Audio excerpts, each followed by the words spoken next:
Mic check, mic check.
Test, test.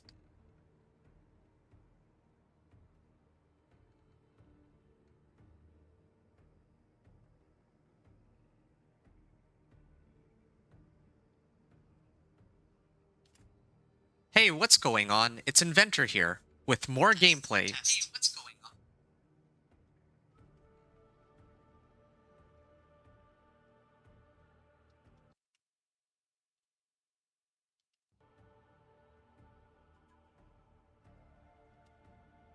Hey, what's going on? It's Inventor here, with more gameplay on Diablo 4 Season 10 PTR. This time, I have with me the Dance of Knives Rogue for my 1 to 60 and then Torment 1 to 4. As usual, this build is probably the fastest leveling build in the game from 1 to 60, but the damage struggles a bit when pushing Torment 4, although with last season's nerfs to pit health scaling and the new powers this season, it may not be too shabby in Season 10. Season 10 is known right now as Infernal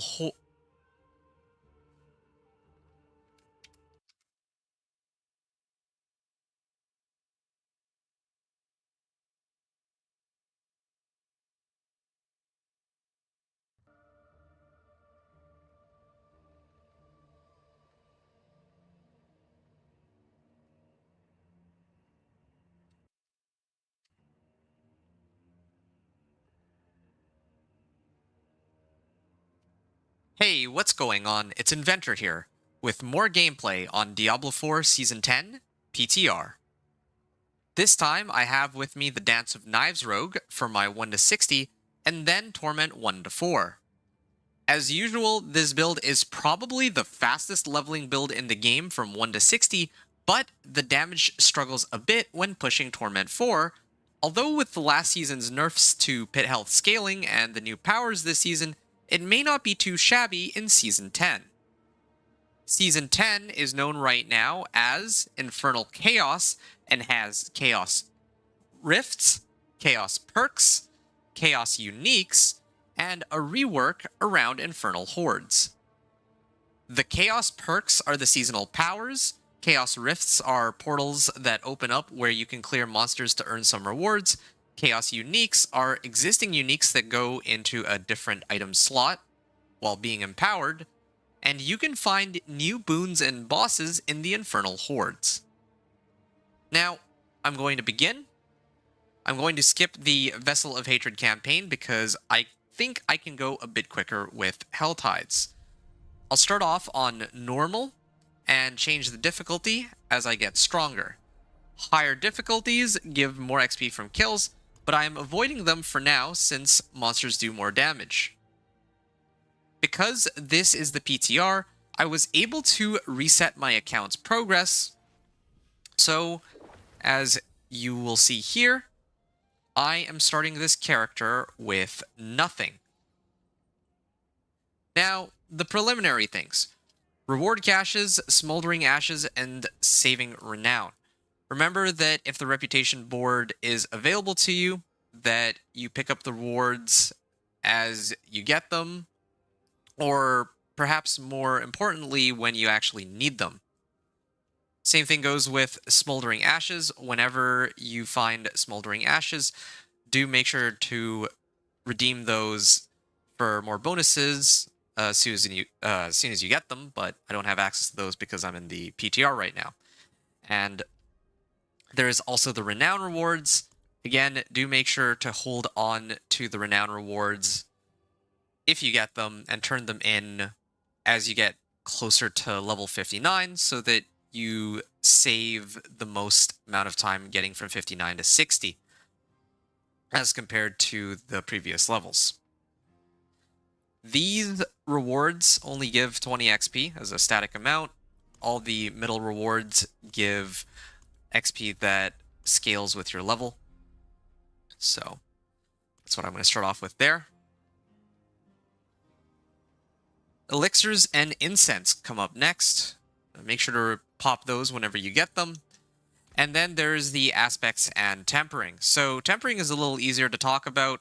Later on down the line, I would like to get chance for Dance of Knives to deal double damage from agile augments, but for the time being, I want natural motion to boost up my character's movement speed.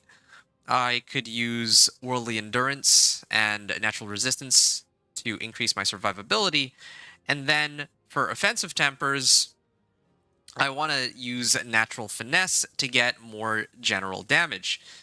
I used to use worldly finesse for crit strike damage, but they made it so that you can no longer snapshot your Dance of Knives so that it permanently crits and applies vulnerable. So I prefer having natural finesse just so that I have more damage, generally speaking. Now, when it comes to aspects, this is where it gets a little bit more complicated. So I don't want to talk about all of the aspects that I usually use, but just a few to look out for.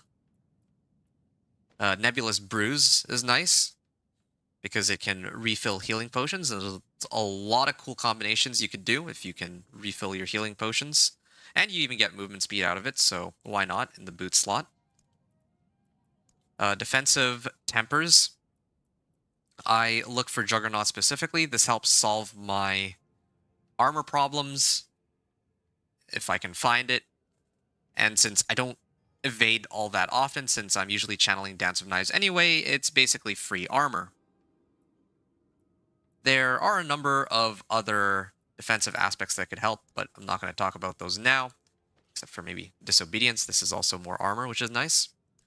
And then, of course, there's the offensive tempers, and there's quite a few that can actually help here. So, Bitter Infection, I could use that so that when I activate Shadow Imbuement, which is very helpful to when it goes along with Dance of Knives early on while leveling, I can get more damage off of Shadow Imbuement. Aspect of Elements, this works with my physical damage and my shadow damage, so that's for Dance of Knives and Shadow Imbuement, respectively. Inner Calm is free damage. Aspect of Retributions could be free damage. Star Shards, this one is a Dance of Knives specific aspect.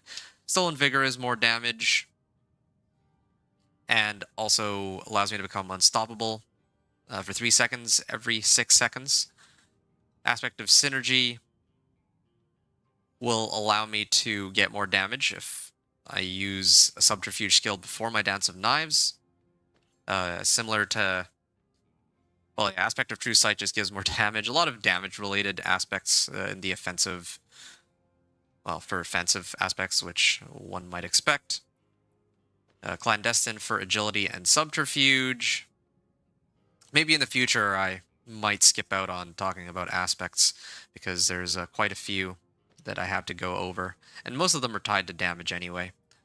But it also helps for me to actually mark them down for myself because I need to know when I pick these up too. Yeah, but just generally speaking, it's a lot of damage related aspects. I think that's the end of it. I might have missed one or two, but I think that gives a pretty decent general guideline.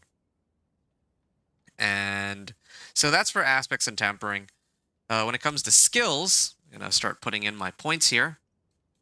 I don't really use basic skills, so this doesn't matter too much, but sure. I'll put one in Heartseeker just for the time being. Then I'm trying to work my way up to Dance of Knives, so I believe it's We'll strike with Marksman and Cutthroat. Yeah. I'm going to use Target Practice because Dance of Knives is a Cutthroat skill. And then this is where I get Dance of Knives, Enhanced Dance of Knives, so that I get more charges. Chance to Pierce. And then there's plenty of other ones I can pick up later, but I'm going to focus on maxing this out first. And then I can get Concealment. And the crux of this build, I suppose, would be to activate Concealment, which would allow my Dance of Knives to apply crits and vulnerable for 4 seconds. And then I would get Shadow Imbuement, so that when monsters die, they explode. And, well, yeah, they explode and do damage and apply vulnerable to all nearby enemies. So that's for my skills, or at least that's the plan. As I pick up more skills, I'll talk about them as I get them. And then, last but not least, I have to equip a pet and hire a mercenary. So, here, always gotta look the part before I get started in my farming. I just need a second here. And there we go. Okay, nice and fancy. Okay, and I gotta equip my pet. So I'm gonna use the good old Dorian from Season of Witchcraft, the good old Raven. And because I've had some people complain that I don't use a proper mount, I will actually set myself up properly. Good. Okay, now I can get a mercenary, and then I can get started. So the mercenary that I plan to hire in this case will be Subo. I like to use Subo on the Dance of Knives rogue, because Subo... Hold on a second. Yeah, so with Subo, he has the Seeker perk, which allows him to reveal all monsters and objects on the minimap, so he's essentially a walking map hack. And then I'll use Rahir as my reinforcement, so I can level him up for the time being until I switch over to him for good, so that I can get some free resistances off him. For the time being, I don't need the resistances, but later, perhaps I will. Okay. So now, I am ready to begin my leveling process, and let me just double check. Okay, so there's only one Helltide right now, and it is in Cadbardu, so I'm going to head there first. I think that I can say that the gameplay officially begins here. So, yeah, this is where I'm going to get started. Huh. There's quite a bit to discuss here. For the leveling process that I plan to use, during the for now, I'm just going to be farming with just Helltides by itself. But when the season actually... Ooh, hold on. I need to pick this up and run it. So... Oh, and I just noticed that there's actually other Whispers that are tied to this region, too. So it's going to be a 2-in-1. Very lucky that we get some Whispers along with the Helltide. But anyway, so I'll talk about my leveling process while I actually do my leveling. So when the season actually goes live, how do I plan to level? Well, right now I'm just running Helltides. That's because the seasonal questline isn't available. When the season becomes available, I would open up by prioritizing the seasonal questline so I can unlock all of the necessary things. At a bare minimum, you would want to do the seasonal questline's first mission, so that when you do the first mission, you actually unlock the Chaos perks. Speaking of the Chaos perks, I actually did not discuss the Chaos perks yet. I'll talk about that later, or in a second. But yeah, I think I should discuss the leveling process first. So, leveling process, you got to do the seasonal questline because that's what unlocks all of the Chaos perks, right? And after you do the first mission, or you run out of missions to do on the seasonal quest line, then you prioritize running Helltides on normal first, right? You see here, basically what I'm doing is I am farming as many cinders as I can on normal, and then later, at the end of the hour, I'm going to switch the difficulty to Penitent, and then turn in all of my cinders. And what this allows me to do is get the most amount of XP, like to open up as many Tortured Gift of Mysteries as possible, and this will maximize my XP gain. So seasonal quest line start first, then Helltides on normal and Penitent from 1 to 50, and then Strongholds and Renown from 50 to 60. Although, I guess between 1 to 50, if I find any Forgotten Wisdom Nightmare Sigils, then I'll run those instead, because I think that those are comparable in terms of XP gain too. So that's how I do my leveling process. Now I can discuss the Chaos Perks, which are the seasonal mechanic. So, well, you can see I have the Chaos Perks tab here, but it's not unlocked. What exactly are these Chaos Perks? What do these powers do? How are they unlocked? Well, here on the PTR, the way that I would probably unlock the Chaos Perks, well, the way that I unlock the Chaos Perks on the PTR is by talking to Emrak, the vendor of cheats. But when the season actually goes live, the way that I would actually turn in, or the way that I would acquire the Chaos Perks is probably going to be by doing the first mission on the seasonal quest line. Here on the PTR, the seasonal quest line isn't available. I guess they're trying to leave that as a surprise for us. But on the live season, the way to get the Chaos Perks is by doing the first mission on the seasonal quest line, usually, is how you unlock it. Or if you've already done it on a previous character, then you have access to all of your Chaos Perks. But I think you still need to do the first quest on the seasonal quest line just to unlock the tab itself. So, yeah, that's why I prioritize the seasonal quest line, or one of the reasons why. That, and you also unlock the reputation board once you complete the first mission on it too. So, pretty important that you make sure to do those.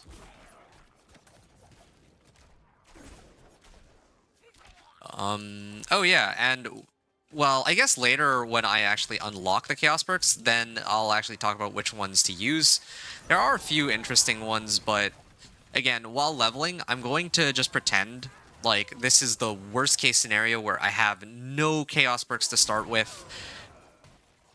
Yeah, like when I make it, or by the time I make it into Torment, I'll actually have my Chaos Perks active, but perhaps this is going to be your first character in the season, and you're not going to have all of these Chaos Perks lying around. So I'm going to simulate as such with this run, and only pick up the Chaos Perks probably after the second Helltide.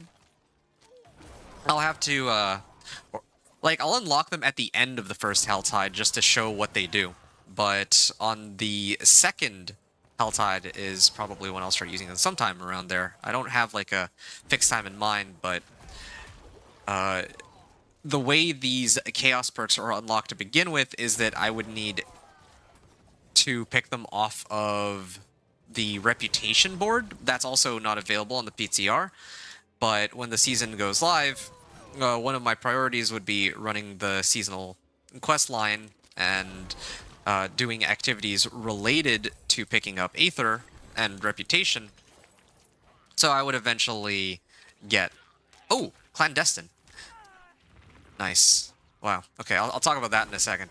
But yeah, I'd pick up a lot of Reputation, and that would in turn allow me to get the seasonal quest line.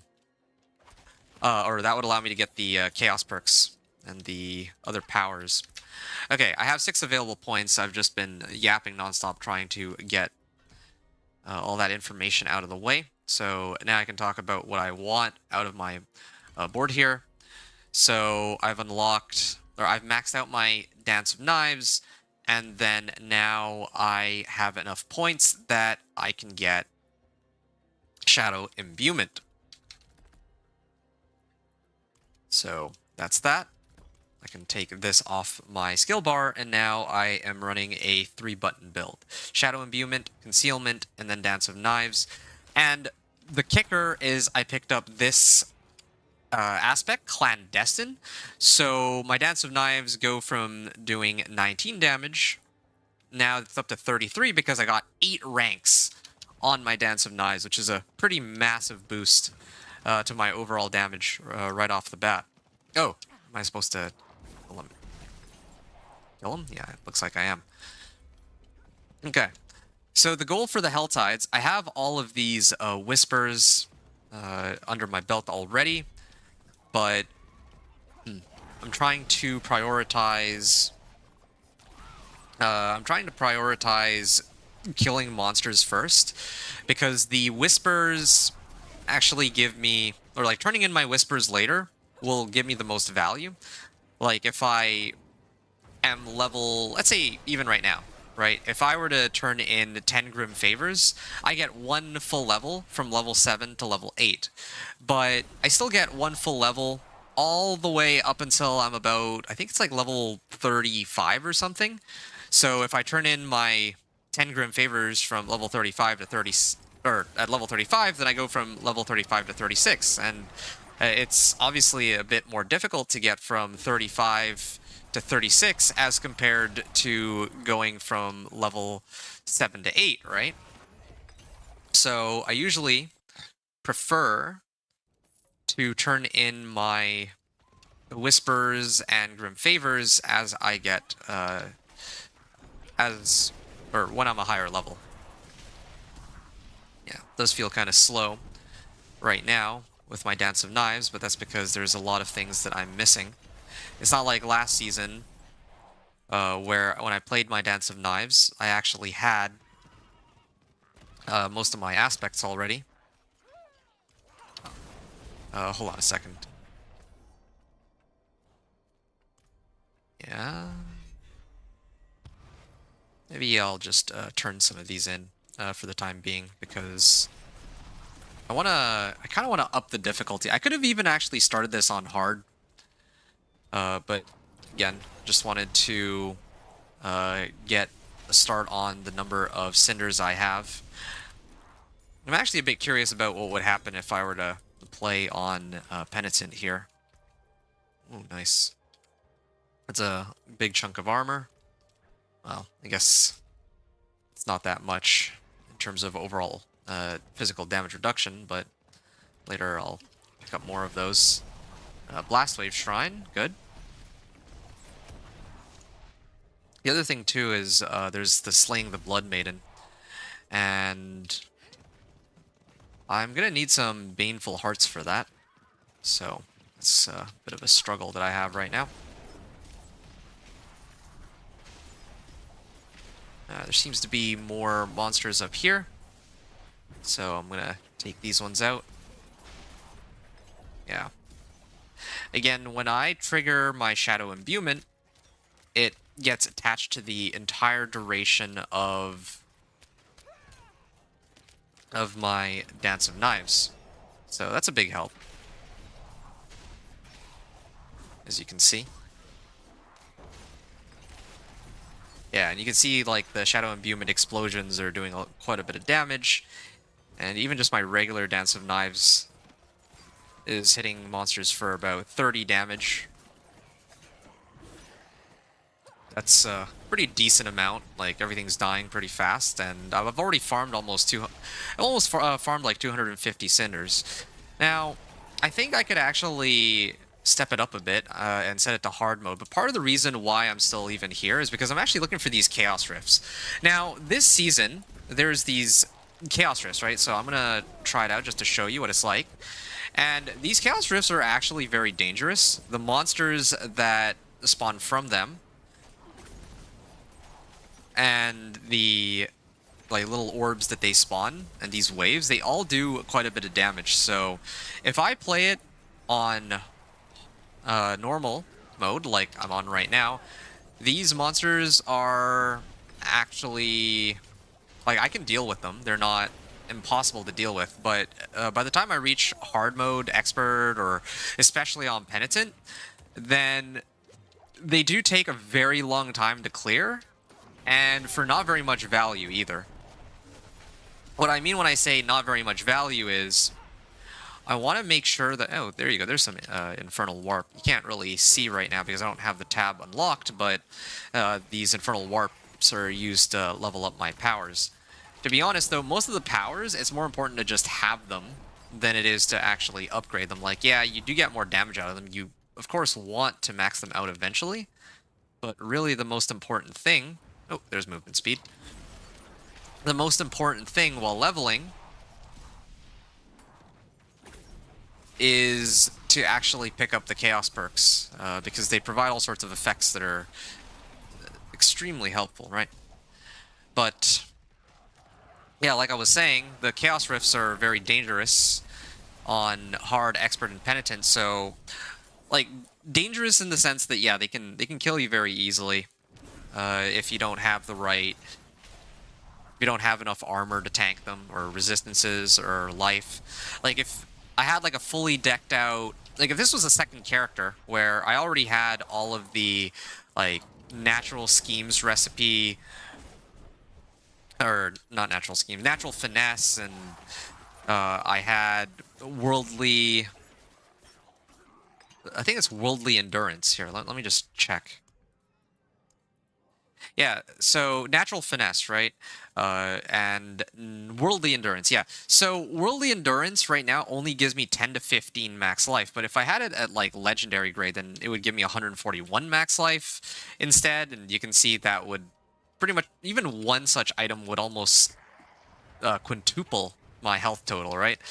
And so if this is like a second character, then yeah, it's okay for me to play on Penitent, and it's probably going to be okay for me to take on those Chaos Rifts, because it doesn't really cost me that much time to clear them. But here, you saw even on normal with those Chaos Rifts, I had to play a little bit more cautiously. I couldn't run right into it because I'm actually at risk of dying if I just realized it's a short sword. I need that for more damage. But yeah, I can't just mindlessly walk in to the Chaos Rift because I'm actually at risk of dying if I do that. So I'm killing these monsters and trying to look for a Chaos Rift at the same time right now. That's all that's going on.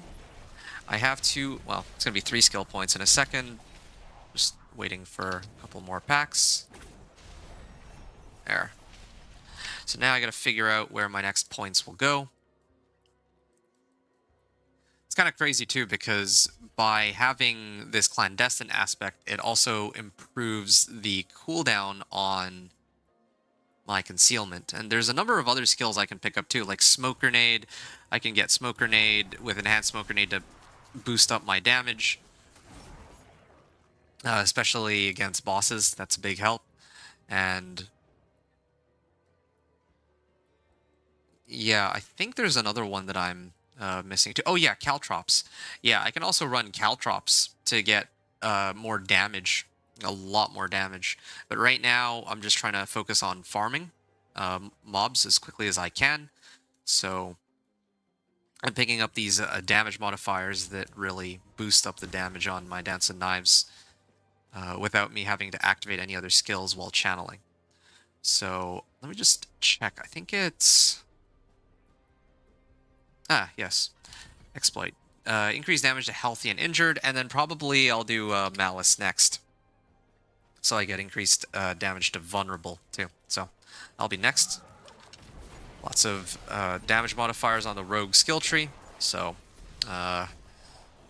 it makes it pretty easy to know where I'm going to be dumping my points into. Here's a lethal shrine. Yeah, just a lot of shrines here and there.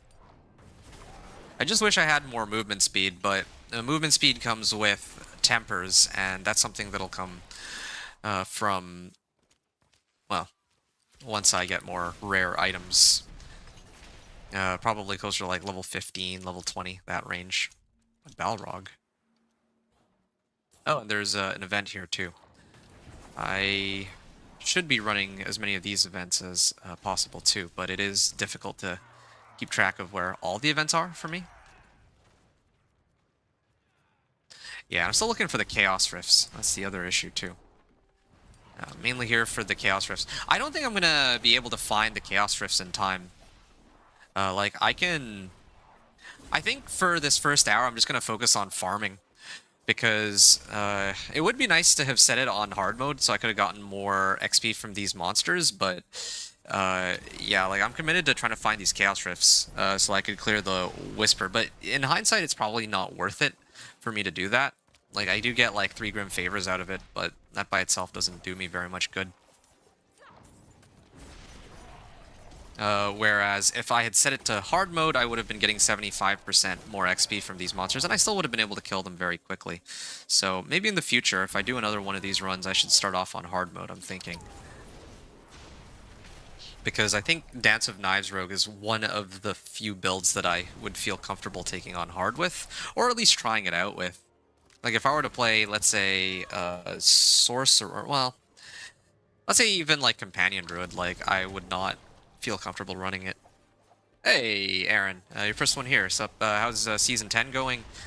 Season 10, PTR, it's going pretty well. I've had a chance to test a number of different builds, and it's been a lot of fun just testing things around, or testing things out, like, here and there, and yeah, all in all, it's actually looking like this upcoming season is going to be a lot of fun with, like, the Chaos Uniques and all that, which, ironically, I haven't tried out, but I really do like the concept of it not being locked into specific item slots, but anyway, yeah, what's up with you? Have you had a chance to try Season 10, or are you doing other things right now? Okay. There's more monsters to the northwest, but really, I want to start trying to find the other Chaos Rifts. So I'm going to look this way. And the threat meter is going to pop very soon, I imagine. This thing also gives me movement speed while channeling, but those two by itself are not enough, it seems. Okay. See, I'm almost at this point, I'm almost at like 500 cinders. I'll probably be able to amass about, I'd say like 800 by the time I start trying to turn them in. And then I have concealment. So it should be somewhat okay trying to turn in my cinders on Penitent. Because on some of my characters, I have to actually fight to turn them in. But here, I think might be alright.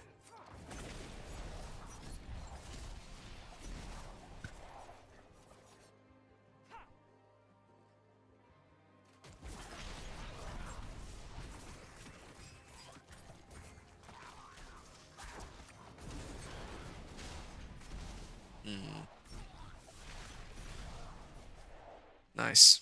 So, oh, I see another Chaos Rift. Okay, I'm gonna hit that one in a second, but I'm gonna prioritize trying to clear this Hellborn first. Because I think it'll be troublesome trying to deal with a Hellborn and a Chaos Rift at the same time. I think that's a bit much to try to handle. Yeah, see, this would be a perfect opportunity for...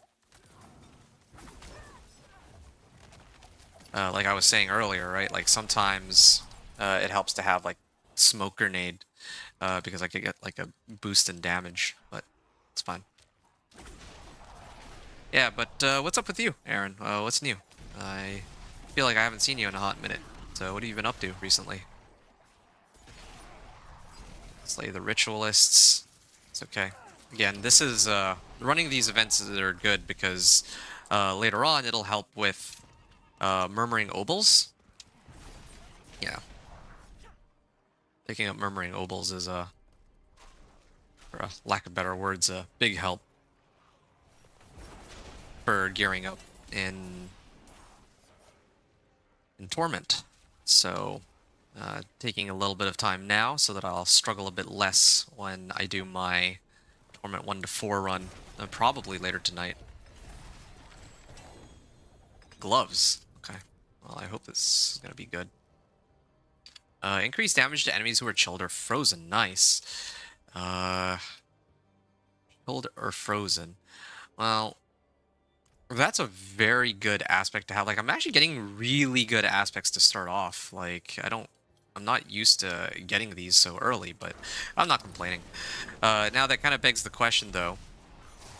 Should I replace Shadow Imbuement for Cold Imbuement? Because then I would get more damage from Cold Clip aspect and some of the modifiers on... Like, this will certainly be useful in Torment when I switch out Shadow Imbuement for Cold Imbuement. I much prefer Cold Imbuement because I get a lot of other damage modifiers out of it. But until then, like when I'm still farming on Torment, or like pre-Torment, it's still got a whiles to go before I consider using it.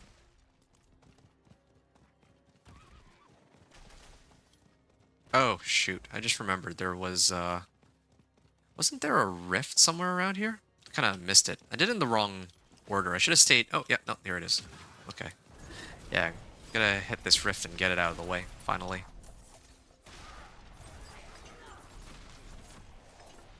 Yeah. Oh, there is a treasure goblin here. Hey, it's an Odious Ector. These guys give a lot of materials. Oh, very nice. I believe, like, did he give me Veiled Crystals? I hope he gave me Veiled Crystals. No, I'm not the right level for him to give me Veiled Crystals yet. Otherwise, that would have been a huge amount of materials I could have picked up out of that. But, kind of unfortunate that I guess that's not an available option. I wonder what the minimum level to get Veiled Crystals from that would be. Well, either way.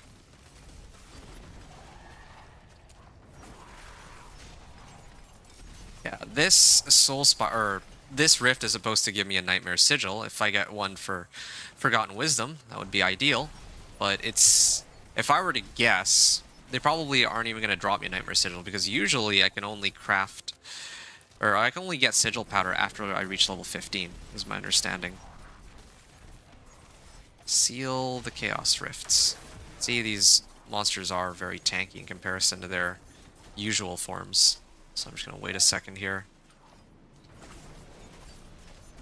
Yeah, I'm pretty durable for the most part since it's so early on in the game and because I'm still like pretty low level, right? But still they do hurt. They still hurt quite a bit. And managed to kill the elite. Just waiting for Dance of Knives to come back up. And then I actually did get a Nightmare Sigil. Okay, so it turns out that I am able, from the looks of things, to get Nightmare Sigils, even if I myself am not... Ooh, Chaos Rifts. Cool. Yeah, even if I myself am not, like, level 15. And, like, here, let me just take a look at this real quick. Yeah, I even got Sigil Powder, but I don't know where I got the Sigil Powder from. I don't think it's from the events, though. Like, if I do another event right now, I'm pretty sure, unless they changed it since last season, right? I tested this last season. Like, I can't get Sigil Powder before level 15. And that was a big issue for me last season, because Forgotten Wisdom Nightmare Sigils are, like, the fastest way to level, right? So, the way that I would approach my farming in these Hell Tides would be that I would be rotating between the events to load up on as many Forgotten Wisdom Nightmare Sigils as possible. But I can only start that after I reach level 15. Okay. So I still don't have any Baneful Hearts, but that's okay.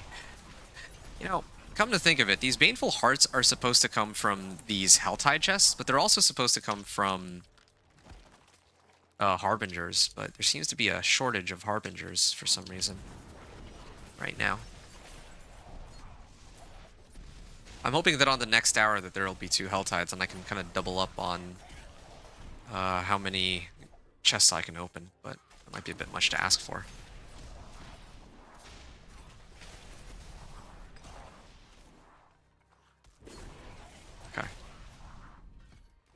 Increase damage to vulnerable enemies.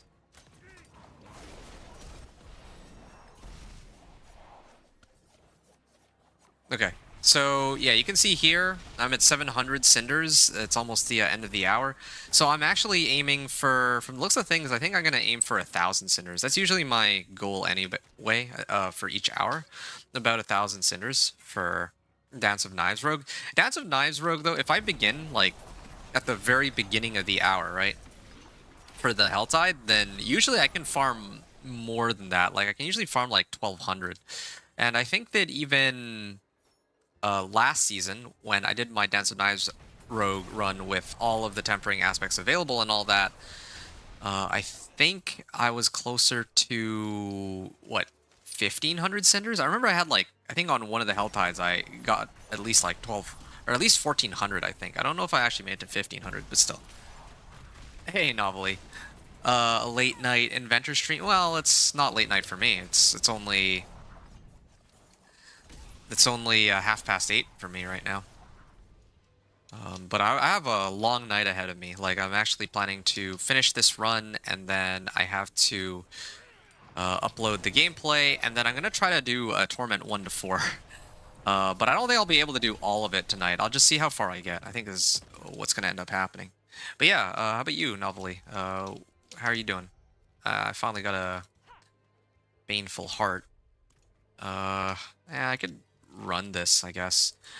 But again, I just wish that it would be easier to find these Harbingers so that I could open up the Blood Maiden or something.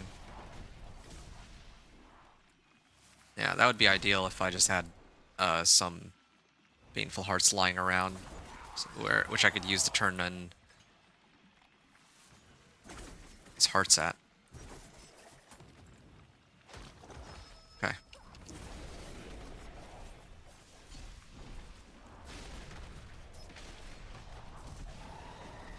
Good.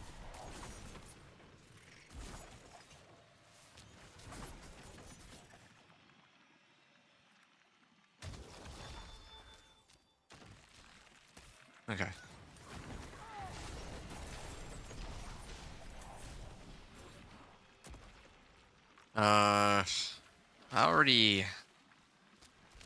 I think I will replace my current one, and then I'm gonna salvage the one that I already have. That would be better. I'm trying to see what else I have that I can replace. But all magic so far. When I go back to town, I'm gonna have to make sure that I get rid of everything, like salvage it all. Legendary boots, nice. I wonder if they adjust. Ooh, this one has movement speed too. I kind of wonder if they adjusted the rewards of these events so that I can actually get, like, so that we always get like at least one legendary. Because so far, I think every time I run these events, they've given me a legendary. But that's how it should be, I think. Yeah, that's how it should be. That if you clear an event, it should feel good. Like the reward that we get should be like worthwhile, the amount of time that was spent for it, right?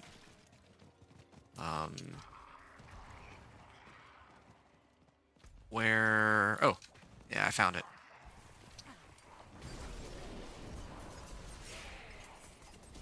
Oh, Baneful Heart, nice.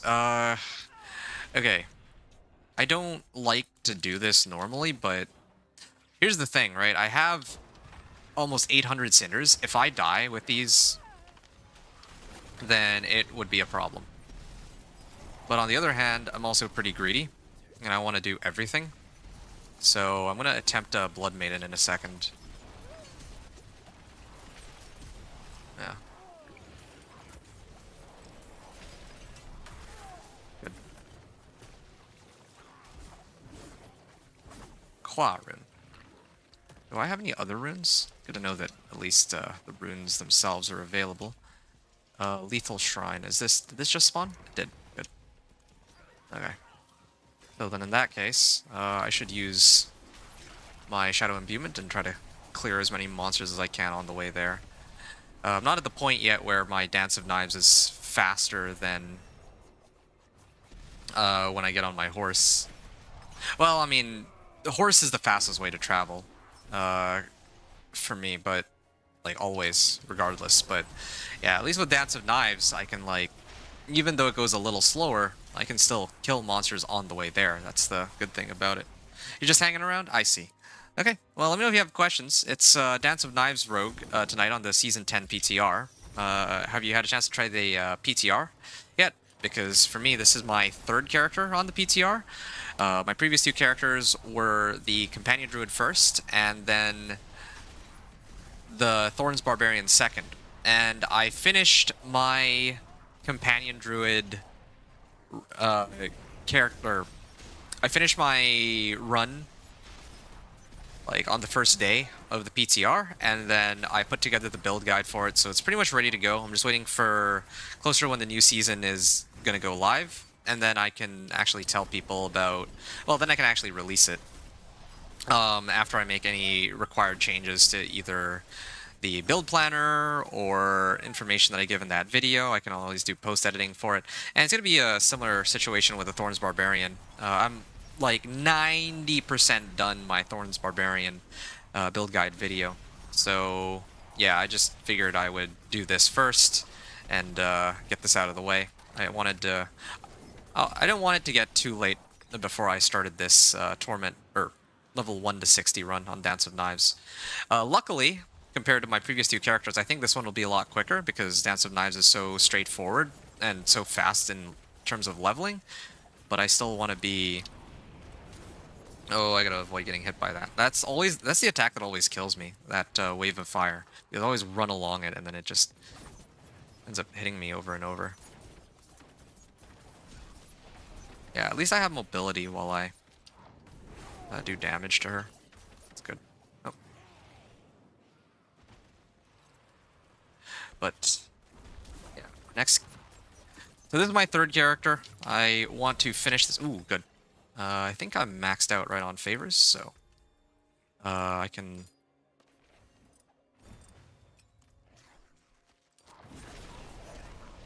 teleport back to town here. I have this maxed, so trying to see what else I can put points into. So, yeah, my next characters are this one and the Blizzard Sorcerer. The way I... Hold on a second. I'm gonna set it. I think I messed up. I was supposed to turn in the Venus modes first. Also, this should be favorited. Yeah, let me finish what I'm doing here, and then I'll talk more about my plans after. Venus modes, I think it should be okay. Yeah, Penitent.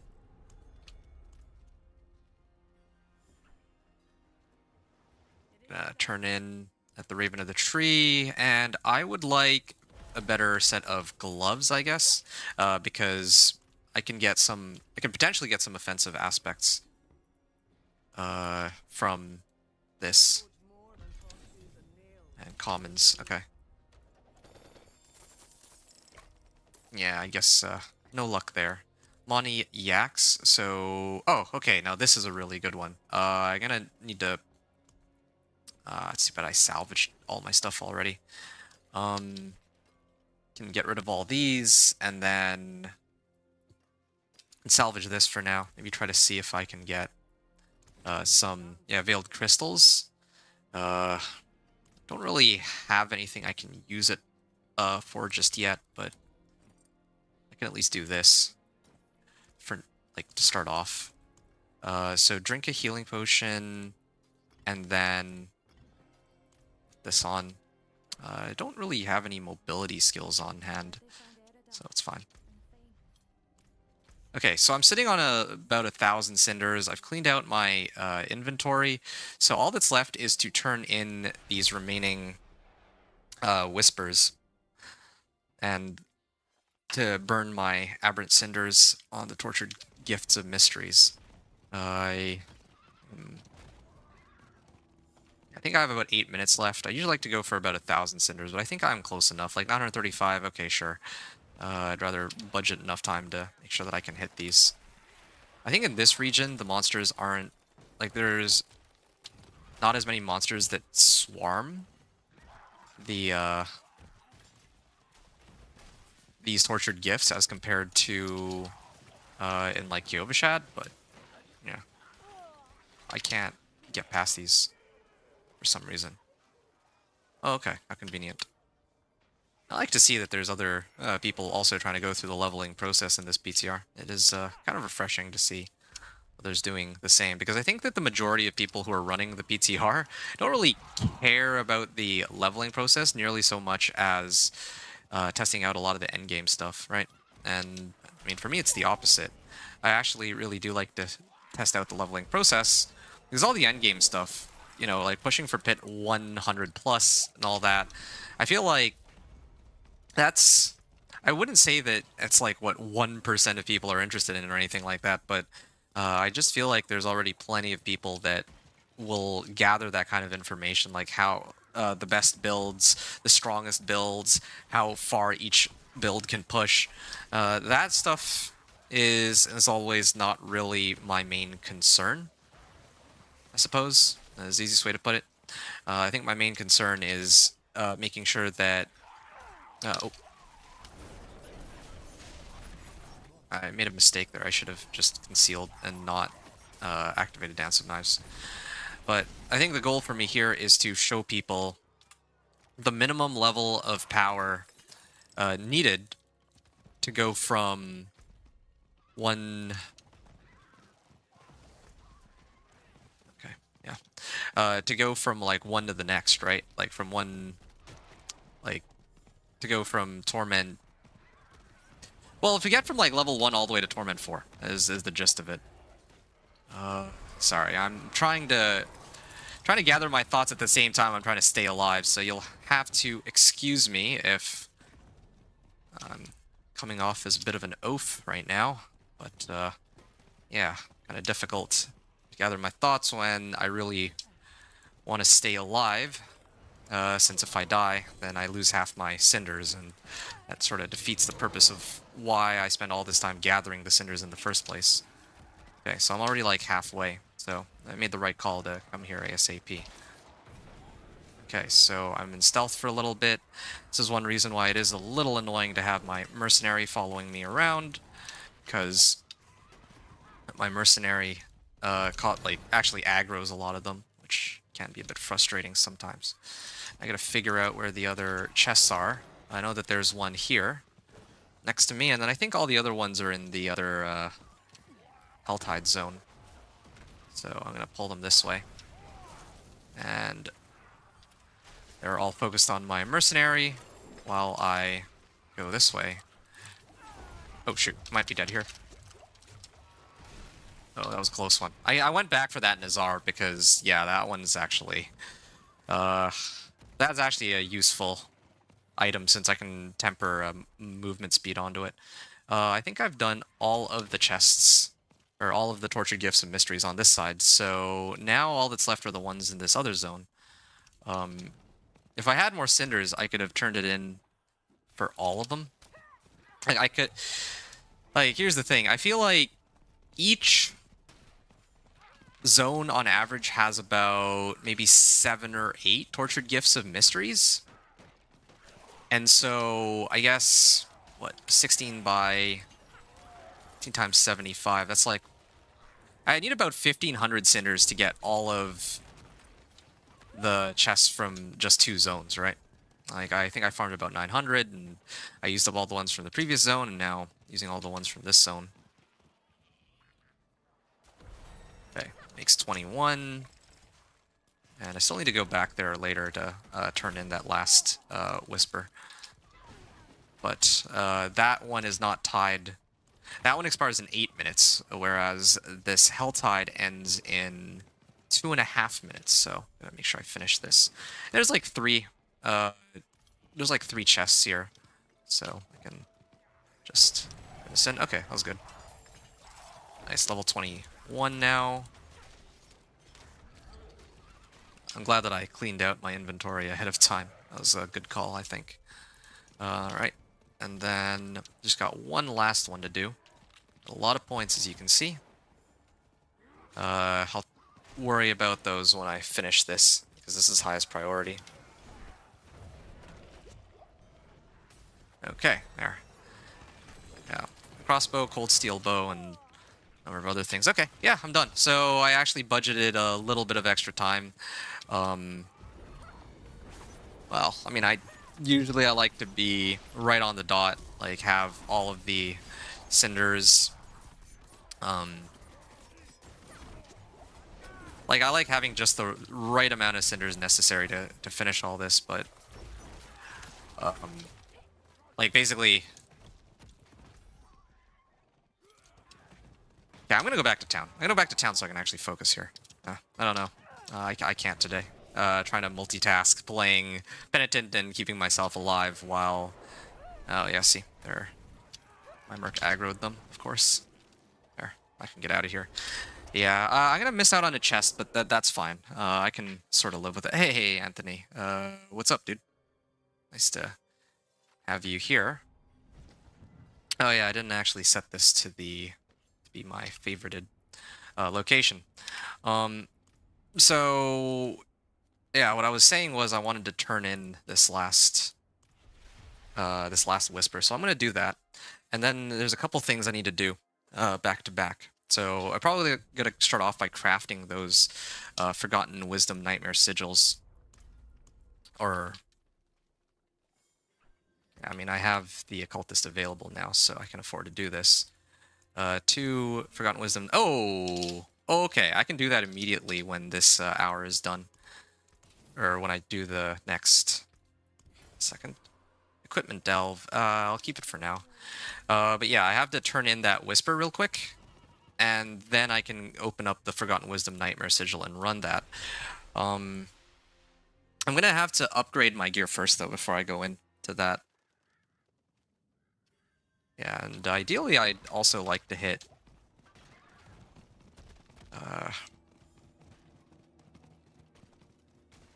I'd like to be slightly higher level, just because it's at level 23 that I unlock my key passive. I've been having bad headaches the last few days. I'm very sorry to hear that. Yeah,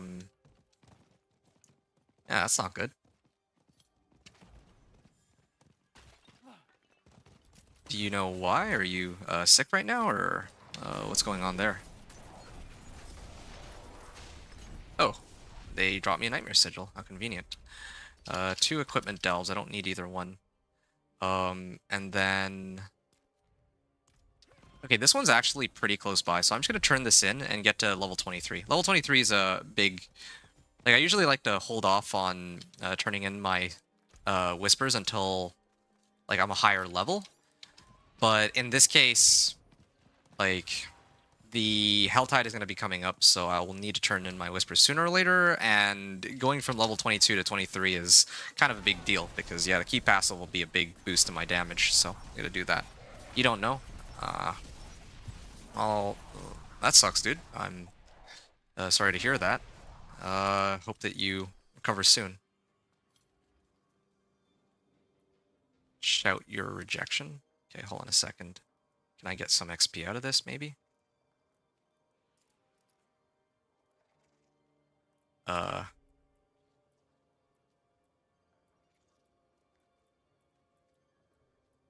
I guess I don't have anything that I can emote with. Alright, whatever. Just wasting time. Let's get this done and over with.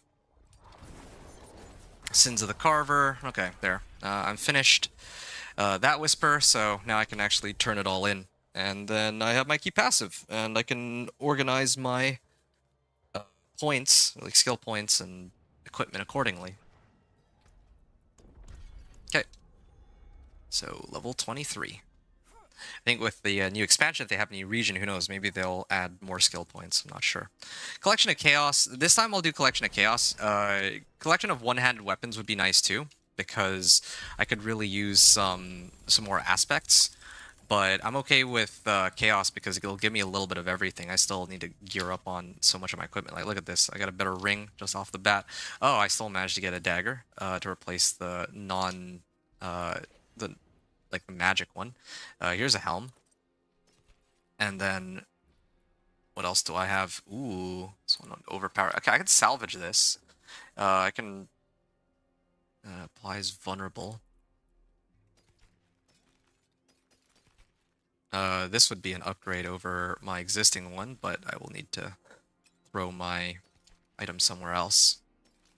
Or that aspect that I was using. No, sorry, my runes. Yeah, it's my runes. My runes are in there. I gotta put a socket into this so that I can fetch them.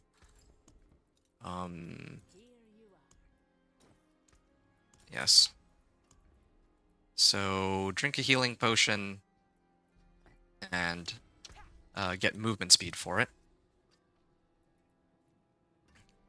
Yeah, yeah. And then I think I actually do have quite a bit of Veiled Crystal. It's probably because of the Whisper I just turned in. So now I can start tempering my gear and trying to roll for the right aspects, or get the right tempers. Damage to close, it's okay for now. Damage to distant, ideally I want just plain damage, as I mentioned before, so I don't have to worry about what distance I'm hitting them from. Okay, plain damage. Plain damage.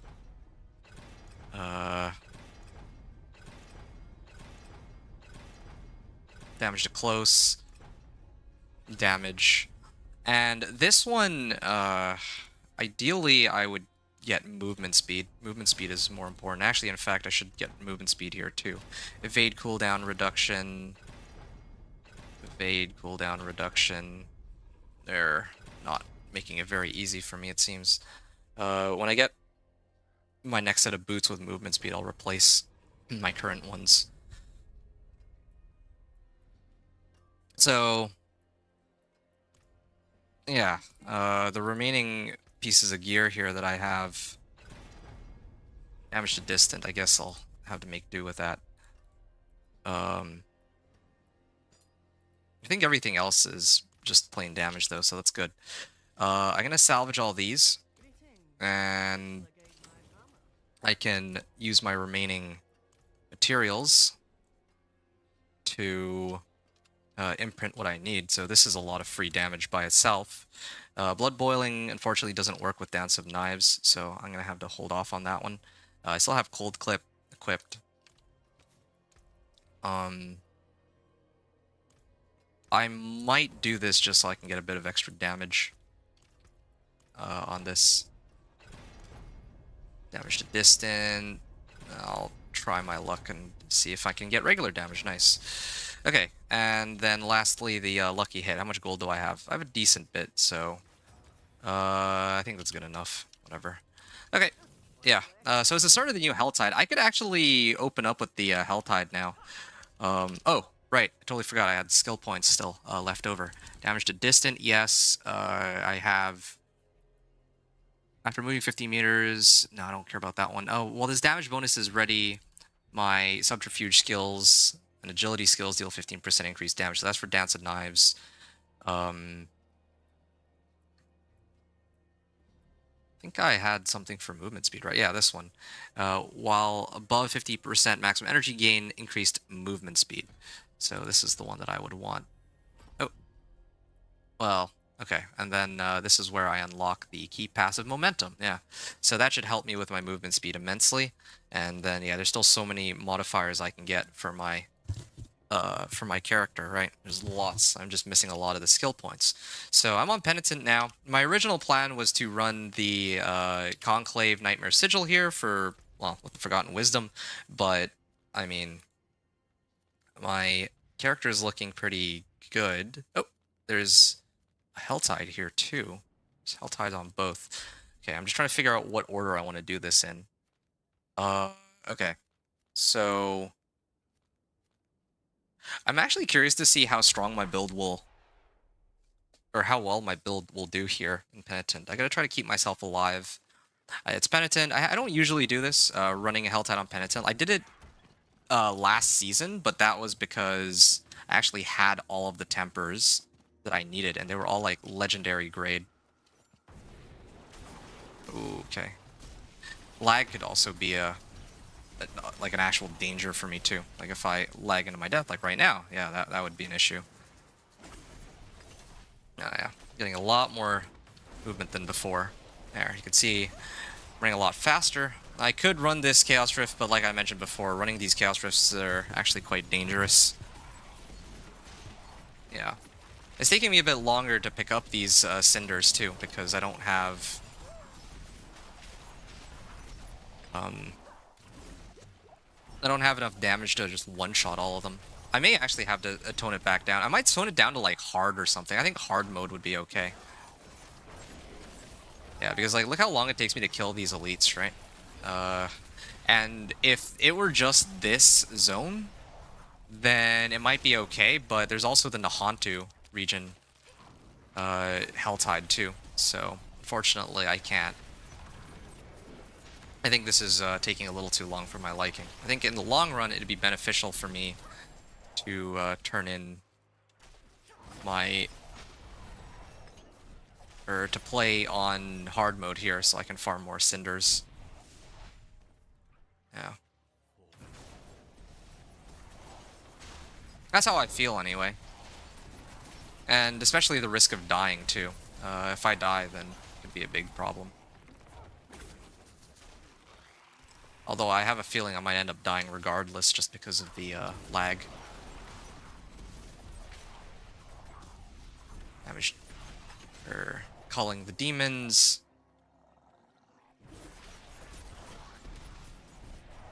And then there's these events too.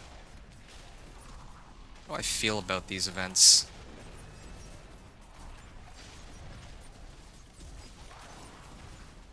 Yeah, I keep drinking my potions. I can get movement speed. But I don't even really get hit. I try to avoid getting hit most of the time anyway. Axe Claw. Did I have any other runes that I could use? Mobility skills. Yeah, right. It is an issue.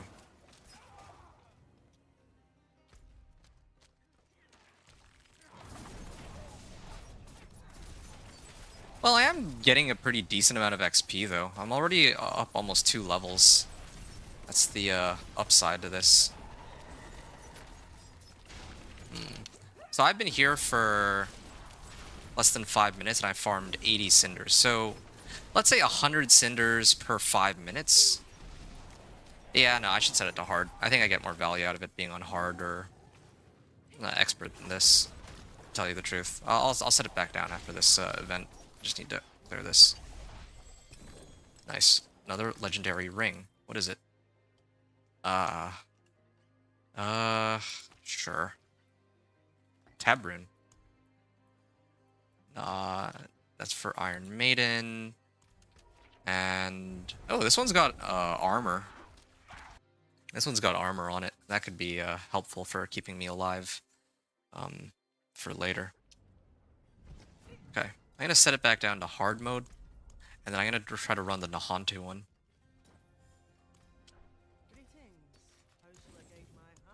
That should let me full armor, and then I think Yak's Qua, and then tempering this with some damage.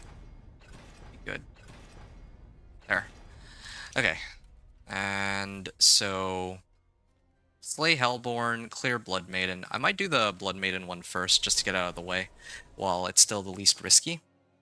When I'm sitting on 1,000 cinders, there's no worse feeling than I'm like sitting on 1,000 cinders and I decide to do the Blood Maiden first to get it out of the way, and then I die to Blood Maiden and I lose half my cinders after spending the entire hour gathering them up. Oh, one other thing too. I actually don't have any potions, do I? Okay. This should last me a good long while. Increased attack speed helps my Dance of Knives. It is a multiplicative damage modifier. I don't know exactly how it works, I just know that it does boost my damage by quite a bit. There, that's a lot better. Yeah, it still feels like normal difficulty, like I've just freshly upgraded all my gear, so these monsters should not be all that... I should be able to kill them very quickly, but now, as compared to earlier, I'm getting 75% more XP, and I now also have this elixir active too, so that's also a big help. So that's one Harbinger down, but I don't know if this Helltide zone has to do with Harbingers. Yeah.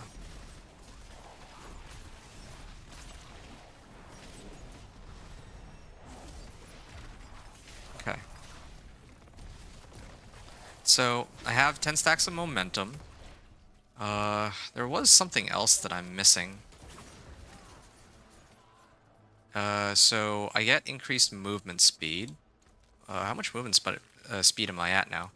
183%. Okay, it's not bad, but I still need to get it all the way up to 200%, and ideally, then I don't have to rely on this rune either to get that for me. I'm gonna need it for my Chaos perk too. I'm gonna show that later. That's this will be a big help. So I'm at 137 cinders right now. I'm kind of curious to see how much this Chaos Rift will give, assuming I don't die. And like I mentioned, yeah, like these monsters do hurt.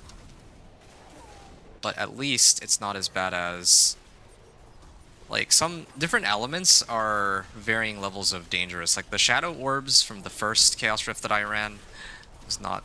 Oh, wow. That was like a lot. That was like 40 cinders. That's pretty good, actually. Clearing one for the Aberrant Cinders. But the XP, bonus XP one is pretty worthless. It feels like. It gives like 5% of my XP bar. I guess to be fair, I didn't try... Well, no, I did try it on Penitent. It was still pretty bad. Yeah, there we go. I'm getting a lot more cinders than before, so that's good at least. And I have... Like, I can open up a few of these Blood Maidens here. Unfortunately, I can't get credited for this Blood Maiden and the Blood Maiden in the other Helltide zone. That's something that's missing. Because I think the Chaos Rifts eat up one of the possible whispers, and sometimes it just happens to be the Blood Maiden, is what it seems like. Because in the past, Blood Maiden would always show up, but sometimes it doesn't show up as a whisper anymore.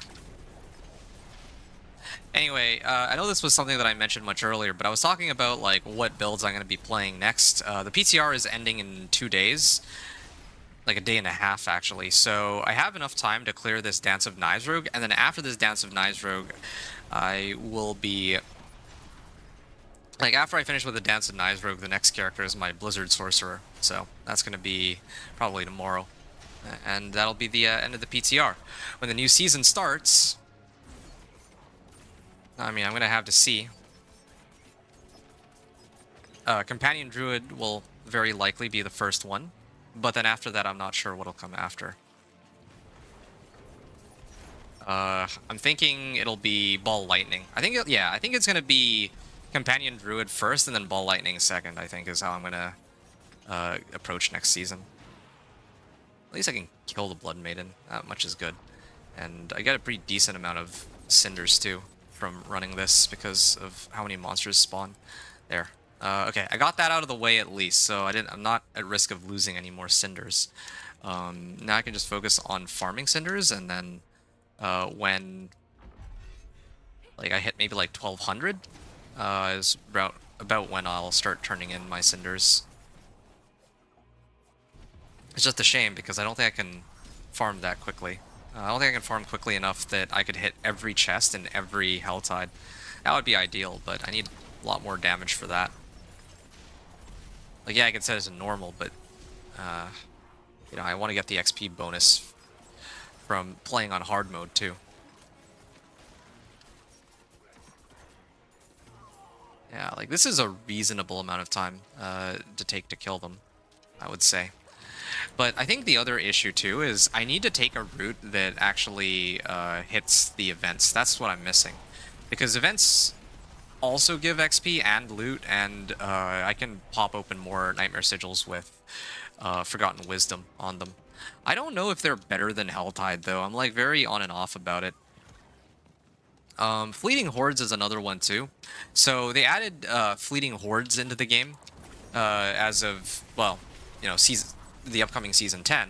And Fleeting Hordes are a watered down version of Infernal Hordes.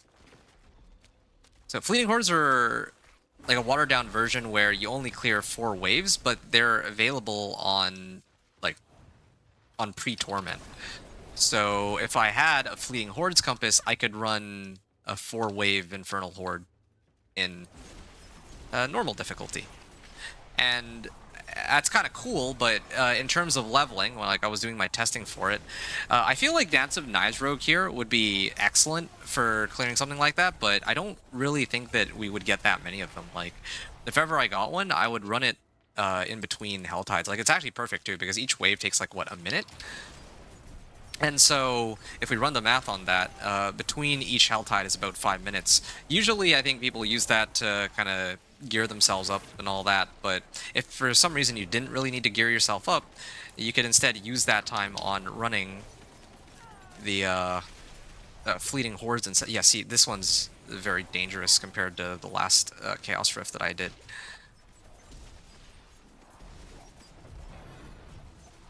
Oh, and I have to fight a Hellborn too? I mean, I have to slay a Hellborn anyway, but... Okay, that's one down, at least. Okay, where's the... Okay, the Hellborn is just below. I need it for the Whisper, so I guess I could... I mean, especially while I have my... I have this, Wow, that's actually pretty crazy. I killed that Chaos monster thing, so I get this... I get, like, these little orbs that... or lightning essence that orbits around me, right? So, while I have that active, I should take advantage of it. That's the way I see it. And this is kind of bizarre, because it says I need to seal 2 Chaos Rifts, and I've already done that. I actually just finished it, and yet, for some reason, it's not available.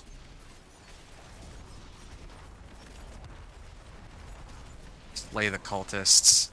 Yeah, this is actually kind of a problem for me, because I don't want to complete the slaying cultists.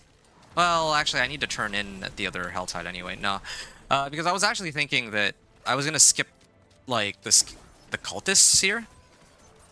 See where it says cultists, right? If I turn that in right now, or if I finish that, then that means I can't do these, like, I'll max out on my Grim Favors. And then, so even if I clear this Chaos Rift, for example, then I still wouldn't be able to get credited for the Whisper, right? The ideal thing to do... Well, none of that matters, though, because I still have to clear the Whispers on the other Helltide anyway. Otherwise, I would have just sat on the Whispers and just held on to them until the next... until the next Helltide that I have to take part in. Because, again, like, I'm trying to maximize the value I get out of turning in my Grim Favors. Yeah, trying to keep my distance on this, right?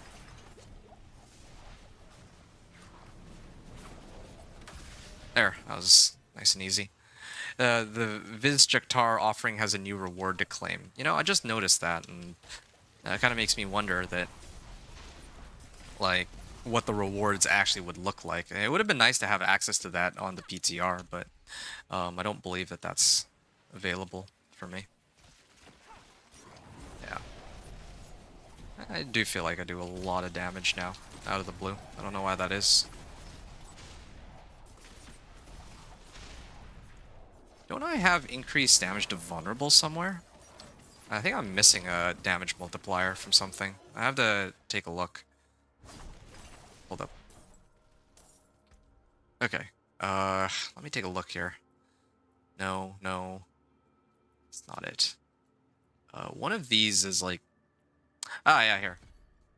Increased damage. Here, that's the one that I would want in this case. Okay. Vijektar, Veneration. Again, I don't think the risk is worth the reward. I think I'm actually better off doing these instead.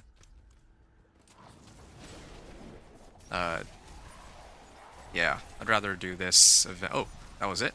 Okay, well, this is basically free then. Oh, yeah, it's a pretty free one for me. Stun grenades to increase damage. I can salvage that. It's not any better than mine, really. I want to turn in my rewards now or later. I'm gonna do it now, just to... not to complicate things. Hey, good morning, to you too, I guess. Well, good evening for me. Solo Self-Found, yes, sir. This is entirely SSF. I prefer calling it single player, but I guess technically speaking, it's not really single player. Yeah, it's solo self-found for me. That's right. All the work that I'm doing is entirely my own. I'm not. I mean, it would. Oh, got no rares, no legendaries out of that. That's so strange. Yeah, I mean, the reason I'm on the PTR is to test what the leveling process would be like, and it kind of defeats the purpose of being on the PTR if I'm just, taking handouts from other people. It doesn't really, it doesn't really make much sense for me to try and take stuff from other people if that's my goal, right? Gain thorns while channeling? Wait, I've never actually thought about using something like this before. Hold on. Okay. What if on my amulet I ran sticker thought aspect, because I'm always channeling with Dance of Knives anyway, right? So now I can gain 88 thorns just by itself. I can add a socket here. I can throw in, let's say, 2 skulls. There. I'm like maxed out on armor, and then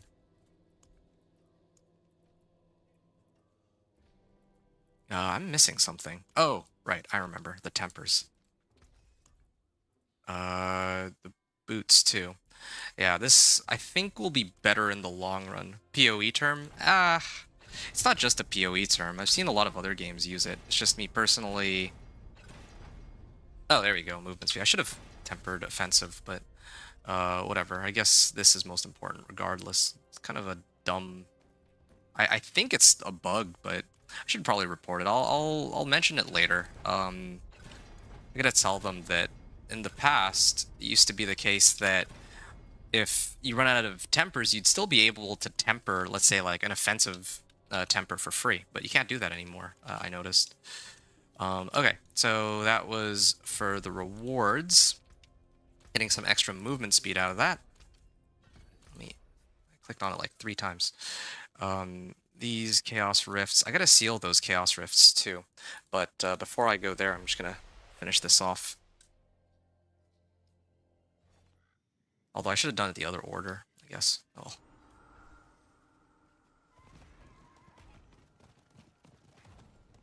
Yeah, how are you doing though, Boskert? Are you playing on the PTR right now, or are you playing on the live season? Because me right now, I'm playing on playing on the PTR. I gotta test stuff out. Like, I mean, I think you've been here before. So the way it works on my channel is I pump out build guide videos. So I run a character from level 1 all the way to Torment 4. I record the gameplay and then I upload it. And then I give people kind of a guideline on how they can play their character, I guess. Some people just prefer playing meta. Either they'll start off with meta and then move over into a build that they prefer playing, or they will only ever play meta. My channel is not meant for that kind of content. It's purely for content where, I pick builds that are pretty popular, but that aren't really meta. That people really seem to enjoy, like, let's say, Dance of Knives, Thorns Barbarian, and Blizzard Sorcerer are some of the really popular ones I've seen consistently. And then I do videos about them to kind of show people, like, how you can build those characters to make them actually clear Torment 4. So in order to do that, I actually have to do the character from the ground up, starting with as little as possible, right? Definitely without handouts from other people, and certainly without running, like, getting just boosted through the pit. Because, yeah, well, of course, it would be very fast and very easy for me to just run the pit and be done with all of this leveling stuff. It kind of defeats the purpose of what I'm trying to showcase on this channel and on my videos as a whole, and streams. So that's why I'm here, and I'm showing people this sort of gameplay right now.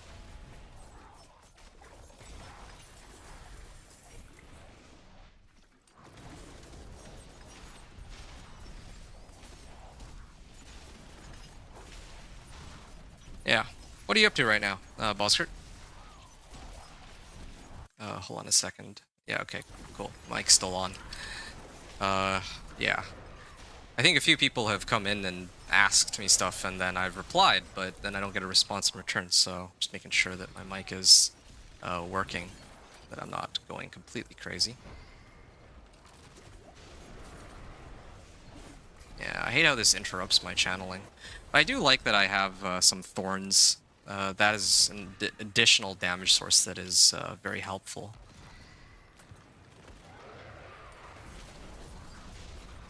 I don't actually know how much thorns damage I do, though. It's kind of hard to tell because I already killed them with Dance of Knives.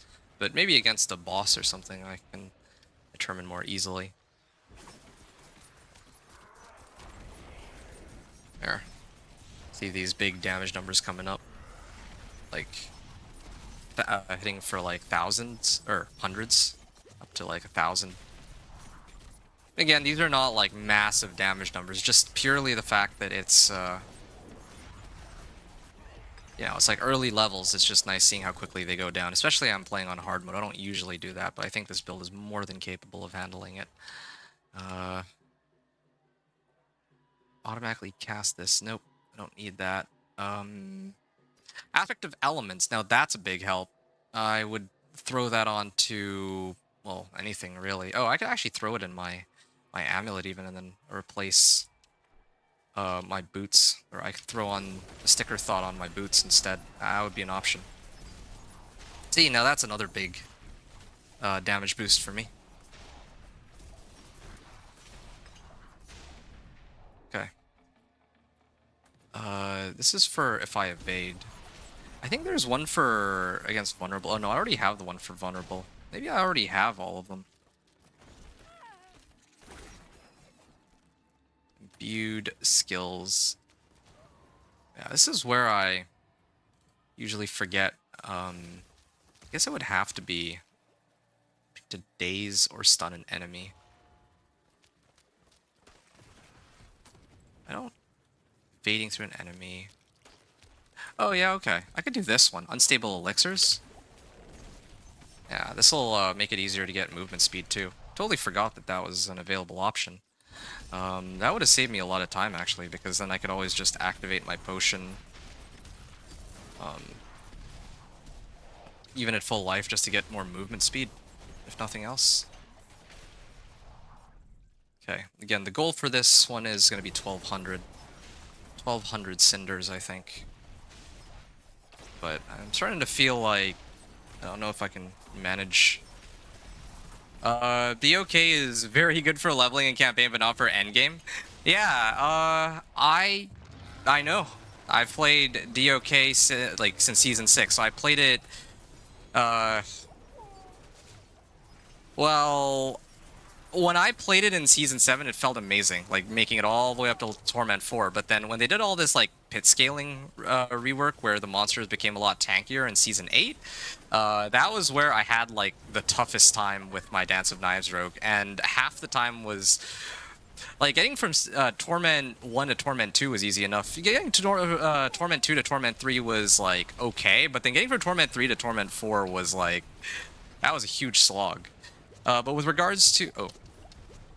Hold on. I like reading chat at the same time I'm playing, so... Yeah, oof, that was scary. Load up on these potions here. Yeah, so I get you. I've played a lot of Dance of Knives rogues, so I know what you mean when you say that it's very difficult for endgame. That's, again, one of the reasons why I put out these build guides. I make it a Torment 4 so that I know kind of what works and what would make people's lives easier when they're trying to play Dance of Knives rogue, and then, well, I kind of share my, I guess share my secrets. They're not really secrets, but you get the idea. It's added in season... No, it was added in season 6. I know for sure it was season 6, because season 6 was Vessel of Hatred expansion, right? And it was Vessel of Hatred where they added Stoneburst for the Necro, or for the Druid, sorry, and then, like, you know, all the classes got at least, I think it was 1 extra skill. And for the Rogue, it happened to be Dance of Knives. And honestly, Dance of Knives is really cool.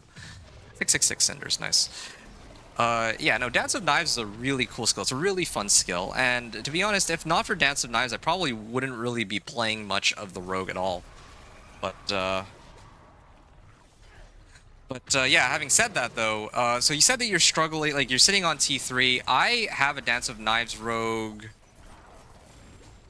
Yeah, I have a Dance of Knives Rogue, like you're talking like Season 9, right? Like, yeah, I have my Dance of Knives Rogue already in Torment 4. It was not as bad as like a couple seasons ago, but it definitely does struggle in terms of its damage numbers for sure compared to other builds I play. I'm not going to deny that, but I feel like reaching Torment 4 in season, like as of season 9, is actually not that bad. Season 8 it was pretty bad unless you were abusing these boss powers. But yeah, season 9 it is like I was actually able to get Torment 4 pretty comfortably with it, and then now in season 10, with all the new changes they've made, like all of these chaos perks, I think it'll be even stronger. But again, like that's why I'm doing this run, to really find out what to expect. Like the leveling honestly doesn't interest me as much. I do it kind of as a formality so that I can say that, yeah, like, you know, I built the character up myself. But I think in reality, when it comes to the Dance of Knives Rogue, like, the leveling is always going to be consistently easy. Like, I genuinely believe that Dance of Knives Rogue is the best leveling build in the entire game. Like, better than Hydra, Incinerate, and Firewall or whatever, better than Minion Necro, better than, like, all these other builds, because it not only has, like, great damage and AoE, but it also has an insane amount of movement speed. And that's something that's, like, lacking from most of the other builds. Like, if you have damage, then you don't have mobility, and if you have mobility, then you don't have damage. And where is the Helltide Commander? I think it's bugged out, so I gotta back up and then come back in. And then that's when he shows up. Maybe I am not a rogue player, that's why I can't pass T3. Well, what do you usually play, if you don't mind me asking? I am not really, like, I'm not a rogue player either. I only play Dance of Knives Rogue. And when it comes to the other characters, or the other, like, classes in the game, I play a little bit of everything, right? Like, I guess you could say I'm a bit of a jack of all trades. Like, I played, like, last season, I played at least one of every single character. Oh, yes, Juggernaut's aspect. That's a big help. So, yeah, I played one of every character in the game. You know, including Rogue, including, well, I mean, like, all the classes, more or less. So, yeah, you kind of get the idea. So, that's kind of my whole spiel. Okay, there we go. That's an upgrade to my damage. So I'm going to keep going. Still hard mode, so I think that by itself should put me in a good position to just keep farming. So you're a Druid and Necro. Oh, okay. What Druid and Necro do you usually play? For me, I play pretty much exclusively Companion Druid as a Druid. Companion Druid is actually my favorite class in the entire game. Sorry, hold on a second. I just realized specializations. I never bothered to, never actually bothered to do anything with this. But then again, that doesn't even matter which one I select, because none of these are relevant until I get some aspects anyway. Yeah, so as a Druid, right, I play Companion Druid. I mean, just Companion Druid in general. I have to always bring this up.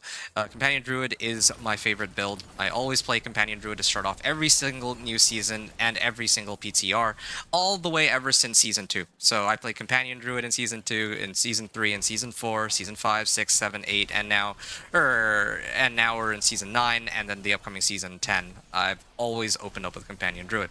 You like lazy characters with summons? Wow, okay, well, hey, this is perfect. I too am big on laziness and summons, so yeah, I guess you and I are two peas in a pod with these summons, so I hear you. I like my lazy characters too. I remember when I first started playing Diablo 4, the first two characters I tried to make were Companion Druid and Minion Necro. And I still would be running a Minion Necro, but I feel like there's a lot of other people who already put out build guide videos pertaining to Necro and like specifically minion type builds. So I don't really feel as I don't want hold on a second. Okay. Yeah. When it comes to minion Necro, I feel like there's other people who already play Minion Necro and who already put up build guides for Minion Necros, and so I don't ever really feel like if I myself did a Minion Necro that I'm really contributing anything new, if that makes sense. Like yeah, there's gonna be a couple people who do, like, I mean, right now, I know that one of the builds I was interested in was Ball Lightning. So that's one of the reasons I want to do a Ball Lightning build, because I looked it up and I saw that there's not really anybody who for Season 9 has like a Ball Lightning build on YouTube. Maybe there is now, but when I checked there wasn't. And it was a similar situation with Blizzard Sorcerer too. But now they actually added stuff in. So, it's been a couple weeks since I released my Blizzard Sorcerer video, so I haven't checked since then. But yeah, typically I would have preferred Minion Necro and Companion Druid, though, is the point I was trying to make. So when you say that you like your lazy characters with summons, I totally get you. Are you interested in Barbarian at all? I also like to do Thorns Barb. Thorns Barb is kind of like an AFK-able sort of build. I actually just finished Thorns Barbarian like 2 nights ago. Yeah, I did a level 1 to Torment 4 run on the Thorns Barbarian. Like SSF, as always, right? And for that run, well, oh, it was great. I don't know how else to put it. It was great. I got a lot out of it.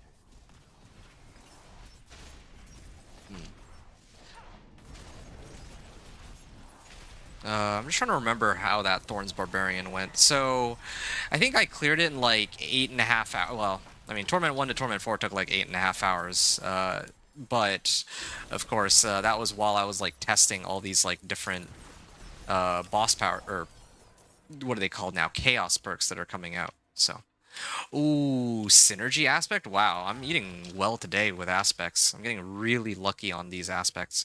Boneblade of Synergy. Synergy aspect's a good one because now I activate my subterfuge or my concealment, and then I get like 45% more damage on my Dance of Knives.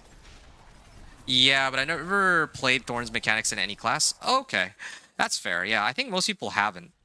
But there are some people that I've seen that are interested in Thorns, like such as myself. And so, hey, there we go, bag of obols. So yeah, like there's people who are definitely interested in playing a Thorns Barbarian, but they just wouldn't know where to get started, I guess. So that's one of the reasons why I tried to develop a Thorns Barb build guide. But I've actually tried to play Thorns Barb ever since, like, the preseason, since like the game first launched. So yeah, like I think my first characters were Companion Druid, Minion Necro, Thorns Barbarian. I didn't touch Rogue at all. I wasn't interested in Rogue until they rolled out Dance of Knives. And then I think what am I missing from this Sorcerer? Yeah, I tried to make the whole Hydra thing work, but it's not really an AFK sort of build, right? Like, you gotta actually still recast Hydra, or at least that's how it was back then. Now, there's like so many new uniques and stuff that they've added into the game, so it's very different now compared to when the game first launched, but yeah. So... yeah, so what, so you said that you like running a Summoner. So have you made it into Torment 4 with your Summoner by now? I'm guessing you have, right? Because you said that you're struggling with Dance of Knives, but I take it that you've cleared Torment 4 with a Companion Druid and with Necro. I feel like Druid is actually really easy to get into Torment 4, like, because they just have so much damage. Like, they actually have such a massive amount of damage for no reason on their companions. But Minion Necro, I feel like, takes a bit more work to get up and going.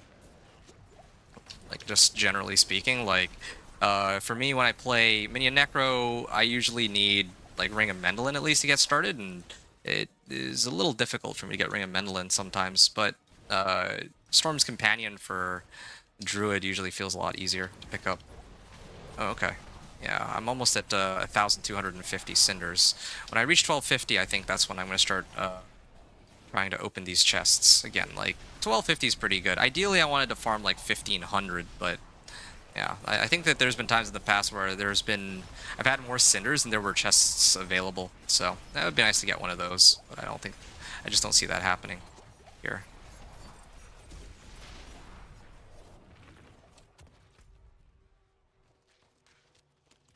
Oh, Slay Harbingers. I should have spawned the Hellborn, or I should have spawned these over in the other zone, because I could have gotten an extra Grim Favor, but that's okay. Missing out on one Grim Favor I don't think is a big deal.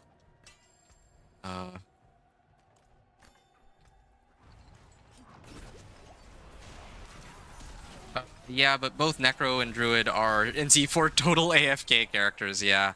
That sounds like, that does sound like Necro and Druid to me. I wanted to make like a Druid that's actually truly AFKable in Infernal Hordes, but I just never got around to it. I played a lot of season season 9. Not just played it, but I also made build guides for like every single class, right? For a lot of different builds. And so in my case, I just didn't really feel like I felt like when I finished like my 6th or was it 7th build guide in the live season, I guess I was just burnt out from the game for a bit. And even now I'm like it does feel good to be back. It was nice to take like a short breather from all of it, but I'm still like I am still a bit burnt out. Like I just I'm only really hopping on right now because of the PTR. But once the PTR is over, I'm gonna go back to maybe taking a bit of a breather from the game as a whole. That's kind of what my plan is, at least. Okay.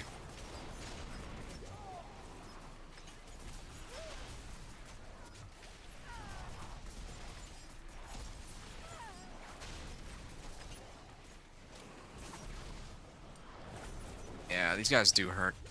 Oh.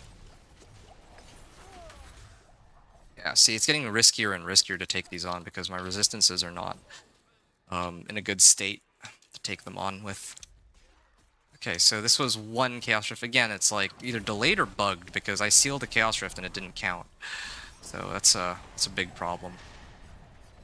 Forces of Hell grow angry. I'm looking for... Okay, so I have 3 Tortured Gifts and... Like, I need to look for more of these rifts. Ideally. It's 2. This rate I might actually find enough. Like, looking for more of these rifts, but when I need them, like now that I need them, it's difficult to find them. Are you playing D4 all along, starting from Season 0 without giving a break? Well, I mean... Sort of?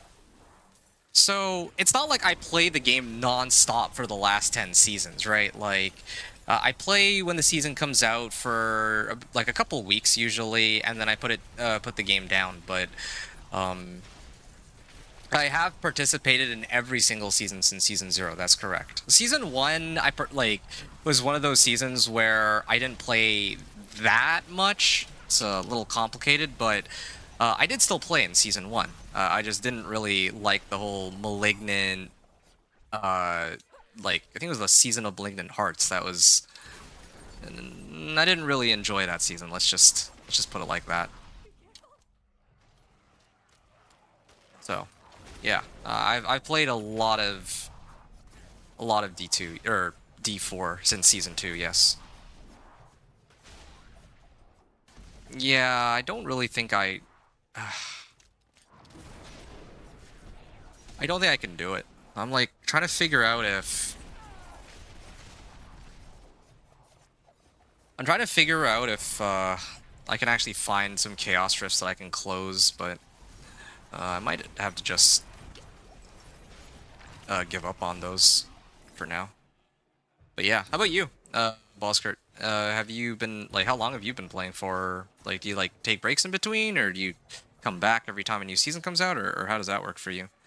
Because, yeah, in my case, I play every season. Like, to be honest, there's some seasons where I'm not really too interested in the gameplay itself, but I do like to, I actually do enjoy, like, putting out videos for the game, because I do feel like there's, I guess, there's content that not everybody has seen in a way, or perhaps more specifically, like, there's like so many different builds in the game, and I want to make sure that, you know, like, there's going to be some people who want to play like Blizzard Sorcerer, for example, and then uh you know, all they see are meta builds, and because of that they get discouraged from trying out some of these sorts of builds, right?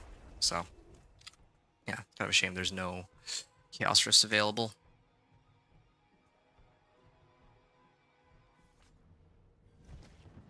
I'm gonna set it to Penitent in a second.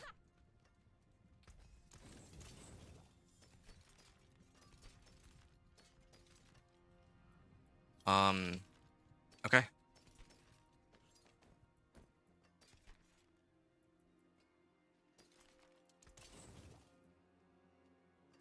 I'll salvage this too, and I'll deal with this one later. Okay. I don't have time to, like, sift through my individual items, so I'm gonna set it to Penitent, and I'm gonna actually turn in what I've got. I'm gonna open the gifts first.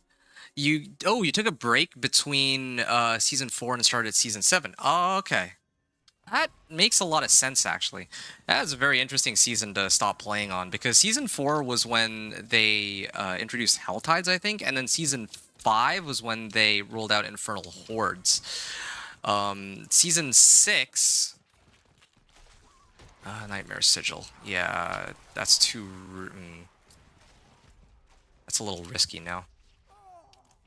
Hold on a second. Sorry, I need to figure out where all the chests are. I should have done this beforehand.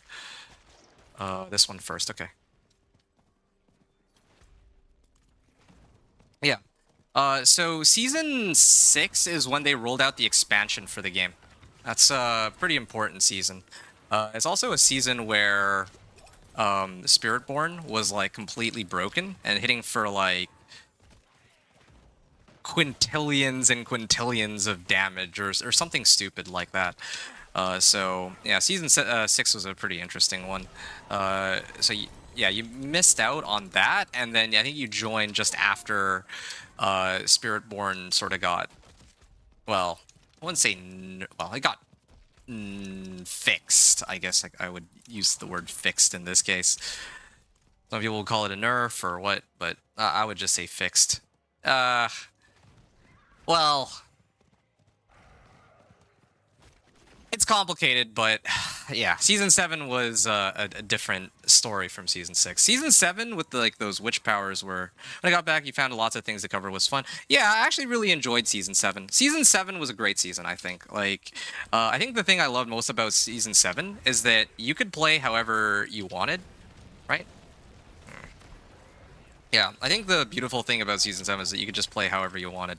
And, like, I don't know if you played Dance of Knives Rogue on that season, but yeah, like, Dance of Knives Rogue, I think I made it Torment 1 to Torment 4, solo self-found in, like, 5.5 hours. Like, obviously, there's players who can be faster, maybe even on the same build, but, you know, as, like, as a somewhat, I'm not going to call myself a casual player, but I'm not exactly, like, you know, a big, like, really serious kind of gamer for Diablo 4, I was able to do it in a pretty fast time. And I think that's because the way they had the pit scaling back then was that Torment 4 was, like, a lot easier to reach.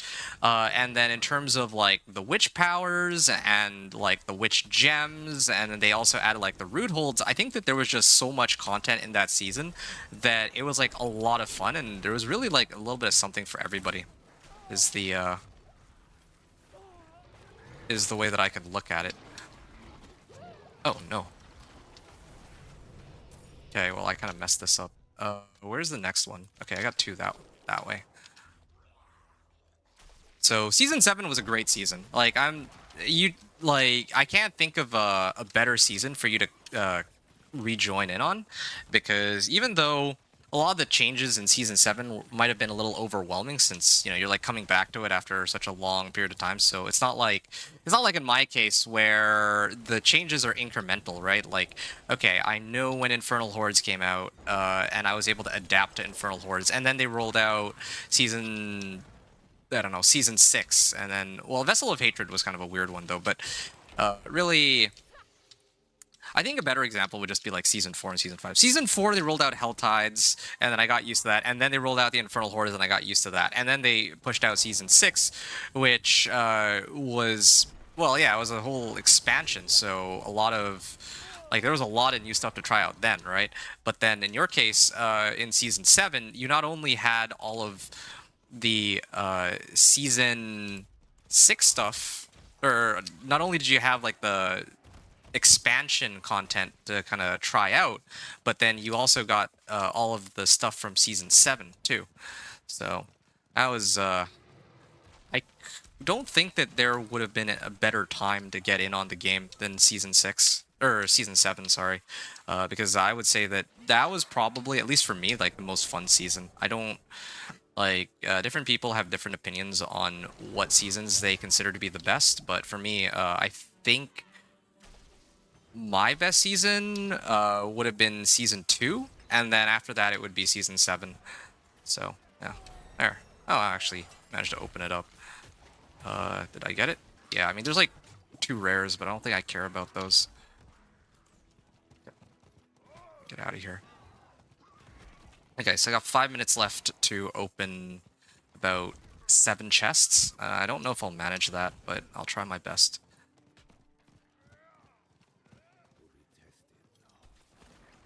Okay. There. I think I should be able to recall out from this cellar. That's perfect. And then I open all the tortured gifts there, right? Yeah. So all that's left is for me to come back here and turn all that in. Or I'll turn in my remaining cinders. This should bring me to like level 37, 38-ish, and then I'll just run my Forgotten Wisdom Nightmare Sigil. And I think that brings me to 42 or so. Oh, I also haven't been using this either, huh? That's a little awkward. Should have had that active. I don't know how long I haven't had it up for. Okay.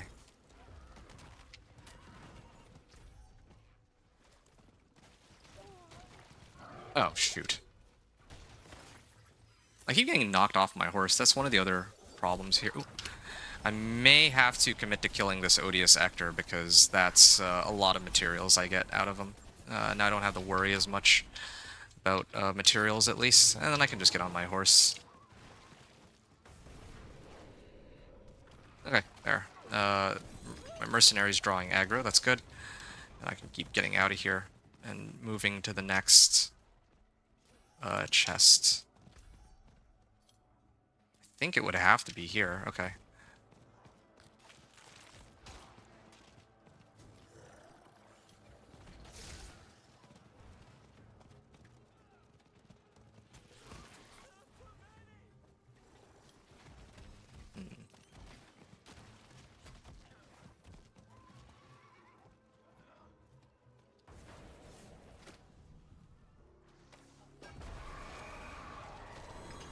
Okay. I can afford to leave the legendaries, because the legendaries are not... Oh, I reached level 5 with them already, wow. Okay, there's a couple more tortured gifts this way. I might be able to hit another 4, I'm guessing? 4 of them, perhaps?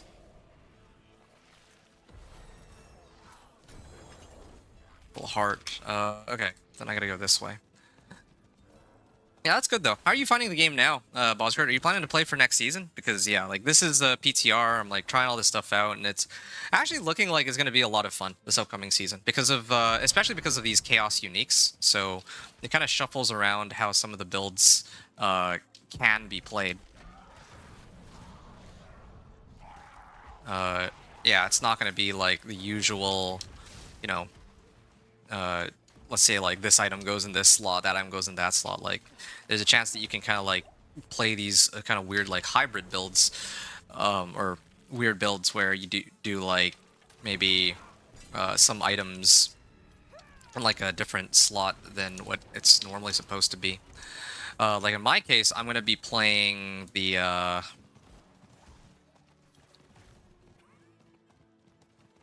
like I'm gonna play my companion druid as pure wolves, right?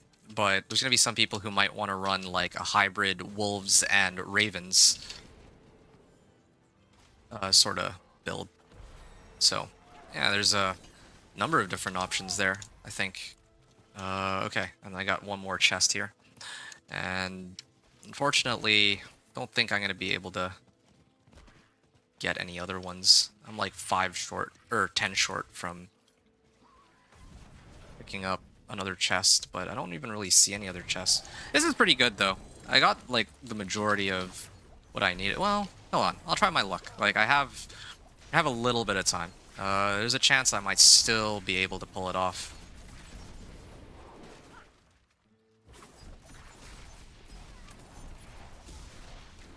Okay, there. So there's one more chest available. This is the last chest. I have 15 seconds to hit it. And come on, 10, 9, 8, and now my game starts lagging. But I don't think it matters either way. Oh, I could have just...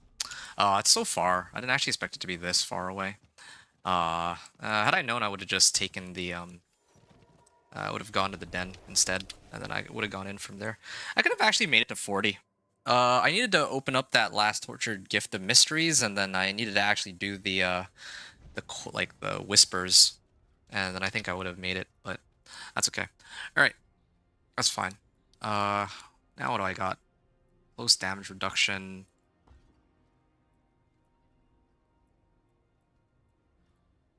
Okay, ultimate skills deal increased damage. At this point, I could probably start picking up the other skills that I normally have. So where's my caltrops? So I can actually start using this.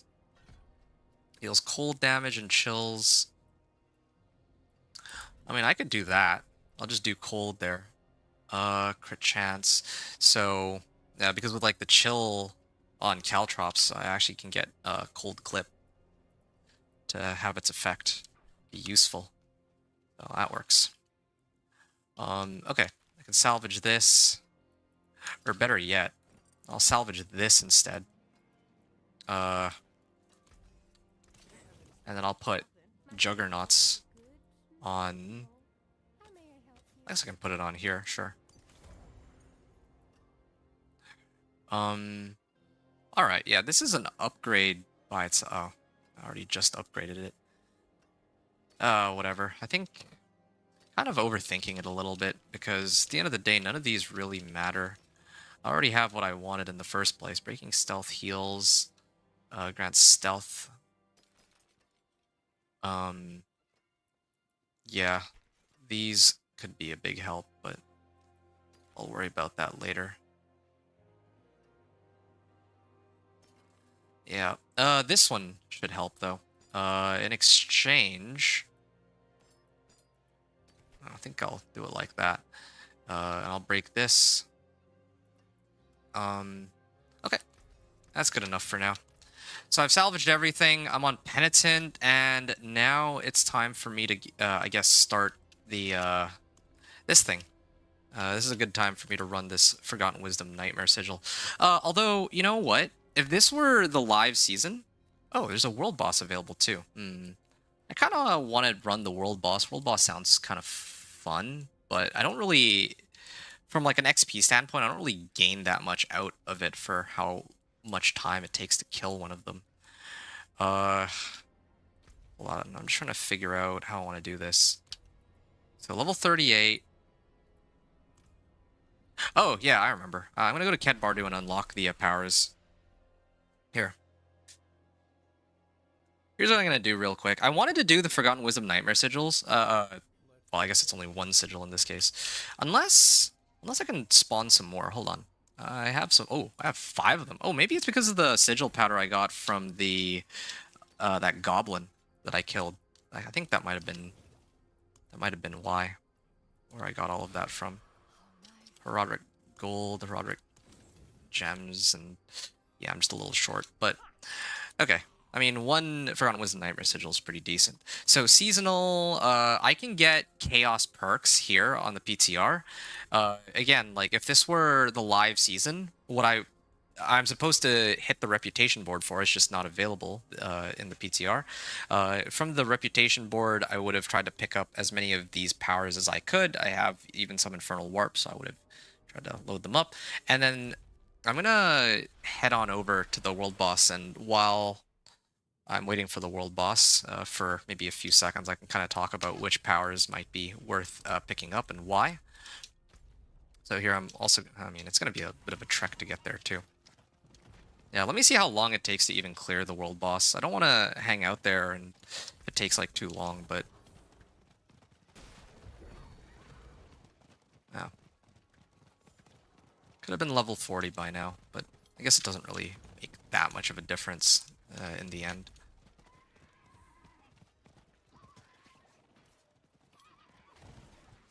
Yeah, this is good though. I have like a lot of the aspects that I wanted already. Well, maybe not. Well, some of them. Clandestine and Synergy are 2 of the big ones. Those tend to be the ones that I struggle the most with finding. But I don't know, maybe this time it'll be Star Shards or some of the other ones that'll be more difficult to come across. Okay, I made it just around the time of the world boss, and yeah, there he is. Okay, let's see how long it takes to bring him down. I think it's okay. We're actually damaging him.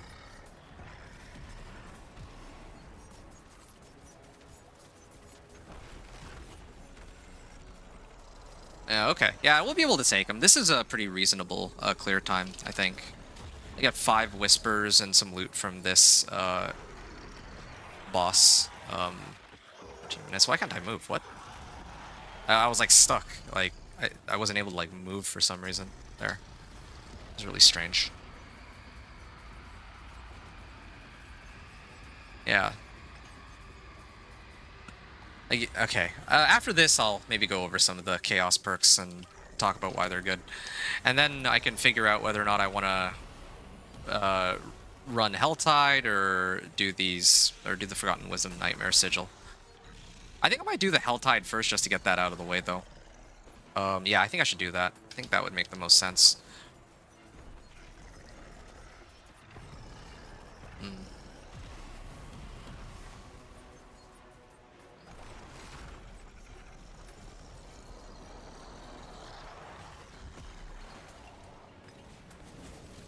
In hindsight, though, I'm treating this too much like a live season, where I'm actually just trying to speedrun the whole thing. I should actually have maybe experimented a bit more with what order I do all this in. Like whether or not like if I were to do some of these Nightmare Sigils, or the Forgotten Wisdom Nightmare Sigil as soon as I got it, like, I wonder if I would have gotten a lot more XP that way, but... Yeah, like, look at that. Just keeps pulling me. Ouch.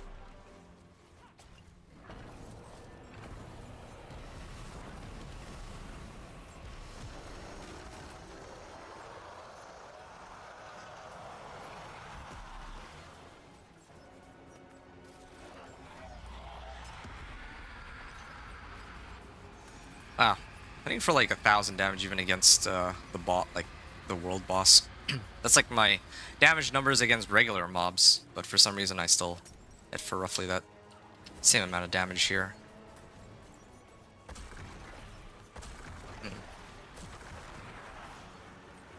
Okay, there we go. 3 minutes for 4 whispers. Or for 5 grim favors, I mean.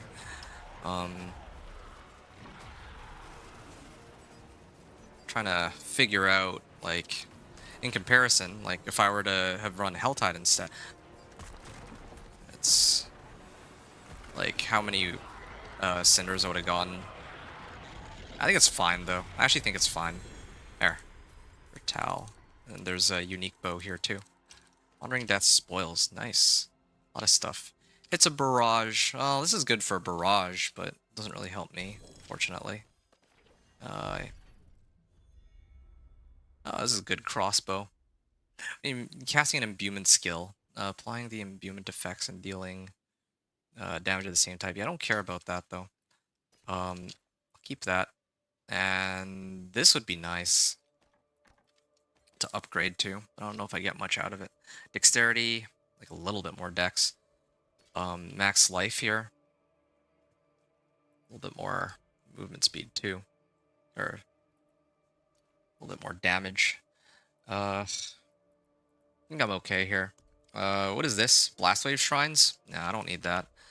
Okay, well, I did what I needed to do. So I can now... Oh, that's a lot of like a lot of whispers. No, I'm gonna go there actually. Forget it. I'll run the I will run the Forgotten Wisdom Nightmare Sigil, but still. You're doing World Boss at VTR. 2 more of us. Yeah. I'm actually a little surprised that there were 2 other people here. I will admit, part of the reason I set it to normal is because I figure that if anyone's going to be running, let me do boots. Yeah, if anyone's going to be doing World Boss, they're going to be doing it in normal. There's no way anyone's going to want to do it in Penitent if they were trying to emulate the leveling process. The fact that there are people even trying to do the leveling process, though, is quite impressive. Like, I genuinely would have expected no one else to want to get in on that. But, yeah, there's at least a few that are doing all that, so yeah, like, props to them. Okay. I'm gonna get going here. Are there any other things I can pick up? I already pulled up Caltrops. I think, if anything, I would maybe consider ranking up Concealment. But I think there's one other thing I was supposed to pick up that gives me more damage. Shadow Clone, I guess? Yeah, I could do Shadow Clone. But I like to pick up Shadow Clone, like, much later, though. Because Shadow Clone... When I'm playing normal, I like to just play like a 1-button build. Like, this is just the way I... Oh. Okay, now I gotta set to normal. Hard mode, actually. I think I can take him. Yeah, I feel like...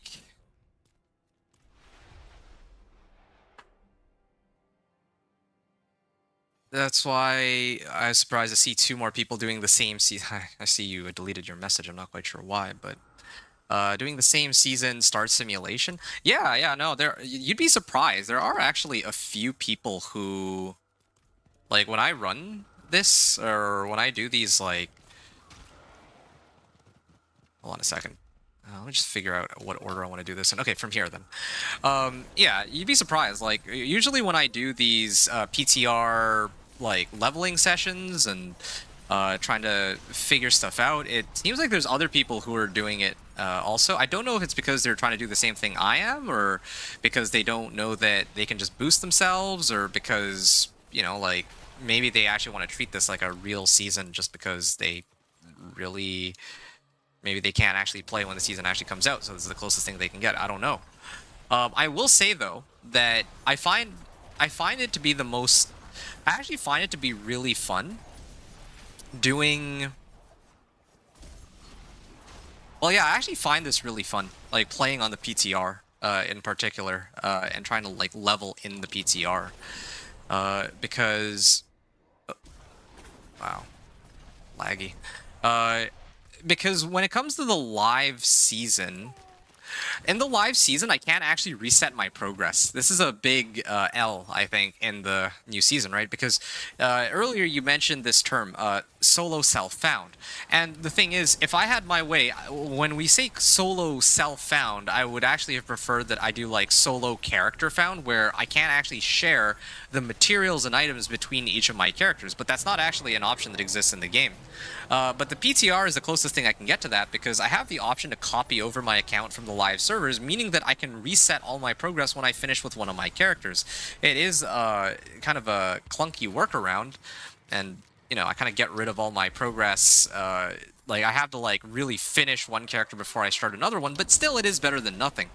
On the live servers though, yeah, I definitely don't even have that option. Thanks for the chat. I need to run some errands, catch you later. Okay, sounds good. It was a pleasure. Hope to see you again soon in the future. I had a really fun chat with you, and yeah, hopefully we can do this again sometime. Take care. Good luck with your errands. Maybe I'll see you tomorrow, if like with my Blizzard Sorcerer, or when the new season comes out. Yeah, you too. Have fun. All right. Yeah, I don't have any more like free damage modifiers though. That's the problem here. I've already maxed out Dance of Nuts. I could max out Shadow Imbuement next. Just make things a bit easier for myself. It does increase the damage on the explosion, but still not quite the big damage boost I was hoping for. Oh yeah, I have Aspect of Elements. I salvaged an Aspect of Elements somewhere, but I forgot to actually temper it onto my equipment. That would be a help. I think I have some other aspects that could be useful too. I mean, I'm still at the point where I'm not... It's not like I'm like dying or coming like that close to death, unless I do something that I know already is risky, like taking on a Blood Maiden or something of that nature. Like, look at that. There's still no Blood Maiden on this Helltide. And again, that's like... That slows me down a bit. Yeah, that actually does slow me down.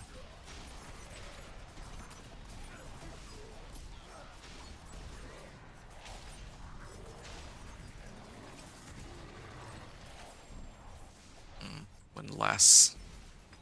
Oh yeah. You know what I'm supposed to do here? I'm actually supposed to run the event. Oh, this event. Is it worth it for me to run these? What am I running this for? I'm running it for loot and for... this would be an upgrade. Hold on a second. Yeah, this is a pretty big damage increase.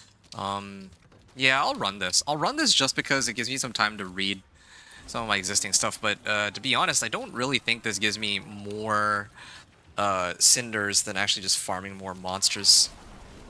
Let alone whispers, but at least I do get some sigil powder out of this, like guaranteed. Each event comes with like 15 sigil powder, unless they change that, but I gotta actually just check it right after this. I can check it right now here. 87. So I have 87 sigil powder, right? And then if I keep going here, or 21. Okay. Stun grenades deal increased damage. Okay. I don't really need these, I don't think. Spend 75 energy. Let's spend energy to begin with. Barrage. Okay, this one I definitely won't use. I'll probably salvage my stuff for that. Okay, I'm glad I wrote it down because I actually don't remember the number. I think it was like 83 or something, right? Yeah, 87, and now I'm up to 102, right? So it still is 15, consistently. 15 sigil powder, always. Okay, and then I could turn in Venus Motes. I think I'm just gonna finish the Whispers. Once I finish the Whispers, I'll turn everything in, because I need to go get the Whispers from the other Helltide anyway. Then I can turn in all of these Tortured Gifts at once, like back to back. There's 4 here. Oh, what is this ghost here doing? Oh, there's also a Whisper for slaying ghosts, so I'm gonna make sure I run that before I get out of here. I think this one isn't... The other Helltide zone has Harbingers, if I'm not mistaken. Hey, there's a treasure goblin. Hold on, I gotta swing by and kill that real quick. What is Odious Ector again? Nice. That's a help. I could use a gilded one though. I actually would like a gilded goblin.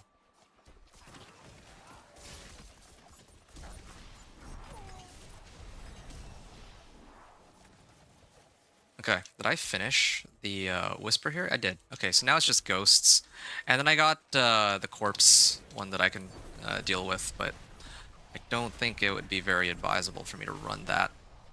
I'd have to go all the way over there. I just don't think that's worth it. But here, at least I'm still farming cinders anyway, so not really losing out on too much while hunting these ghosts.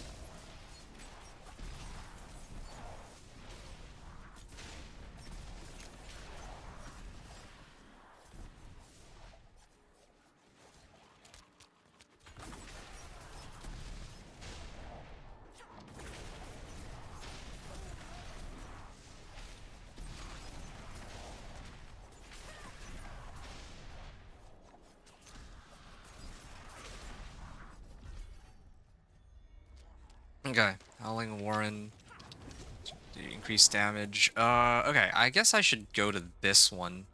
But I'd like to go in from I'll portal in from Marrowin. I think that's the closest waypoint.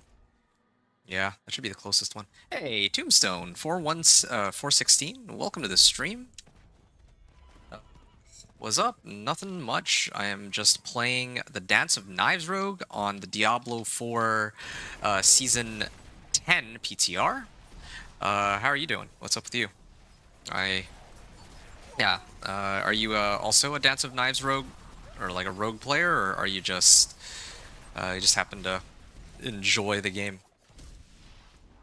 I think, yeah, like 2 days ago, well, I mean, here I'm trying to do a level 1 to Torment 4 run. That's usually what I do on this channel.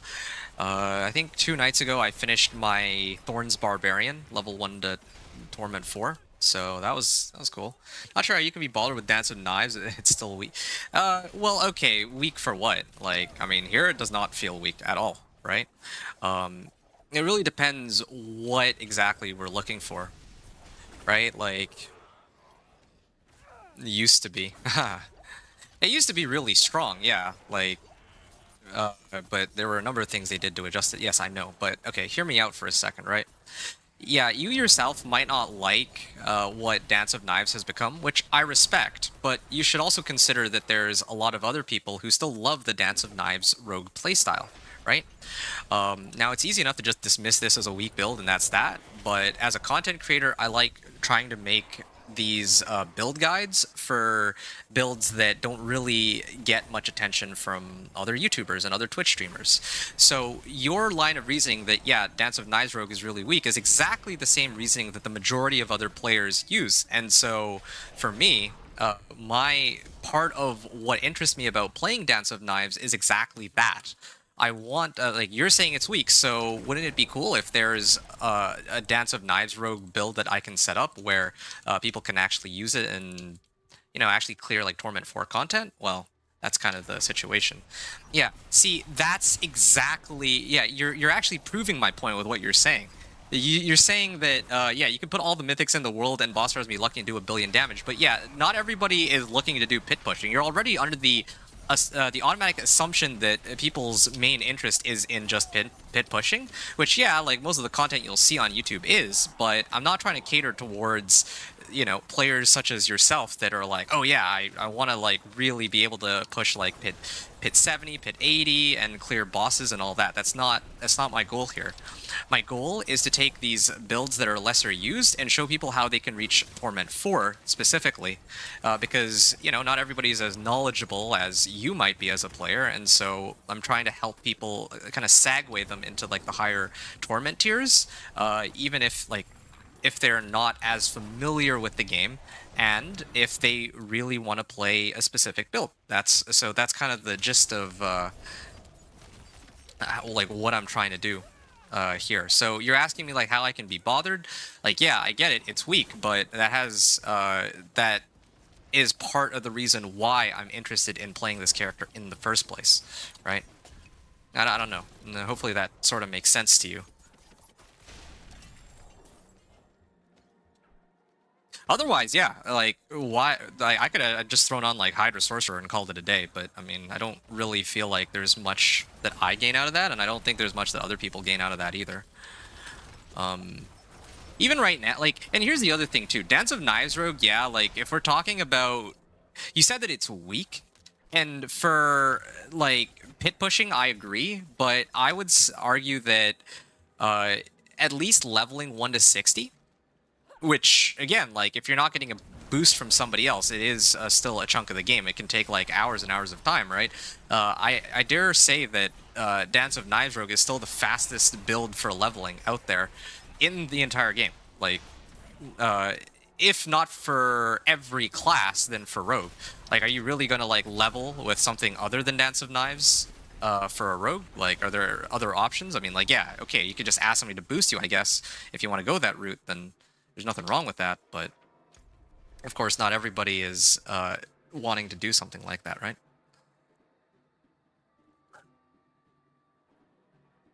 So I'm level 41 now. Okay, I'm gonna actually turn in my Cinder, or oh, greater collection of chaos. Okay, it's a greater collection, so I think this is worth it. Anyway, yeah. So Tombstone, what are you running this season anyway? Yeah, I mean, I figured that. Well, I mean, judging by how you feel about Dance of Knives, it's probably not your cup of tea. So what are you running instead then? In that case. Oh right, I was trying to figure out if I can upgrade all this. Okay, this is a pretty sizable upgrade. This is also good, I think. Yeah, this is gotta get some grades across the board. Use a healing potion, Dark Shroud, Shadow. I mean, this is any better. And I'm gonna salvage it.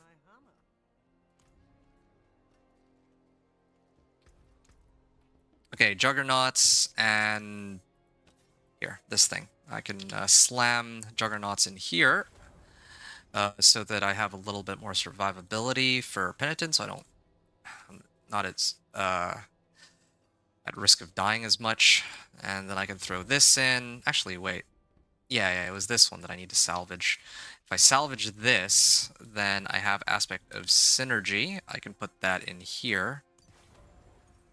Here I think I'm missing an aspect, but that's okay. This one I can put in a Clandestine. And then here I could do... I don't even know.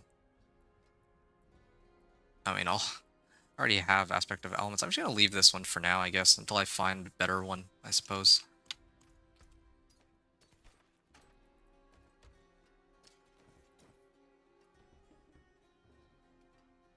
Crit chance, damage to close. I mean, sure, why not? I can throw this in. I don't think this one's much better, so. Okay, socketable in this, and then activate a potion, and then I can get another point here. And I'll save my last point for later, I guess. I can't help but feel like there's some damage modifier I'm missing, but I just don't remember what it was. For now, maybe I'll max out these two. Yeah. So this is Penitent. I still have Cinders, and I have Tortured Gifts and whatnot. Just debating which of these I should do first. I kind of want to do the Seal the Chaos Rifts one, and then I'll turn in the Tortured Gifts. Both at the same time. Yeah, okay. I'll come in from the left side. Okay, there. So Tombstone, you said, well, try tweaking it with some of the season 10 boss powers. Oh yeah, the I like how you called them the boss powers. Still all the way back from season 8. I like how like they change it up every season, and it's hard to keep track. First it's boss powers, then it's chaos powers, and then it's that powers. But anyway, some of them are very buggy. So the thing is, like, okay, so two things. First of all, yes, I should be using the powers. It kind of slipped my mind because I kind of got locked in with actually playing, but I will go over the Chaos perks in a second now that I have the time to do so. Secondly, you said some of them are very buggy. So, okay, so the thing about the buggy powers, I'd really rather not use, like, I'd rather not use powers that are bugged if possible, because it kind of defeats the purpose of, like, if you in the PTR, if something is bugged, right, and everyone knows that it's bugged, then probably it's going to get fixed before the season actually goes live. Now, that's not always the case, but I think it's fair to say that it wouldn't make much sense to try to revolve a build around. I don't think it makes much sense to revolve a build around a bug to do like stupid amounts of damage, because it's not a very good representation of what like the live season will look like if you were to try to make like a Dance of Knives rogue from nothing, right? You said you're playing Pulverize with the broken overabundance. You had 1,200 trillion. Okay, well, yeah, no, that's amazing that you got these crazy damage numbers. Yeah, no, I mean that's cool and all, but yeah, when the season actually goes live, when the builds are actually being played the way they're supposed to be, I don't think that you'd be able to do 1,200 trillion with that same setup, right? Like, I don't know. Maybe you disagree with me on that, but I think that's a fair statement to make. So I don't want to bank on that. It's because Blizzard are real. Yeah, play with the. I don't know what you mean by play with the toes, but I do get what you mean. That I mean, like, I don't really care what the reason for some of these bugs coming up would be, right? Like, you're saying that you're saying that they're an indie developer. I mean, I get it, right? That's the running joke. But jokes aside, I'm not here to really criticize their gameplay or how they've put the game. That's not. People have beaten that topic half to death. I have my opinions about the game, and yeah, it could certainly be better in a lot of ways, right? I don't. This I do not argue, but. On the flip side, I do very much still enjoy the game as it is. I think a lot of other people, perhaps yourself included too, otherwise why would you even be on the PTR, also enjoy it, right? Their toes. I see what you mean. You're saying that, yeah, they basically don't do as much as they should, which, yeah, I can understand where that sentiment comes from, especially with some of the seasons that have come through. Like season 6 with the Spiritborn is one of my, I think, the most egregious examples of like, how did this even make it through playtesting, right? Like that thing's completely broken. Like, that's something that should have been caught beforehand. And if they're not going to have like playtesters, or if they're not going to put it on like a PTR or something, they could have at least put it, or gotten some people, like a handful of people to test it. Like, somebody would have found out or something. So I get you on that. Either way though, like, okay, how long have you been playing the game for? I'm guessing, right? You strike me as the sort of person who has been playing D4 for a while, so you probably know what the game was like back in like season 2 and season 3, before they ever rolled out the PTR. People were clamoring for PTR for ages, and yeah, Blizzard was very reluctant to do it in season 1 and season 2 and season 3, and then finally in season 4 they were like, okay, yeah, you know what, they caved, right? And ever since then, they kind of spoils the surprise of what the new season brings. But on the flip side, at least the game's in a much better. You've been playing for a few years, yeah, basically since the game first launched, right? And that's that. So you know what it was like back in season 2 and season 3, where there was no PTR, and the game was actually far worse in terms of how buggy it was than it is now, right? Things like infinite damage numbers, insane damage numbers, like certain parts of the game not working at all the way that they're supposed to. You know what I mean. I don't need to go through the entire list. You know exactly what I'm talking about. And so... Oh, I kind of messed up. One of the villagers died here. Anyway, whatever. But, yeah, like, at the end of the day, no matter how bad... or how bad you might perceive their developers to be, the game itself is still much better in its current incarnation than it was back then. That is, I would say, a simple fact, actually. there's like far more things that people can do now. Like the itemization is arguable, like is honestly, I would say that it's much more interesting than it was before. And there's like so many more things you could do now that just weren't available at the launch of the game, right? Like I don't. And then just looking at PTR, like yeah, sure, it's. I don't know what was going on with season 6. I don't know what they were. Well, I know what they were thinking. What they were probably thinking to like just make money off the fact that Spiritborn had bugs and all that. But like this PTR, like yeah, it like a PTR having bugs is kind of to be expected. Like yeah, I mean, it's not having builds that can hit for upwards of 1200 trillion or quintillions or quadrillions or infinite, whatever. The PTR is here for people to kind of figure that stuff out so it gets patched in time for the live season. And people complain that, oh, well, you know, their Blizzard goes again trying to take away all the fun from people. But, you know, it's not exactly fun in a new season if the main play for the new season is to just load up on a build that hits for infinite amounts of damage, right? So, yeah. Whether or not Blizzard's developers are amazing or incompetent, that's a completely different discussion to have, right? But yeah, right now I really just care about what is the new, like so far what do I see about the new season? Do I enjoy it? Do I think that it's something that's enjoyable to a lot of other people? Because those two things aren't always synonymous with one another. When season 8 came out, personally I was not all that hyped for the season because they made everything more difficult and they got rid of the witch tide. Like season 7 was great, right? Like I really enjoyed season 7. I think that season 7 was probably one of the game's best seasons personally. And so when in season 8 they kind of regressed on a lot of stuff and then they made a lot of activities more difficult, like boss farming and all that.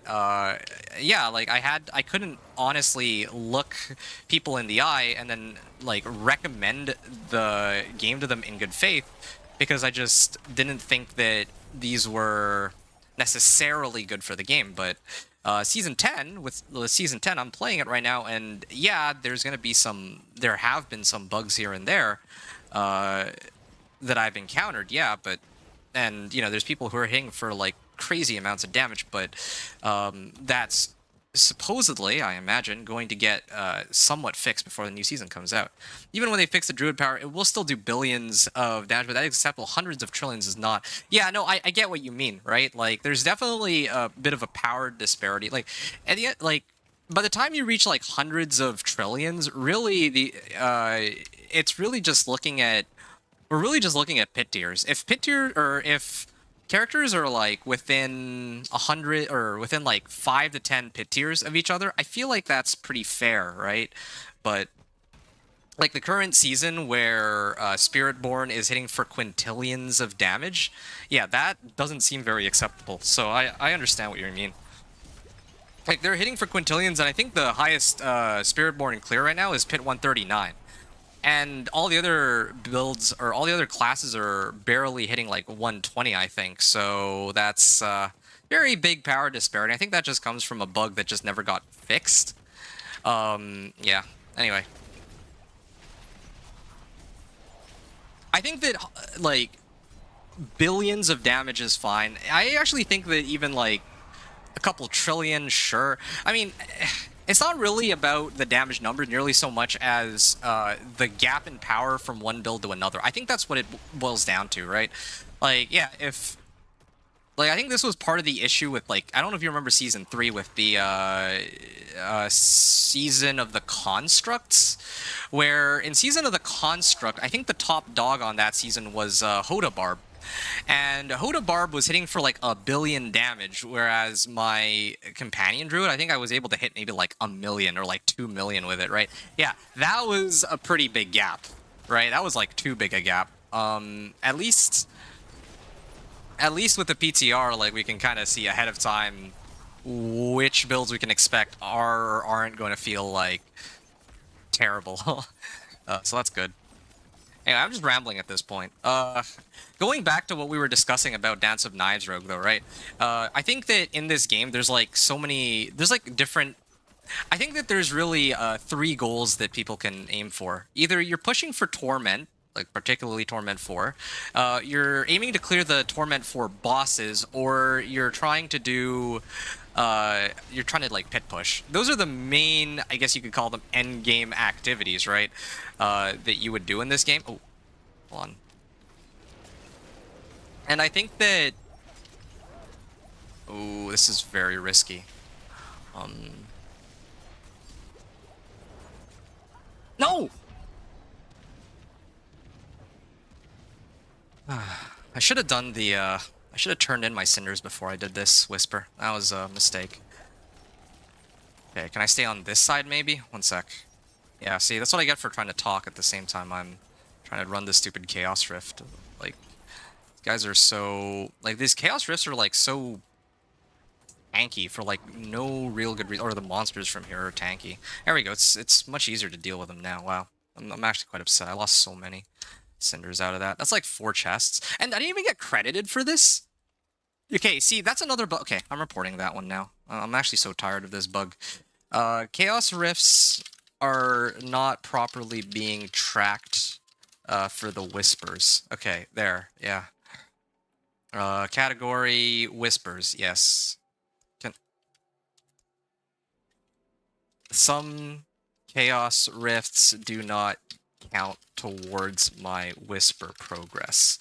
This is like, if not for that, then I would actually not even have taken this Chaos Rift to begin with, because I already cleared one earlier. I've already done 3 Chaos Rifts, but I've only gotten credited for one of them for some reason. See, another one of those bugs from the beautiful devs that you've been talking about. In the third Diablo game, trillions of damage to the norm at endgame, but a whole different game design. Yeah, see, Diablo 3 was doing it right, I think. Right? Like, they had, like, a lot of different activities, and then they had stuff to work towards, and I'm with you on that. Like, I think that Diablo 3... I mean, it took them a while to get into their stride, though. I don't really excuse Diablo 4 as much, because I feel like they're kind of going in the direction of Diablo 3.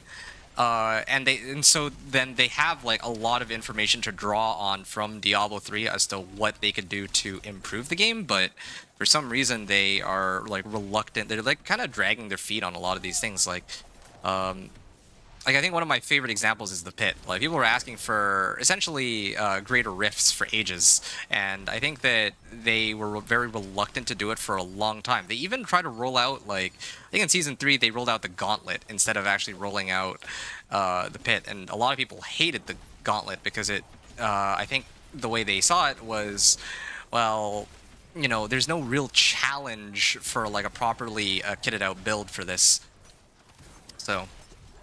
yeah, it's kind of interesting. I wouldn't even say design philosophy, but their decisions with a lot of what they're doing with the game. Yeah, I mean, I don't think there's been, aside from like Season 1, where there were a lot of things about... Okay, you know what? No, I'm tired of this. This is not worth it anymore. Unless this is like a Blast Wave Shrine, maybe? Wow. 1 second. I'm just gonna abuse the Blast Wave Shrine to try to clear this. Ow. I used the Blast Wave Shrine to clear it. And I still didn't get credited for the Whisper either. This is, this is very unfortunate. Okay, well, I'm done trying to, like, hit these, Infernal Warp. Yeah, I don't know why, like, some of them track and some of them don't. I actually don't get it, and I'm actually running out of potions, so... Oh. Shoot, I didn't see that one. Okay, I'm gonna head back to town. I'm just gonna turn in my Whispers. I did what I wanted to in the first place. That's a little that's a little bit of, I've been struggling, and for no real good reason, I think. I'm gonna set it to Penitent, and heal. My armor stats still pretty good. My resistances, on the other hand, are not. So at this point, I mean, I have Subo at level, or rank, or what is it? Like level 5. I'll just call it level 5, whatever. They have so many different terminologies in this game. So they have I have my Subo at level 5. Go this way. There we go. Hey, that's a new dialogue. I've never heard that one before. Okay, I'm gonna hire him as a mercenary so I can get resistance to all elements, and then I'll enlist Aldkin so I can get this if I get CC'd, I guess. Okay.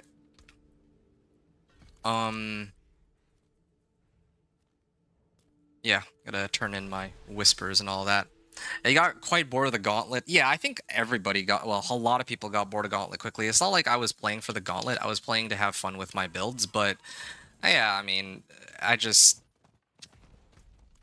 feel like that's a prime example of them trying to develop something that that they think people would like, but rather than actually trying to...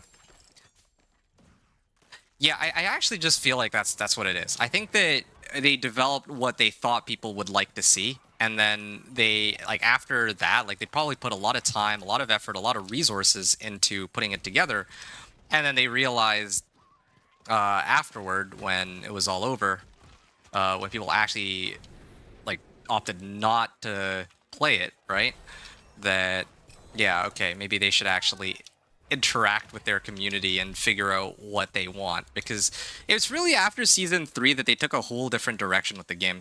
Like, if you think about it, right? Oh, avoid that. Missing out on like 5 chests here, but yeah, it was after season 3 that the game, like, the way they approach things was very different. Season 3, you might remember, they had like all these like crazy cinematics and all that to kick off the season. Now they don't even have that anymore. And what they have instead is every season they focus a lot more on the gameplay changes, and then, yeah, the quest line tends to be more of like an afterthought, if anything. They don't have like these richer storylines as like with season 3 and whatnot, and they don't roll out stuff like the Gauntlet anymore that no one wants to really interact with or partake in and interact with. Like, yeah, they roll out like Dark Citadel was interesting. That one. But I think like that one was kind of like the one exception. But all the other ones, like, I feel like there's reasons to do all these other activities as compared to the like season 3's whole Gauntlet fiasco. I feel like that's a fair way to put it. Okay, I'm gonna get out of here. Trying to just go back to town right now. You wouldn't mind an auction house in Diablo 4? Yeah, I think that auction house in Diablo 3 left a bitter aftertaste in a lot of people's mouths because of, you know, the real money auction house, but I actually think that a regular auction house would be okay. Like, where it's, you know, in-game items for in-game items only. Yeah. Yeah, I actually think that that would be all right. Trading items for items, right? I think that's pretty fair. Because otherwise, like, I mean, like, you find like a really good item, you want to sell it, and, you know, who's gonna take you up on it, right? It's difficult to find buyers for some of the items that you might have that other people might need, or that you might need. Oh, there you go. I got 2 of these now. Okay, this is perfect then. I don't have to toil anymore. Blast Wave Shrines. Okay. I guess I get to run these both back to back. I think I'm going to restart my game first, though. Yeah, I'm going to restart my game because I don't want to run the risk of it crashing on me while I'm doing the nightmare sigils, because I only get to do these once each. So if I open one up, I go in and I crash like 3 feet in, then that would be a big bummer. That was one thing you were sad they removed from 3. Well, were you using it for like real money though, or were you using it for like in-game trades? Because yeah, I can completely understand why they chose to remove it during Diablo 3, when, yeah, like, the way it was literal pay to win. Like, it was pay to win by every definition, because in order to get someone message me saying they want to buy something, that I reply to them, never hear from them again. Oh, you mean like, well, where do you do your trades though? You talk about like in game chat, or you're talking about like in like websites?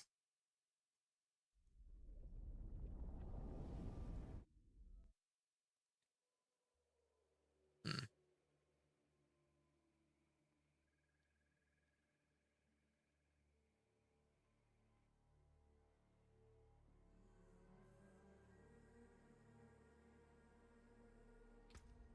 Okay. I'm gonna go into penitent here, and I'm gonna open it up. How long have I been on this run for? Like 2 hours 42 minutes so far. This will probably be one of my quicker. Oh, right. I totally forgot to talk about these chaos perks. Okay, I'm gonna start running these chaos perks now. I'll probably run one of these nightmare dungeons without them, and then I'll run them with. So this one is one of the chaos perks I'd use. Imbuements flow wildly, imbuing every basic skill or skill cast with a random imbuement. So imbuing every basic skill cast, but I'm not running any basic skills, right? So the first sentence doesn't affect me, but then it also says imbued skills deal 20% increased damage. So just off of that second part alone, yeah, my Dance of Knives get 20% more damage from Shadow Imbuement. Yeah, I don't care for these. Erupting Chaos. Power Siphon. Yeah, I don't need this either, because I don't run core skills. Here, you no longer passively gain energy, and chance for these all to hit twice, but again, I'm running Dance of Knives, so completely unaffected, right? So then what's left? I've got Chaotic Grenades. Your stun grenades also trigger a Chaotic Burst, dealing 53 physical damage. You generate 5 energy if they hit an enemy. Well, doesn't really help me very much. The only thing maybe that might help me, well, I don't even think I'd want to use this one. Because it wait.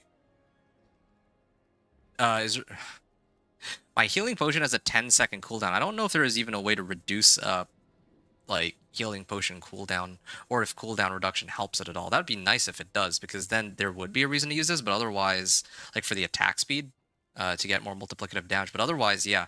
Like this is one of those builds where I don't really get much value out of the chaos perks this season.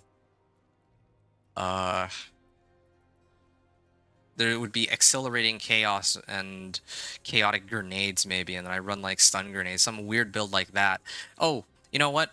Yeah, this is how I would do it. So like these are the ones I would use. So definitely this one. This one's a no-brainer. That's free damage.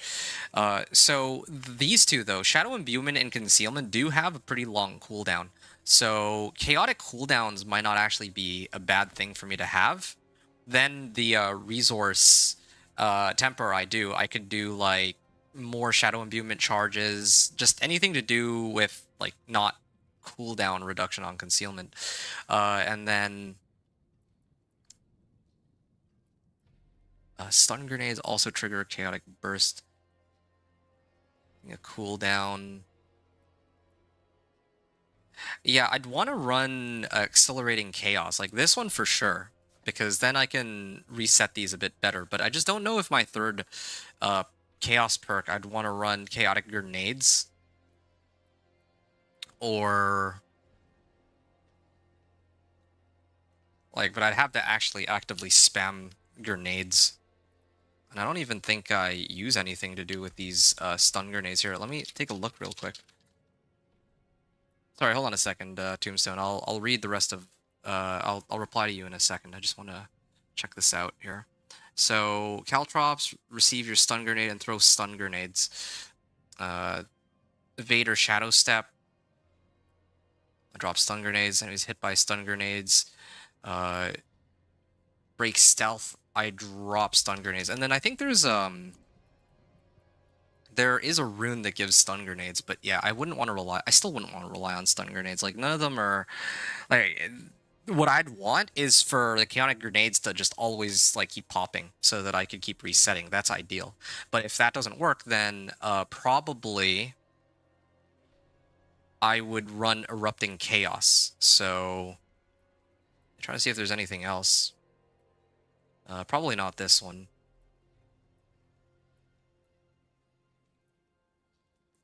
Yeah, I mean, this one could give me more damage, but yeah, I think it would have to be something like this. Wait. No, hold on. Yeah, okay. I think I know what I'm going to do. I would run chaotic cooldowns here. Like, it's either... So it's either going to look something like this, with Erupting Chaos actively popping like these explosions around me to reset off of accelerating chaos, or it's going to be chaotic cooldowns, where I can have accelerating chaos reduce active cooldowns whenever the chaotic bursts go off, and then this thing can take effect. I wouldn't rely on the lucky hit chance on this to activate it, but or even for Shadow Imbuement, but these three could be quite helpful together, right? Or these two could work hand in hand to help keep my Shadow Imbuement and Concealment up. That's like the best... oh, and even like Smoke Grenade and Caltrops are all on cooldown. And then later I'll have Shadow Clone, so yeah, all cooldown based. So I guess those can benefit. Okay, so then there's the unique perks. There's Chaos Unleashed. Well, yeah, there's... This is for if I'm trying to do like a Chaos Burst sort of build. This is Brawn over Brain, so more max life. And then this one is for if I spend resources, but I don't need any, or if I'm missing life, but none of these are particularly helpful for me, so I have to run this, hit and run. I mean, it works out quite nicely for my build, because every 50 meters I move grants me 30% increased damage for 5 seconds. Well, I mean, I'm always on the, like, I'm always moving with Dance of Knives, and I actually move pretty far, so yeah, I would probably prioritize hit and run. I'd probably max out this first, and then I'd probably max out this second, and then these two... I don't really care, like, upgrading them boosts the damage, but it doesn't really boost much of anything else. So, yeah, I think that's, like, these would be the perks I use. But again, I want to try to run the first, like, Forgotten Wisdom Nightmare Sigil without my perks, and then after that I'll put on my perks and see how much better it feels. Minus hit and run. Hit and run is something that I'm supposed to unlock from Torment 1 when I clear Bartok and the Infernal Hordes, but until then, yeah, well, I'm just stuck doing what I'm already doing now. So, I'm gonna open up this, I guess. The other one has... the other Nightmare Sigil also has, like, Monster Barrier, so that'll slow me down, but... okay. You said... You were trying to sell a 2GA Ophidian Iris with 98% asset. Wow, that's pretty crazy. He says he'll pay 200 million gold for it. I reply to say no problem. He didn't reply. Okay, that's a little strange. Yeah, not sure what to say there. Yeah, I mean, that could be for any number of reasons. Yeah, so, but I can understand where that frustration would come from for you. Like, why you'd want to have there be like an auction house where they put up a sum of gold, and then they gotta just, like, if they offer up that amount, then that's the amount that they will give if somebody has the item that they're looking for, right? So now I'm still a poor guy on the game. Yeah, that's unfortunate. Yeah, I don't... Well, I mean, I do most of my stuff like SSF, so I don't actually have that much gold either. Yeah. They will put all the other classes into the ground hard. All the other classes... No, I don't think so. I don't know. I feel like Rogue has been getting shafted, like, the last couple of seasons. Ever since Deathtrap Rogue, they decided that, oh, we're just gonna kill Deathtrap Rogue completely, but then their way of killing Deathtrap was that they actually drove a lot of the other Rogue-specific stuff into the ground, too. Like, I think Overpower was like a kind of a big example of that. Like, Overpower used to be a very massive source of damage for Rogue, and now it's like gone. And they didn't actually replace it with anything useful or anything like too exciting. So playing Rogue is not that much better than it was before. Yeah.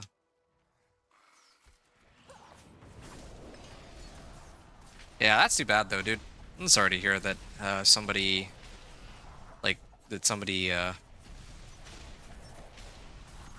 sort of gaslit you into believing that they actually wanted to buy your Ophidian Iris. I mean, 2 GA Ophidian Iris with 98% is pretty...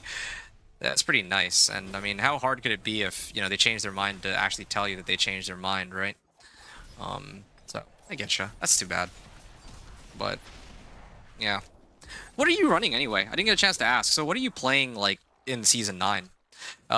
Like the current season, because in my case, like, I'm playing Dance of Knives Rogue right now, but I also played Dance of Knives Rogue last season. Like, I mean, you're probably new to my channel, I guess, but yeah, Dance of Knives, I did like a build guide video on that.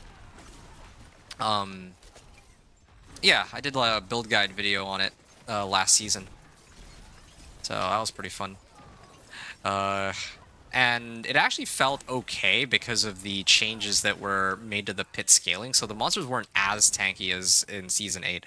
Season 8, doing Dance of Knives, actually genuinely did feel kind of miserable, like, because of how...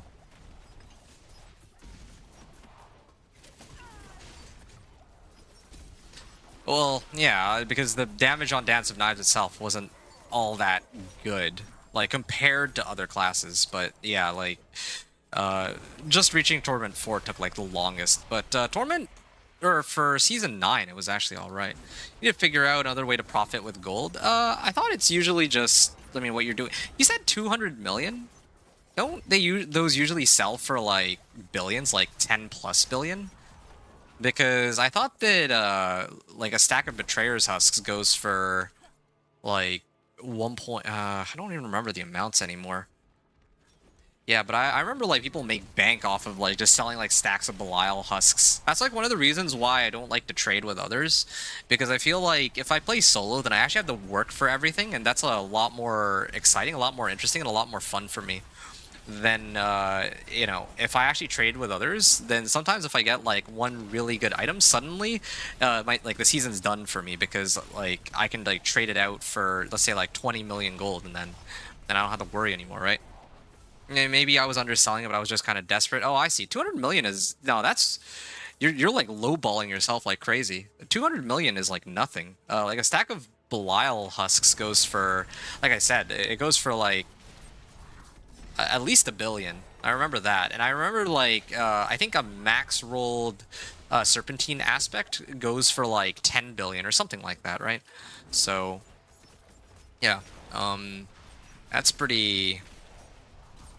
Yeah, that's, you're being very generous with your offer, with your, how much you're selling it for, I think. Okay. Where's all the, events? Kinda cleared everything here, and still no event. You're playing Frenzy Barbarian. Okay, yeah. Minion Necromancer and a Companion Druid. Oh, you're one of those, you're like a summon, or you're kind of like a summoner. Like, you really enjoy your summon-based builds, it looks like. I mean, correct me if I'm wrong. I was actually just talking to somebody before you, and they also, I think the 2 builds they were playing were very, like, summon companion-based. They were also playing Minion Necro and Companion Druid. Oh, that's pretty cool. I'm not playing, like, Minion Necro right now, but that used to be my go-to for Necro. But in recent season, I've been trying to diversify a little bit, because I feel like there's already, like, so many people who do videos for Minion Necro, so I don't ever really feel the need to do it myself, because, well, if other people are already doing it, then I don't really think that there's much value in me kind of, like, showing people the same stuff, right? As I think I've mentioned before. Mercenaries. Oh, I don't have it unlocked yet. Yeah. Alright, so what's your highest pit clear so far then, with your builds? And yeah, like, what kind of minion necro is it? Like, I think in the past I used to make just like a standard minion necro with like Ring of Mendelin, but now there's like archmages, right? So now that kind of changes things, I think.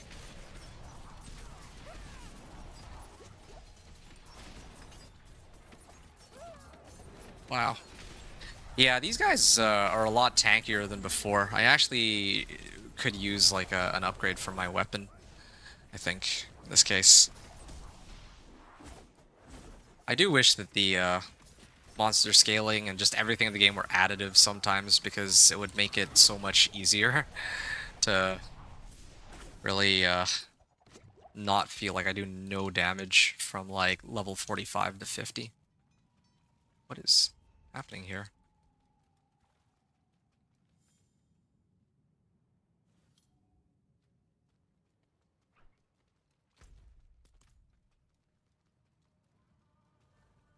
I cleared pit 50 or 95 on companion. Oh, wow. And that's with the Grizzly Rage build or with something else?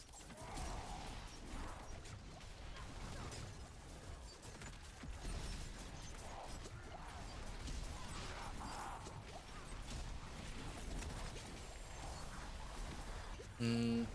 Oh.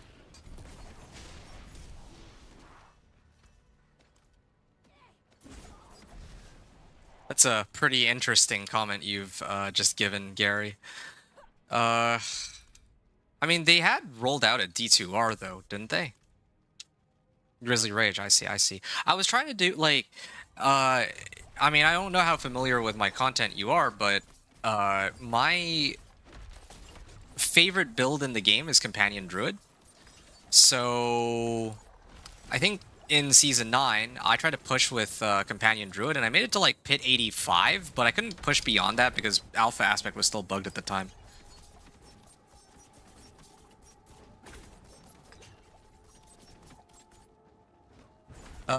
Yeah, Gary... I mean... Second year? Listen, I respect that you might not really like the game. Like, if so, then good for you, but if that's the case, then what are you doing here, right? Kinda strange and random for you to be coming in here just hating on the game and just bashing on it. Like, if you really enjoy some of these other games you're talking about, like Diablo 2 and all that, then you can boot up Diablo 2 instead of hanging out here and smack talking it, right? I can totally understand you having your misgivings about the game. That's totally fine. Like, is it a perfect game? No, definitely not. Like, there's actually so many things about it that could be improved, but I don't think that a healthy approach to looking at the game is to just going around other people's channels and just smack talking it for like what do you get out of this? What does anyone get out of this? Nothing really. So it's a little strange, but I mean, I guess that's how some people get their kicks. Assassin augments.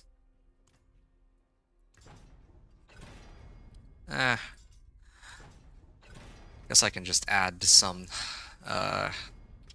aspects, because why not? It's still gonna be more damage than aspect of... this is still gonna be more overall damage than my last one. The one that had aspect of elements. I'm glad I found the Odious Ector Goblin, because that is a big boost in damage. I'm gonna salvage this, actually. Yeah, movement speed. I feel like I have enough movement speed. No, I'm gonna keep my current boots. I think that's better. Synergy aspect? Okay, sure.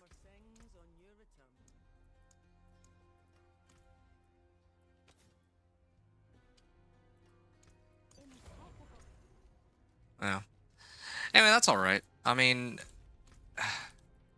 Here, hold on a second. Let me start up the next one. Oh, yeah, I think that one took like, what, 10 minutes? Okay, this one, I'm gonna run the 3 powers I was talking about, or the 3 perks, I guess. Unpredictable Alchemy. And then there was the Chaotic Cooldowns one. Ah, here we go. Accelerating Chaos and Chaotic Cooldowns. Yeah, these 3. And I get to see what it's like now. Alright. And Conclave. Yeah. It's alright. I can understand it, Tombstone. I mean, he's not... The thing is, like, I feel like Gary's frustration is more directed towards Diablo 4. That suggests to me some level of dissatisfaction towards the game. And I mean, you yourself admitted that, yeah, there's like... Not to defend the way he's going about it, right? Like, I don't think that's a healthy approach to go, like I said, right? To go around and just randomly start smack talking the game in other people's channels like this. But at the same time, like I get it from, like, I mean, from your standpoint, right? You admit that the developers kind of drag their feet about some of these problems in the game sometimes, and some people are just more vocal about how they feel about the game than others. So I completely understand how that, I guess, sentiment has kind of turned into this sort of like mob mentality for the game. Um, Mob mentality in the sense that, yeah, it's like the trendy cool thing to go around hating on it, right?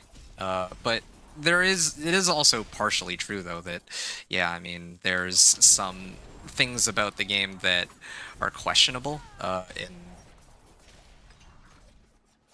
I mean, he's him calling it pay to win. It's like, well, I mean, you do get access to runes if you do have Vessel of Hatred. It's undeniable that you do get a lot more power that way. That's true. Need to pay for any of the cosmetics. It's not like Call of Duty where you can buy some dumb overpowered gun to beat other people up with. Oh, I hear you on that. Yeah, no, Call of Duty definitely had a number of like pay to win things over time, but I don't know. Diablo 4, I don't want to get into the whole pay to win thing because it rubs people the wrong way, and it's not really something I care much for personally. I don't want to like sit here and like defend, you know, uh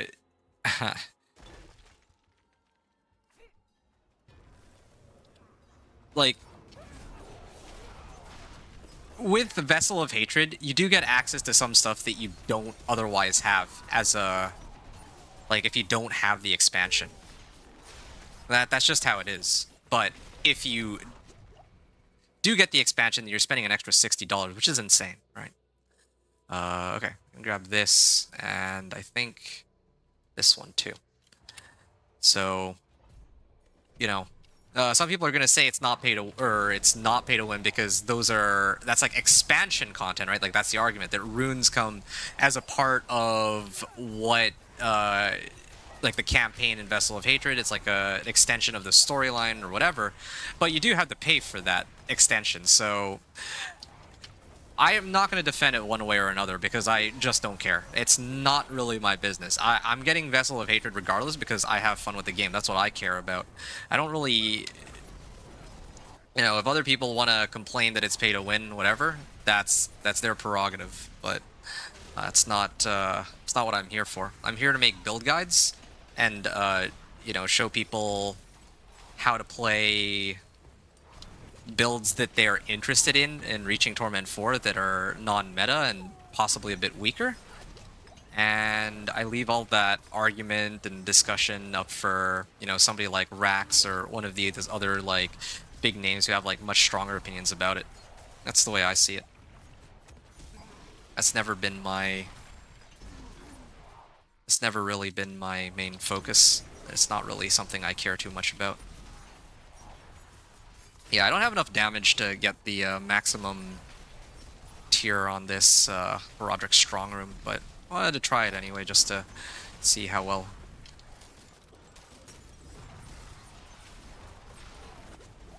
Just to see how well it'd do.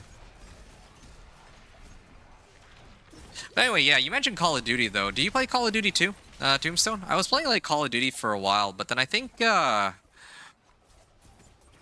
like after Warzone 1, they rolled out like Warzone 2, and that's where I lost a lot of my interest in the game. It feels like such a far cry from what it used to be from back then.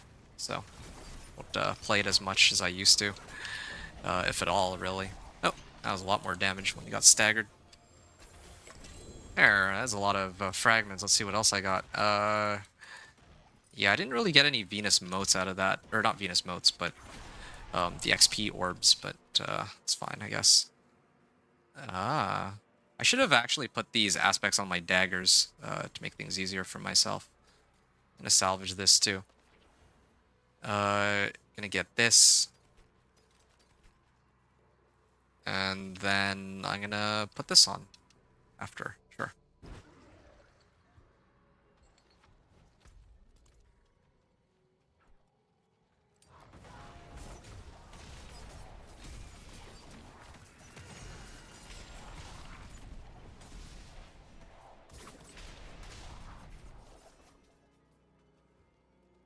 Okay. No, not anymore. I'm waiting on BF6 to come out. Had a lot of fun in beta. You know something? I'm actually pretty upset because Battlefield 6 beta came out when I was like not available to actually try it. Like I was busy on both the weekends that they did the beta. And this weekend I'm actually more free to, do the Diablo 4 PTR. But yeah, when they announced like the Battlefield 6 beta, I was like so excited to try it out. And then when I looked at the dates, it was like, oh, yeah, it's not. Just happens to coincide with when I'm not gonna be around to actually play it. So I wanted to try it. And then I actually ended up watching other people play it, and it actually does look like an enormous amount of fun. I mean, yeah, there's of course going to be some, especially after the honeymoon phase is over, there's going to be like, there's bound to be some problems with the game for sure. There's no doubt about that, that need to be tweaked in time for the, when the game actually goes like live or whatever. But, it was, but from what I could tell, it looked really good. I mean, in comparison to what Warzone has become in the last couple, I want to say months, but even years. Yeah, like I think it's just, it looks way more appealing to me. They said that they were going to roll out like a battle royale for it. To be honest, I actually would have preferred to go back to the classic like Conquest 32v32 kind of gameplay, but you know, that's. I mean, I think they do have that battle royale coming, but I don't know like the exact specifics about that. I'm gonna just let them cook and see how it like what it comes out to be, or how it turns out. That's what I'll do. Like, I'm not going to knock on it before I try it, I guess, is what I'm getting at. I think that's the healthy approach for the game. Hold on a second. Okay, I'm at the 3-hour mark, so this is shaping up to be like a 5-hour run, I guess. Yeah, I know. Just unfortunate timing. Battlefield 6, but the rubber banding needs to be sorted. Reminds me of when BF6 first came out. It took them months to fix the servers. Yeah, that is a problem. And I didn't actually play Battlefield 4. I just watched 2042, and 2042 was 2042 was bad. Yeah. I mean, there were like so many things. Like, I don't even know where to get started on that game. That game looked like a disaster. I was excited to maybe get it for myself, but when I saw how it turned out, I was like, okay, no. I'm glad I didn't pre-order or anything, because this, even though they hyped it up with like the release trailer and all that, it turned out to not be very good. And it died out pretty quickly, I would say. Yeah, it sucks, but it is what it is, right? And I mean, I got to watch other people play it, so in a manner of speaking, I guess you could argue that I, got a chance to experience it through others, so I kind of know what to expect. And I mean, again, it's kind of like this PTR. It's not really even the finished product, and so there is still a lot left for them to do with the game before they give its full release, right? They gotta like nerf shotguns and all that, and like you were talking about rubber banding, and so when they fix those problems, maybe I'll actually have like a much better experience playing it for myself. Yeah, so that's the way I see it. I'll be good.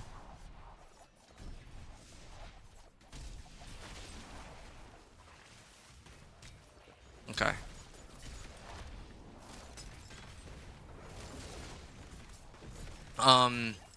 Yeah, it reminds me of Battlefield 3. That's a good thing. Was one of my favorite Battlefields. I didn't try Battlefield 3. I just watched 2042. I've never really been big on the Battlefield series.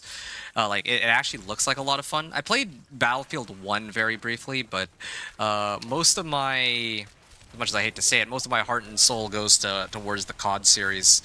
But of course, in recent years, again, like they really have lost their stride. First they went off the rails, then they kind of found their stride, I think, with MW 2019, and then they kind of went off the rails again after MW 2019. Like, I think Black Ops Cold War was alright, It was like it was okay. I didn't like it as much as MW 2019, but still, it wasn't like the worst thing. It wasn't like, yeah, it wasn't like atrocious. I don't think it was amazing, but I don't think it was atrocious either. But yeah, then after MW 2019 in Cold War, they rolled out Vanguard, which now that game was truly something, and I feel like that was the beginning of Warzone's decline too. This is sort of how I feel. Last COD game I played was MW2. Are we talking about the old MW2? Or are you talking about the new MW2? Yeah. Also, you said that 2042 you played it less than 1 week and then you quit. Okay, yeah, that's respectable. Like, I don't know what to tell you on that. Yeah, I'm not even really all that surprised. Like, Battlefield 2042 was so.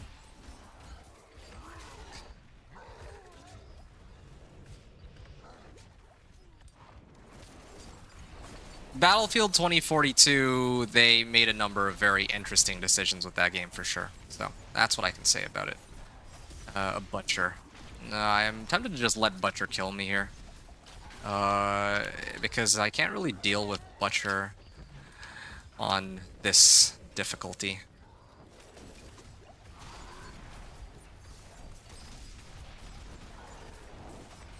And then there's also still all these monsters that I gotta deal with too. I could try to like lure him to me. I'm gonna have to like backtrack a bit. I know that there was a shrine there. I want to hit the shrine, but oh, there's a treasure goblin. Wasn't expecting this here.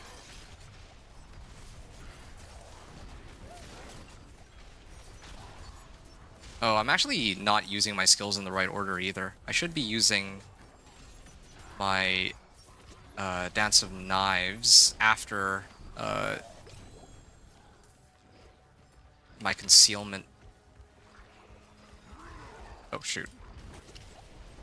Old MW2. Oh, okay. Yeah, no. MW 2019 was a lot of fun. Like, I'd vouch for it. But I mean, the game definitely feels different. Like, I mean, the last one you played was MW2, so that was like, what, 10 years ago? 15 years ago? That was like a long time ago.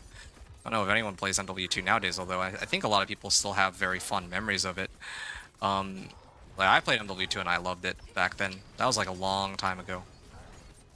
Now, like, the direction they've taken is different, right? Oh, dagger. Ooh. Okay, hold on. I could throw that on, but I'd lose out on some of my aspects. Again, yeah, I should have tempered, or I should have imprinted onto. I was hoping this was going to be Cursed Shrine, but it's not. I should have imprinted aspects onto my rings rather than on my weapons, because I always get upgrades on my weapons. 2042 looked like a really dated console game. Yeah, like PS3 game. Everything looked washed out. I don't know how to describe it, just felt cheap. I agree. Yeah. No, I felt exactly the same looking at Battlefield 2042 gameplay. I understand it. I can't put it into words too, but I get it. What, like, that, I think that's exact. I thought it was just me, to tell you the truth. But yeah, Battlefield 2042 was, yeah, it did look washed out, but I could excuse the graphics being like questionable. I think it's everything else that was the problem for me. Well, either way, I'm excited for Battlefield 6 just because I feel like part of the reason why COD has had a decline for so long is because they have free reign to do whatever they want and get away with it, and there's no alternative in the AAA shoot, like first-person shooter space. And so, you know, they're just really releasing whatever they want, is sort of what it feels like to me, at least. Because if I had my way, right, I would not even look for a Warzone 3 or a Warzone 4, whatever they have now. Okay, well, I can't open that healing well. It's not a cursed well, it seems. Oh, that's too bad. Okay, that's the end of the dungeon, and it looks like I'm at level 49. So I guess I can begin Slay a Blood Maiden. I can take out a Blood Maiden really quickly, and then I think that's enough to get me to level 50. And then I can actually begin all of these. I can actually begin all the strongholds. Yeah.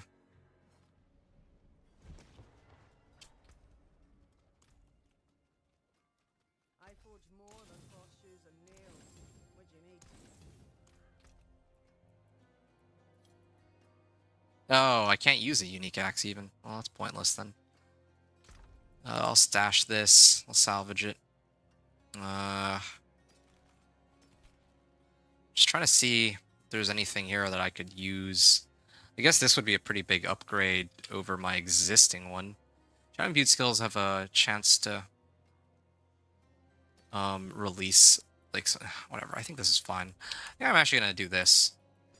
Put these two on, and then I can finally put the right aspects where they belong.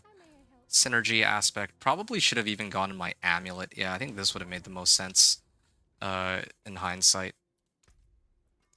And clandestine. Oh, I already got rid of that.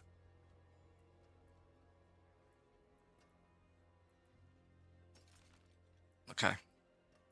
And synergy aspect. And this thing. Okay. There we go. Feel the languish and all this. Increase damage for 4 seconds after evading, so I can use that to boost up my damage a little bit. Then my question is, which of these do I want to load up on next? I've already used up a lot of skill points. I just don't remember where the rest of them go at this point. Maybe Shadow Clone or something. I could do Shadow Clone, I guess. Also Shadow Step. Or is it Dash? I know there's something else that could run, but... yeah. I guess I could just do... oh, each active Dark Shroud has 5% movement speed. I could always do that for movement speed, I guess, in the future. But, oh well. I'll just do Shadow Clone, I guess. Or... I'll do Shadow Clone when it's time for me to take on Pit 10 or whatever. I think for now...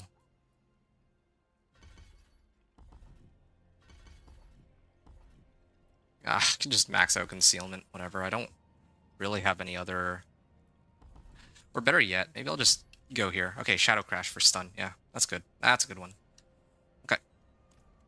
Instead of Penitent, I can set it back down to normal, and then I can activate Elixir of Advantage. I'll create 2 more. Okay. Yeah, this is one of the most annoying Hell Tides to get to.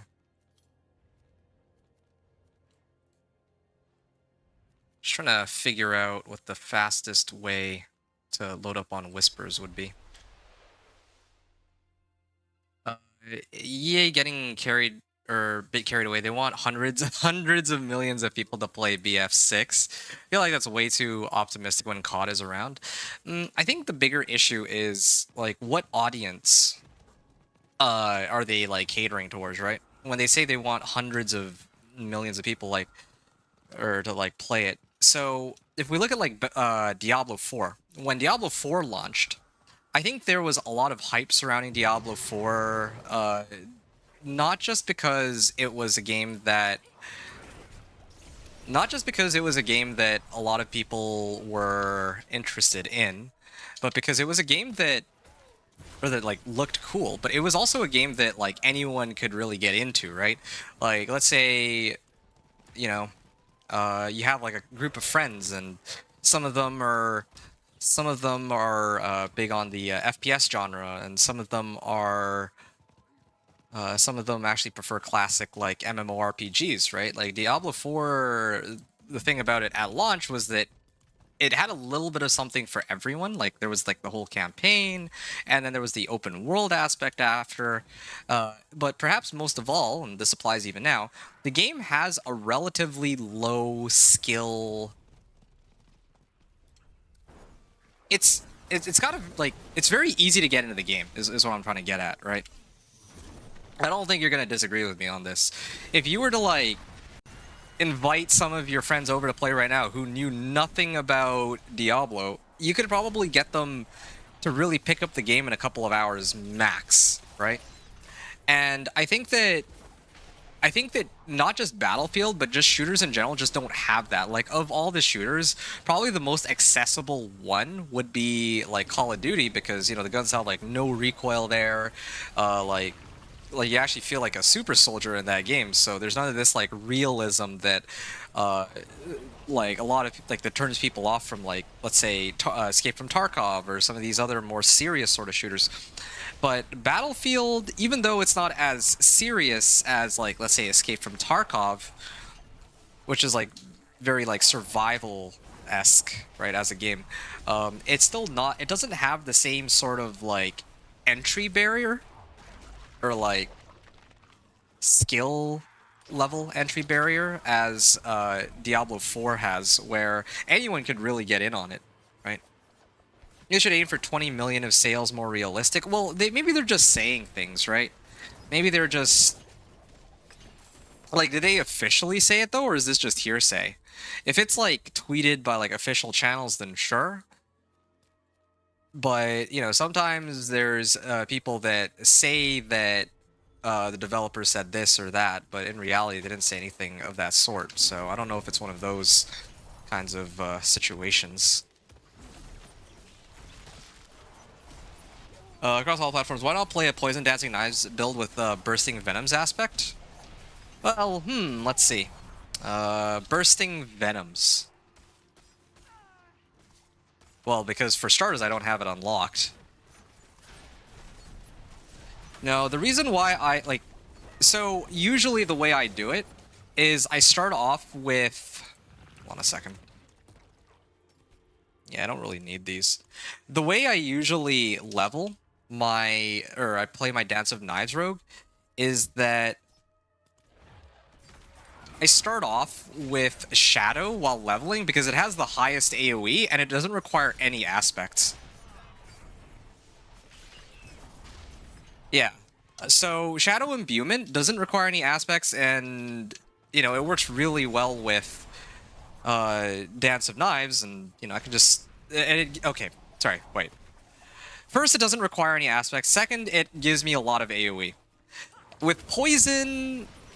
Poison and Cold are great in terms of damage, but they don't have nearly as much AoE when it comes to leveling. When I get to, like, Torment, where I have access to more of the aspects that I need, then the priority becomes how to do as much damage as possible. And at that point, I replace Shadow Imbuement for Cold Imbuement. I actually prefer Cold Imbuement because there's a lot of damage modifiers that come with Cold Imbuement. Like, you can turn your...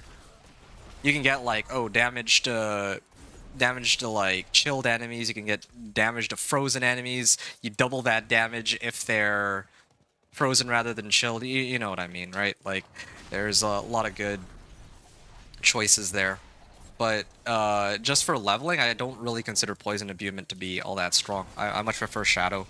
Or, I don't think Poison or Cold are very good for leveling. I think Shadow is the best, just because you get so much AoE out of it. That's the way I see it.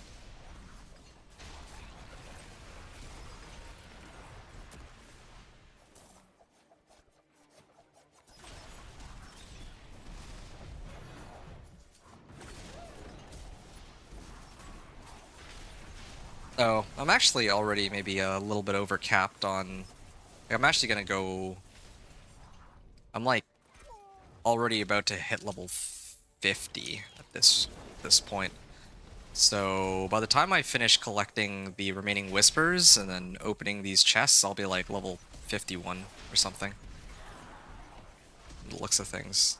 I've cleared 4 out of 5 Harbinger. Like, I was only here for Chaos Rifts, but these Chaos Rifts are actually so... hit or miss with how often I can find them.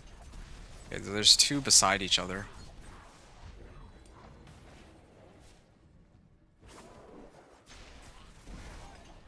Oh, here it is. Helltide Harbinger. Okay, I'm maxed now. Debating whether or not to come back to these. Yeah, I think I will. Here. You read in a gaming article they want 100 millions or hundreds of millions coming from a DICE and EA insider. Oh, okay. Well, that would be. I mean, that would be something. Maybe they could hit it. I don't know. They gotta aim high though, right? Like, if they want to. I mean, maybe they're just saying stuff, but keep in mind, right? Like, would you rather them say, "Oh yeah, we only want to sell like 100,000 copies"? Like, that's not very reassuring. Like, what they're gonna aim low? Like, no, they gotta aim high, right? They can't just.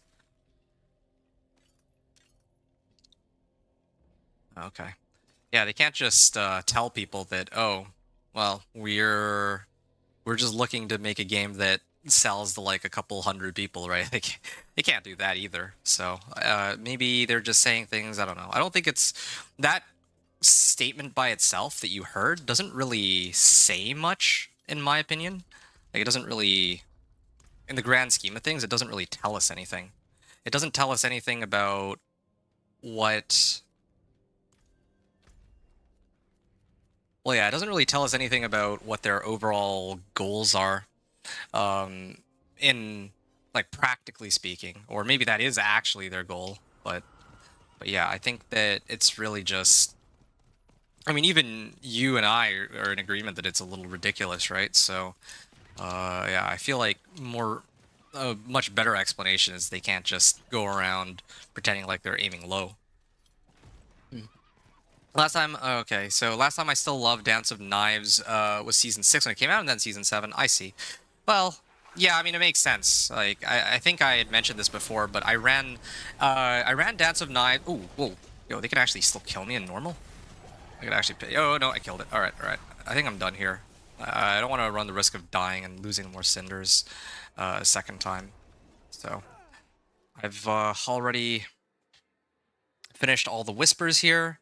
So the only thing left for me to do is to set it to Penitent and then turn in my Tortured Gifts of Mysteries. I overshot the leveling again, so I think that there's going to be some strongholds that I'm going to have left over, but that's okay. It's not a problem for me. Okay.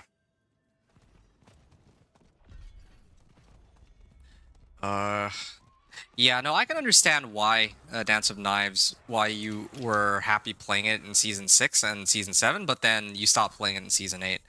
Like, yeah, it definitely feels a lot weaker relative to the other classes, or relative to what it used to be than it does now.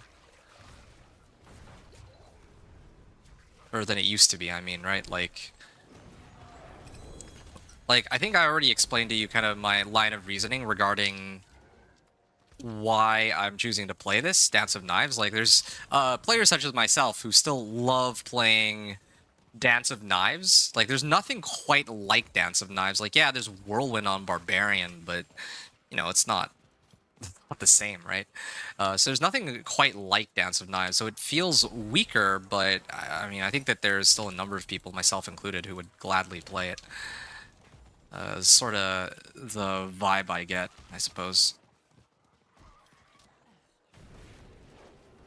No. There, I think I'm done. Yeah. I'm gonna... Oh. What shrine is this? Protection shrine, okay, perfect. This is Penitent, right? So I'm gonna head back to town and I'm gonna start running the strongholds. I think I'm done here. And then we can chat in peace because now I don't have to be as focused on the game. Also, yeah, regarding materials, I have Artificer's Stones. They seem to have made a change where I actually do get Artificer's Stones before level 60 now, so it's kind of an interesting decision. I'm assuming that's an intentional change, but I don't know what the reasoning behind it was. So it'd be very interesting to see what they'd have to say on that. Okay, I think it was Juggernaut's aspect, right? Yeah, wanted to run Juggernaut's aspect here. There, like, pretty capped out on armor. And then resistances, I could run some diamonds, but I'm on normal and I'm running stronghold, so I don't think I need to really care about that. Oh, no, that was a useless one. Against chilled enemies. Oh yeah, this one. I can actually get frigid finesse. Now, that would be a damage boost because I use cold caltrops. Okay, I'm gonna start off on Airman's Pyre, I guess. I like. I think I'm starting to do this. Like previously, I used to do it in like a circle, like some. You know, I'll do all the ones in one region and then another. But I think I'm gonna start doing it in order of perceived difficulty. Like there's some that are pretty easy. There's some that are take a bit longer, and there's some that are just downright miserable to complete, like Festering Dark. And I don't know why, but all the Nahantu ones just take so long. But I think that I'm okay with the check here, but the other ones not so much. Okay, let me just... I don't know why my horse is having its weird pathing, but, you know, this is still far better than when the game first launched and the horse would get stuck on a rock, and then that would be that. Like, then monsters would swarm you and knock you off your horse. The horse on launch was truly an interesting addition to the game.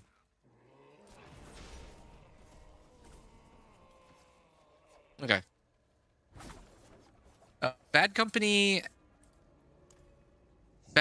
2 and Battlefield 3 were their most successful Battlefield games. They never got to those numbers. Bad Company 2 didn't even get 10 million sales. So yeah, they seem way over optimistic. I agree on that, but again, like maybe they're trying to aim high. Maybe they're trying to make it sound good. Like, oh yeah, these are going to be our goals. This is what we're expecting. And then, you know, maybe they have more people investing in their game because of that. Maybe they generate more hype around it. Maybe they have more people talking about it. I mean, literally, you and me right now, this conversation we're having, we're effectively doing free advertising for Battlefield 6 because we're actually talking about the game, right? So anybody else who's watching this stream who might not have known about Battlefield 6 might be looking into it now, and maybe they might be interested. They might actually pick up the game off of this. I know we're just a handful of people, but you get the idea, right? Like, that's how word of mouth works. It's like exponential. And besides...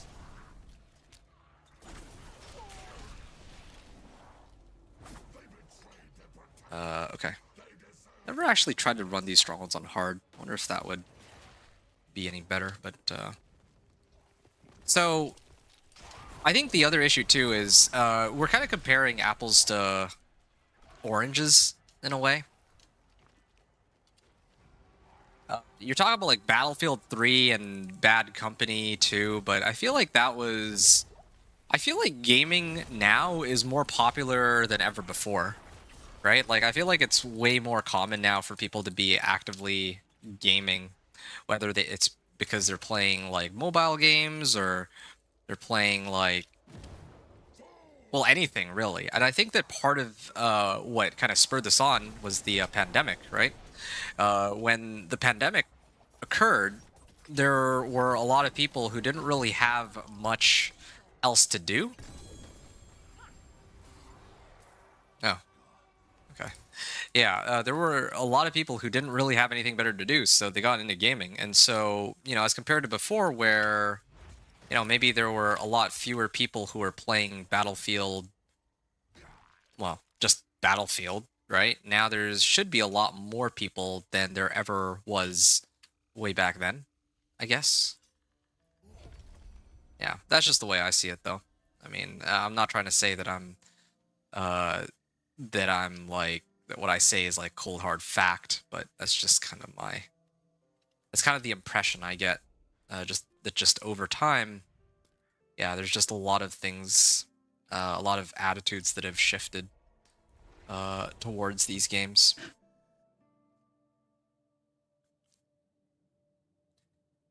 Complained to the biggest Diablo streamers like Rob about Dance and Knives needs more love, but he ignores me. Well, no, that's okay. That's not fair.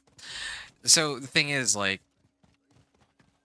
you complain to Rob, right? And there's like a few things you got to remember. Firstly, he has like hundreds, if not thousands, of people watching him at any given time. So, there's a chance that he might not see your comment, or that he kind of has to. He has to filter out feedback. If like put yourself in his shoes for a second, right? And I know it's kind of weird for me to be. It is a little weird for me to be defending these bigger streamers, I guess, but still, like I think that a lot of these bigger streamers don't get enough credit. A lot of them get scapegoated because the viewers who hang around their chat don't really try to understand the big picture. Um, in the sense that, like you're, like put yourself in his shoes, right? He has to stream to like hundreds, if not thousands, of people, and maybe like some of them are going to be telling him, or going to be giving him all this feedback, and some of this feedback is going to be contradictory with are going to be contradictory with one another. Some people are going to say that the game is too slow. Some people are going to say the game is too fast. In the case of Dance of Knives Rogue, I think that there are a lot of people who are still under the impression that Dance of Knives Rogue is still very strong. Like, it's still very fast for leveling. It's just that when it comes to pushing the end game, then there's a problem. So some people might lack that perspective too, right? And I mean, as you yourself pointed out, Rob is primarily a barbarian guy, although even that is a little... That's kind of a dubious statement, because I think that even season 6, when Vessel of Hatred came out, he was, well, of course, as with pretty much everyone else, he shifted over to Spiritborn, because, well, that's meta. So I'm not sure I entirely agree that, oh yeah, he disregarded you because he's a barb guy. I mean, there's like a number of other factors that we got to consider too, ranging from the fact that he's not really a barb guy, and also that he's not, it's like not entirely possible to listen to every person who actually has an opinion to give, right? But yeah, he does have a close relationship to, I mean, I'm guessing you meant to like to barbarians. Yes, he does love his barbarian very much. It's true. He does enjoy barb. That much I know. I don't know if he's like a like a barb only sort of person though. The Blizzard, so a close relationship to Blizzard, so why not? You mean like bringing it up to Blizzard? It's true. Yeah, and games like Fortnite. Well, hold on. What's your beef with Fortnite? Out of curiosity, I don't have a strong opinion about Fortnite, but I've played Fortnite before, and I didn't. I mean, I enjoyed it. It's kind of like D4. Like, yeah, running sentiment about D4 is that it's not a very good game, and yeah, there's like so much that they could do, and that there's like a lot of potential, but despite all these problems, I still very much enjoy it. And I feel like Fortnite was the same way. Like, I played it, and would I make content about it? Probably not, but it's still, I still had a lot of fun with it when I did play it. Ow, I'm just getting frozen nonstop. So I'm actually very curious to hear what your beef is with Fortnite. All the exposure has got more on TV has made gaming more popular too. Oh yeah, definitely. I mean, like, there's yeah, there's gaming is such an integral part of culture, like pretty much every culture now, right? Like the rise of like esports too, means that no matter what country, well, even some of the countries in the East are more prone to like take this kind of thing a lot more seriously, or like it's I guess more socially acceptable now than before is my guess. I mean, I wouldn't know too much about that, right? But I just I guess now it's like everywhere. Gaming is everywhere. Is what I'm trying to get at. Like, it doesn't matter if you're in North America, if you're in Europe, if you're in Asia. Like, there's gonna be, you're bound to at least have some level of exposure to gaming, and you're bound to be to know at least a few people who are themselves gamers. So that's how it goes. But it was on YouTube. He wasn't getting a lot of people talking at the. Oh, hold on a second. Yeah, I think last time I ignored Crusader's Monument and I went for this instead. Yeah, okay, fine. Head on down here. Okay, hold on. I'll read this other comment. For Fortnite with just the kids' games to be too cartoony, I was a PUBG player. Oh, you know, I always wanted to get into PUBG, but at the time at the time when PUBG was like still really popular, I hadn't gotten like a new PC yet. Yeah, that was the reason why I didn't get in on PUBG. Otherwise, yeah, like everyone was playing PUBG. Like I had so many people who were asking me to like try it out, and I tried it out and I loved it. Oh, it was a great game. PUBG, like so fun. Um, and I myself was. Okay, hold on a second. There.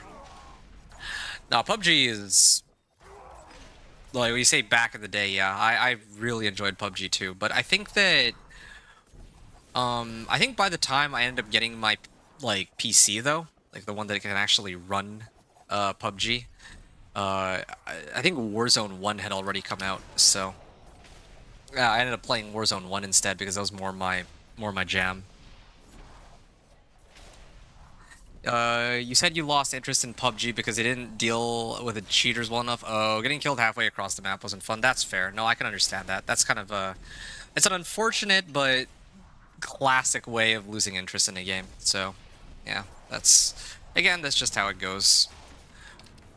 I'm not trying to justify, you know, like obviously they should do a better job, but at least I mean, that's kind of, Warzone 1 for me, the reason why that died out was just because I think it was a similar reason actually. I think that was one of the things that killed it for me. The number of cheaters in the game was a big problem. So I can kind of get that. But with regards to Fortnite, maybe it's kind of different between you and I. Our respective philosophies regarding how games are. But I actually don't really care too much for how a game looks as long as the core gameplay is enjoyable. Fortnite, you could say it was cartoony, but it was a far better maintained game than pretty much every other AAA shooter that I've played to date. Every single one. Without, like, bar none. Like, I'm trying to really think of one single shooter that I've played where... Like, because when I played Fortnite, right? When I played Fortnite, I did not ever come across any blatant cheaters. And that wasn't because I was terrible. Like, I was, like, alright at the game. But the thing is... Like, I think in my maybe like year or so of playing Fortnite on and off, or 2 years, I only came across one blatant cheater. That was it.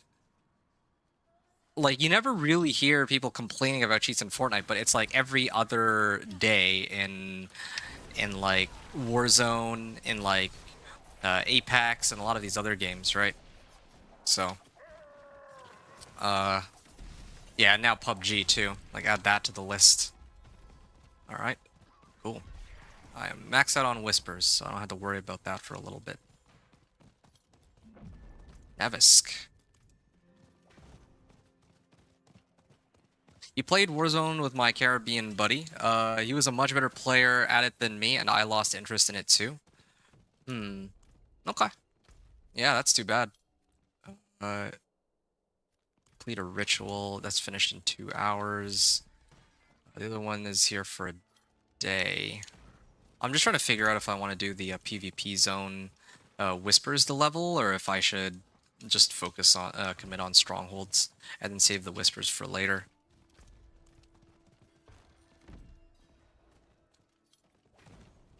I feel like turning in a Whisper gives a pretty sizable chunk of XP, though. I might do it. I kind of want to have those PvP zones available anyway. Yeah, it's better than just forcing more strongholds. Like, I always do strongholds from like 50 to 60, so it'd be nice to actually vary things up a little bit. Yeah, I think I might do that. I can't wait for my next run, though, with the Blizzard Sorcerer. The Blizzard Sorcerer, I'm just going to be going through a Vessel of Hatred campaign, so that'll be a lot faster. There. Have the... Oh, Bound Prisoner. Ooh, okay.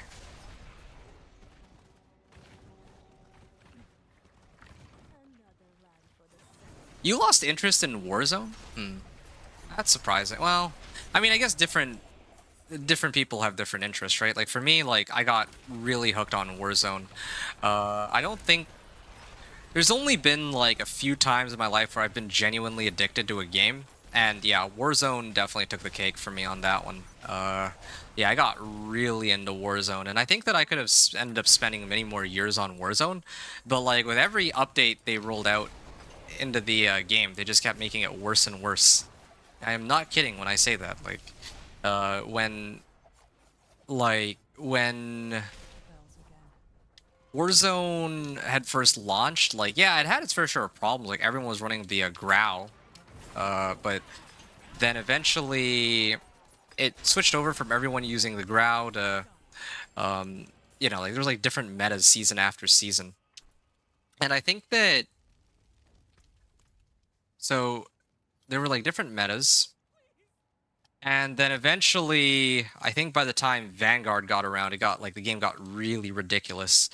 But still, the game was like fun. It was still fun, just not balanced. That's the trade-off, I guess. But, anyway, are you gonna play season 10 a lot or just a few weeks? Well, that's tough question to answer. Hold up a second. I just realized VRN. Hey, VRN on Twitch. Yo, Inventor. DOK, very cool. Hey, it's good to see you. I was on your stream earlier, I believe, so I finally got a chance to check that out. How was it? I was able to chat for a little bit, but then I had to dip for a bit. And by the time I came back, you were gone. So, yeah, how did your stream go? I hope it went well. DOK, very cool. Yeah, no, Dance Knives is a lot of fun for sure. I enjoy Dance of Knives over some of the other, over a lot of the other existing builds for sure. So, yeah, I feel pretty good about running, or when it comes to running Dance of Knives, because it actually feels like a worthwhile build to play for sure. It is so much fun, and I think the most fun I have while playing it is like on, like when it comes to leveling. Just leveling is just so easy with it.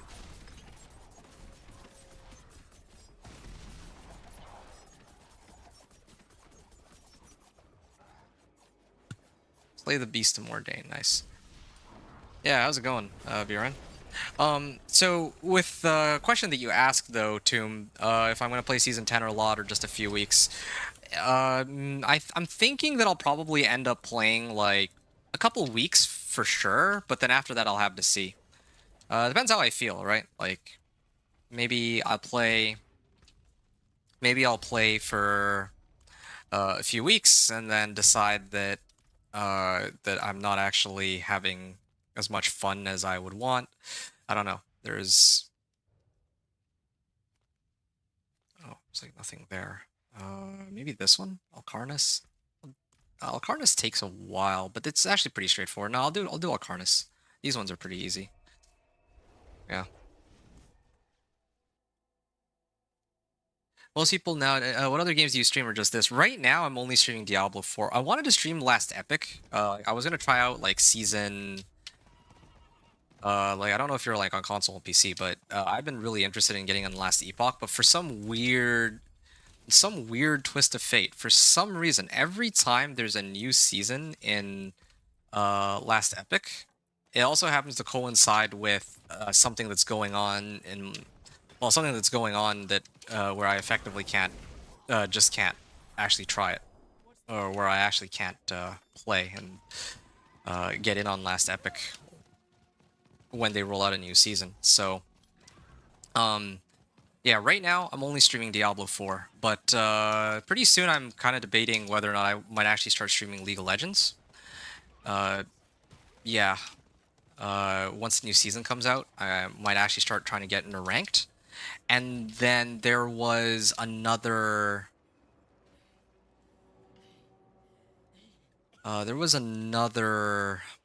Game. Yeah, so like Last Epic, like I said, those were the ones that I was interested in playing. And then Battlefield 6 is coming out too. I'm actually pretty interested in getting on that as well.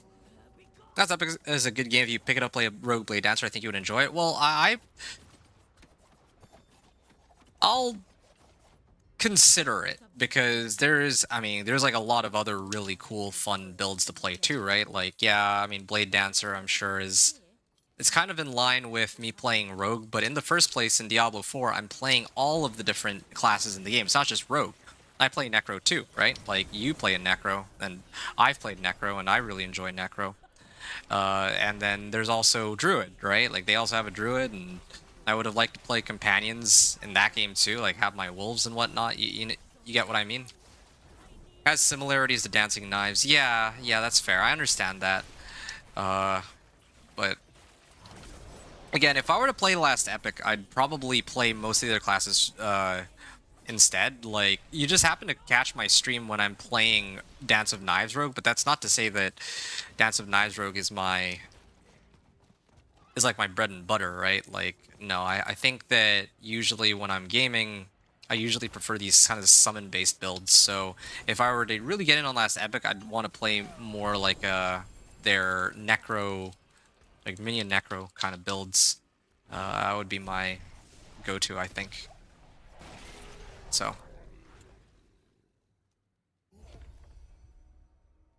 Yeah, most people nowadays just seem to play a few weeks and disappear to other games. Well, it kind of makes sense why they do that, considering that a lot of the time... Oh, I can go straight in from here. I think this should be faster. Yeah. I think that a lot of the time, like, people binge a game, and then they're pretty much... Well, they do everything that there is to really do in that game, right? So, in the case of Diablo 4, like, I don't know about you, but I usually get to Torment 4 within the first day. After Season 6, like, every season after Season 6, I always manage to get... Oh, actually spawned some Whispers here, I didn't even notice. I would have actually come back here to run these had I known. But yeah, every season after Season 6 has been one where I always make it to Torment 4, like on the first day. So for me, like, the only thing that's left after making it to Season 4, or making it to Torment 4, sorry, after making it to Torment 4 is either clearing bosses or farming for, like, mythics and, like, to finish my build, or... Well, okay, there's two parts to this, right? There's farming for gear and what you can do in the game. And what the end game of Diablo 4 is comprised of right now is just running the pit over and over. It's pit pushing and farming tormented bosses. That's it. Those are the two end games.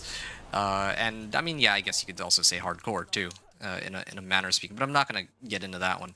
So right now it's just Dance of there. I gotta activate an elixir. Yeah, right now, you make it a Torment 4, you're either pushing to clear the bosses more quickly, or you're running the pit. And so, in my eyes, I'm a lot more interested in playing different builds than I am in trying to push the pit, right? I'm not really all that interested in seeing, like, my damage numbers skyrocket into billions or trillions. Even when we reach, like, billions, I feel like damage numbers kind of lose their value. It's much easier for me to remember that, oh, my build did 200k damage than it is for me to remember that my build did, like, 712 quintillion damage, right? And there's not really much difference in my eyes. The way that the game feels between when my build is, let's say, Paragon 250 versus, or Paragon 200 versus Paragon 250, or if I have mythics or not. I just see the damage numbers go up, but the build that I'm playing fundamentally does not really change how it feels in that time. Yeah, same here. I get to T4 relatively fast. Yeah, I would have expected as much.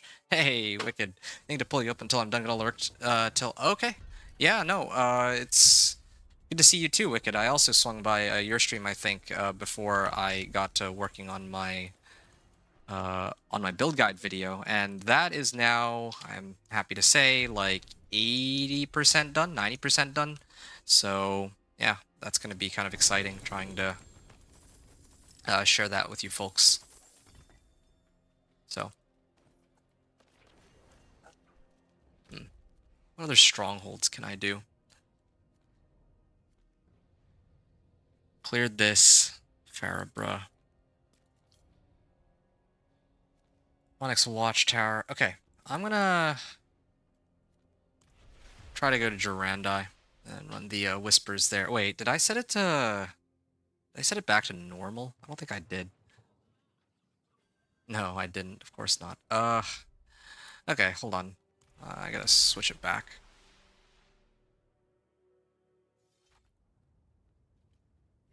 Oh, whatever.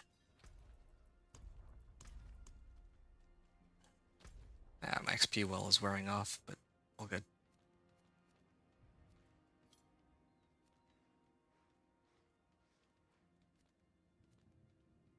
Alright. Maybe here.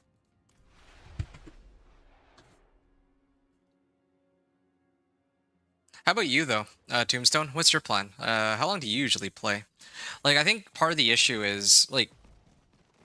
Actually... Yeah, what... how long do you usually play? Or what other games do you play? Come to think of it, like, right now, aside from Diablo 4. Because me, I'm a very, like, one game at a time kind of person. I sink in, like, a lot of time into Season 2, right? Or... I sank a lot of time into Season 9. I played it a lot.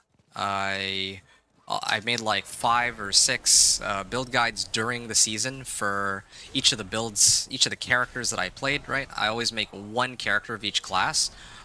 That's usually what I aim for every season. And that usually takes me about a couple of weeks to do. Yeah. VRN here on YouTube. Hey, yeah. I have to run, dude. Nice shiny. You getting later here in Australia. Chat another time. Okay. Well, it sounds good. Yeah, it was a really lovely conversation. Be nice to be able to talk to you again in the future. I'll be here again tomorrow with the last day of the PTR, and I'll be playing a Blizzard Sorcerer then, in case you're interested at all. And then maybe you and I can kind of chat more about just random gaming-related stuff in general. I had a really fun time, and I'm thinking that you did too, so yeah, it was great. Just 3 weeks? Nice. Yeah. I mean, just wrapping up what I said real quick just before you jet, though, yeah. I mean, do I plan to play for, like, the entirety of season? The next season? Probably not. I think more realistically, I'll end up playing, like... I'll probably play a lot the first, like, 2 or 3 weeks, and then I'll probably, the weeks after that, kind of play on and off at best. That's usually how I do it. Yeah, I can't really play for, you know... 4 hours a day on average for an entire season. Like, I have other commitments and I have other things I want to try out too, for sure. Can't just be on D4 non-stop all the time. As fun as that would be. Not like one of those big streamers, so, you know, there's still other... Not exactly getting paid to do this. Alright. See you later, dude. Have a good night. VRN said, hey, VRN, here on YouTube. I'm here, I'm there, I'm everywhere. Yeah, no, I can see that. And, yeah, how was your stream? I swung by for a while, but, I mean, I think, I mean, I'd already said it, but, I was there on your stream for a little bit, but I did have to, I had to go and do other things too. I think, like, you were streaming at the same time Wicked was, and I actually joined in on both, but then I had to, like, leave both, like, at around the same time. Centurion's Rival. Well. Actually, I can kind of look at if I have upgrades. Ooh, that's good. That's a good upgrade. I could do this while I just...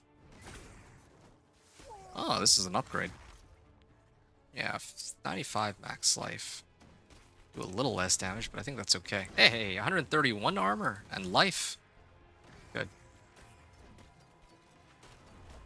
Concealment and more armor. Hey, resistance to all elements. Now that could be very helpful for later. Okay, cool. Good. Done. I can head on over there, and I think I'm done. Yeah, I'm just gonna switch things up. Normally I run the strongholds and all that, but yeah. Figure it'd be fun to try to do something a little different for a change, even if it was a little slower. Dry steps. Yeah, maybe I'll do... You do Temple of Rot. Temple of Rot is right there, and I already need... there seems to be some whispers here that need to be done too, so...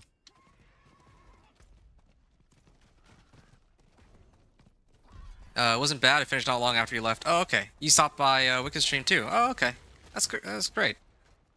Oh, I'm glad to hear it. I mean, you both deserved to get some people watching for sure. Like, I actually enjoyed chatting with the both of you, you know, about the upcoming season and all that. So, yeah, thanks for having me on the stream. And, yeah,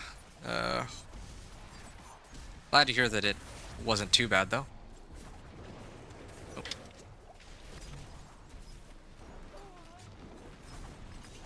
Yeah, I'm glad that I upgraded my gear, so I'm a bit stronger than I was before.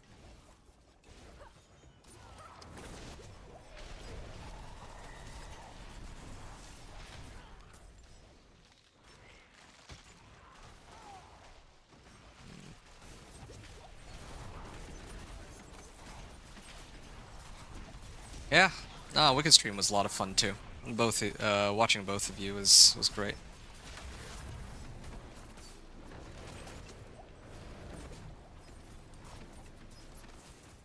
10.6k, not bad. Still got a whiles to go for upgrading my gear. Okay. You're welcome anytime. Yeah, thanks, dude. How is DOK Knives Rogue playing for me? Ask me in a couple hours, because right now I'm just leveling like 1 to 60. 1 to 60 with Dance of Knives Rogue is like, I think I've mentioned this like a couple times already, but Dance of Knives Rogue is the easiest, is like, I feel like it's the best 1 to 60 character in the entire game.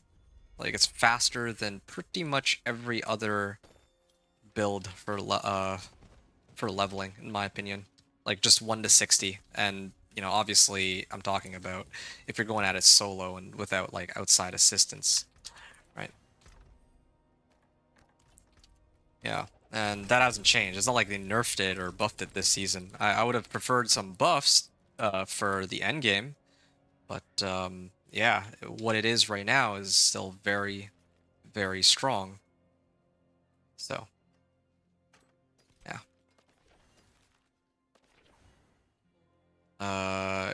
Yeah, I still prefer my movement speed. I'll maybe keep this for a little later. I'll keep my forge hot. Return soon. Okay, I'll sift through my gear a little later, but I do need to get this aspect back on my... Wait, shadow clones also mimic the imbuements granted? Ooh. I may actually need that aspect, come to think of it. I forge more than Yeah, I messed up. I salvaged... hate. Oh, I already have a better one. Shadow Oh, Shadow Imbuement deals increased damage per skill rank of the imbued skill? Alright. Yeah, that would be a help. But that still doesn't solve my problem, where I don't actually have oh, I could use Wind Force, but that's not quite what I was looking for. Well, I messed up. I can just salvage this for now, I guess. Volatile Shadows. Wait, what? Oh yeah, aspect of Volatile Shadows.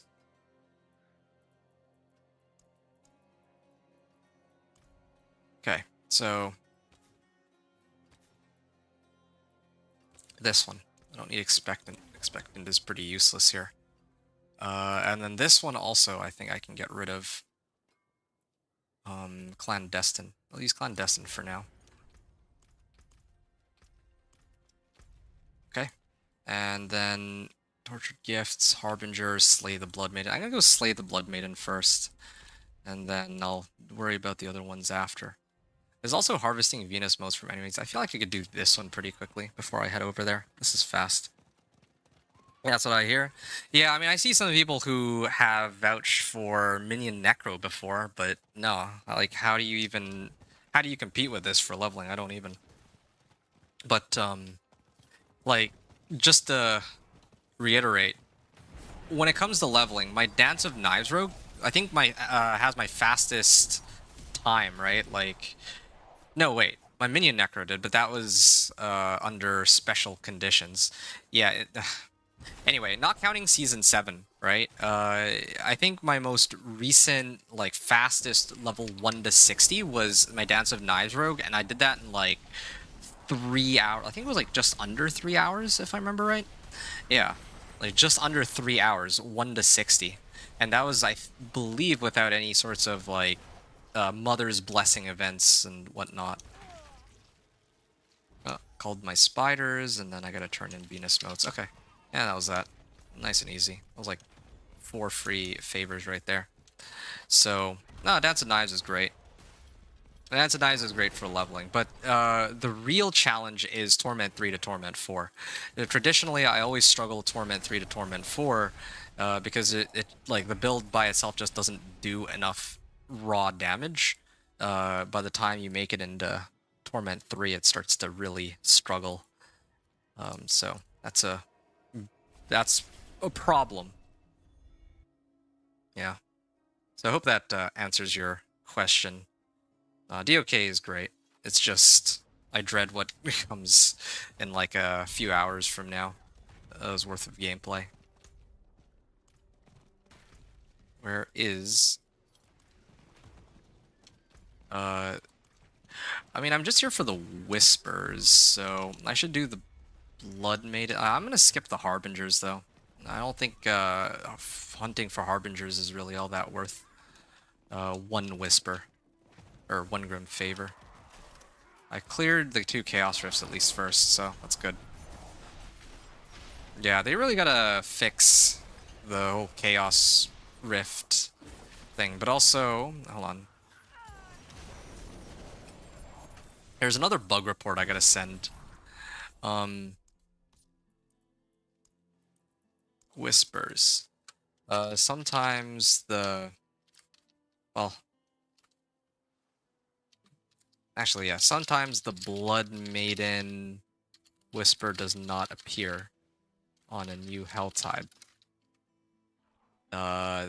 This seems to be tied to the chaos rifts.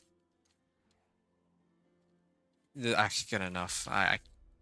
Normally I'd write a more detailed report, but this time I feel like they could sort it out off of that.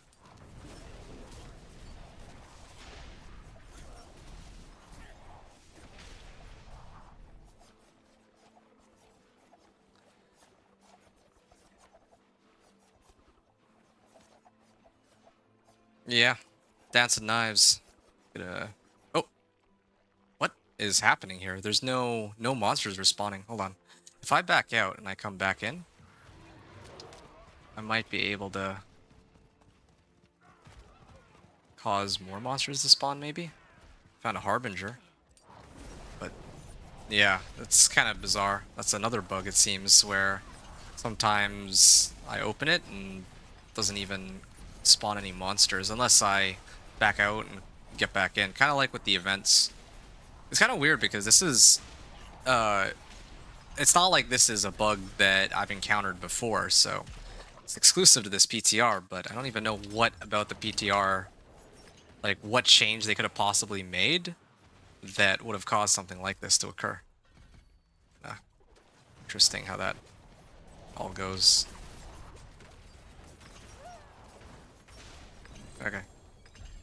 Good. Oh, maxed out on Blood Maiden. And then... I'm gonna farm some more cinders. I'll try to make this quick. I mean, it's on normal. Ideally, I farm on hard or... Yeah, hard mode I think would have been ideal here, but I'm here with the sole purpose of trying to finish these cinders, so... Yeah. Just don't want to do the Nahantu ones. I think is the main issue here. Yeah, I might have to do at least one of the Nahantu ones. Just looking at it. Yeah, I feel like I have a pretty good idea as to how this is gonna go. I just need like another maybe 20 minutes, and I think I'll be level 60. Wow, she made some pretty good leveling progress here. Hey, David, what's up, man? It's been a while. Yeah, it has been a while. How are you doing? What's up with you? Just got off work. I'm doing great. Thanks for asking. Just playing PTR. I'm a little tired. I've played a lot of D4 the last few days and worked on like my build guide videos. But all in all, it's been pretty good. So yeah. Um, how you been? Yeah. Hope that doing all right, and hope that work's been treating you well. I've been having a lot of fun with the PTR. I think that this new season is going to be quite interesting. They reworked the Infernal Hordes, but I think the main highlight, I'm just going to skip straight to the point. I think the main highlight of this new season are the new Chaos Uniques.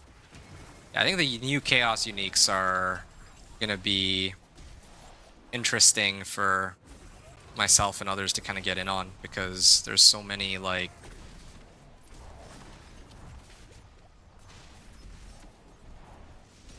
there's like potentially a lot of new combinations that could come out of it, out of having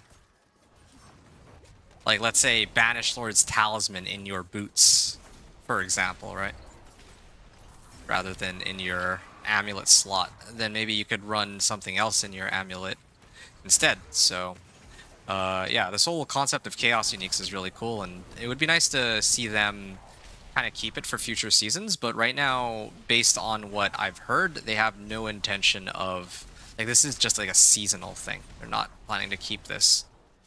Which again, I really wish they'd stop doing that, where they add like a whole bunch of new stuff and then they like get rid of it. Yeah, well, no, that's basically it. Like, I think it's a little silly for them to do that, because oh shoot, they actually spawned a Hellborn. Oh well, it doesn't even matter. I don't even think I really get much out of fighting a Hellborn anyway. Greater collection of rings, yeah. Maybe I should have done one hands actually, but I guess I'll be upgrading all my weapons when I make it to level 60 anyway, so it doesn't matter too much.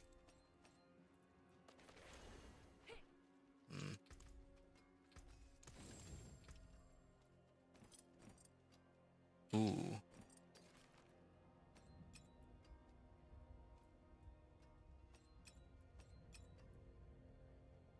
Ah, increased damage to enemies marked by inner sight. Okay, that's definitely... That's one of the aspects I'm looking for. That's a pretty massive damage boost. In fact, maybe I should actually put it on, not be lazy about it. Fine. Alright. I'm gonna throw this on. Or better yet, I'll just smash it. There. Problem solved. And then I'll skip out on Volatile Shadows and replace it with True Sight, and that should amp up the damage I'm doing there. Or that I'm doing here. Okay, that was like 40% of my XP bar. That's still pretty decent, I would say, all things considered. Yeah. Not bad, thanks. Oh, that's good. You've been... Oh, so you are actually on the PTR. I've been testing a Rake SB on it. Ah, Rake. Yeah, I actually saw... Oh, no, that was Rushing...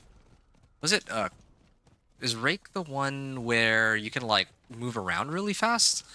Because I saw VRN, or I think it was VRN, was doing a Spiritborn for Rushing Claw.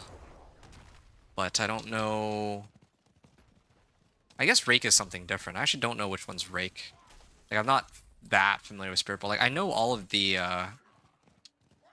like, for Rogue, Druid, and all that, like, I know what all their skills are.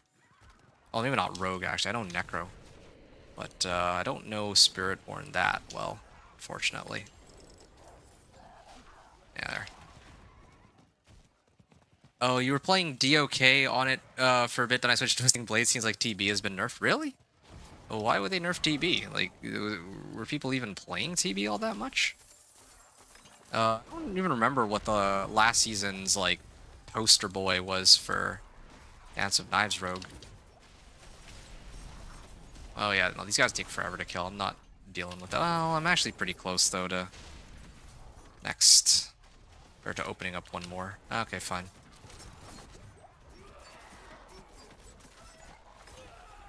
Let me just check this real quick. My specialization, I have inner sight. Okay, yeah. Yeah, these actually give quite a bit of XP. Turning in these cinders still.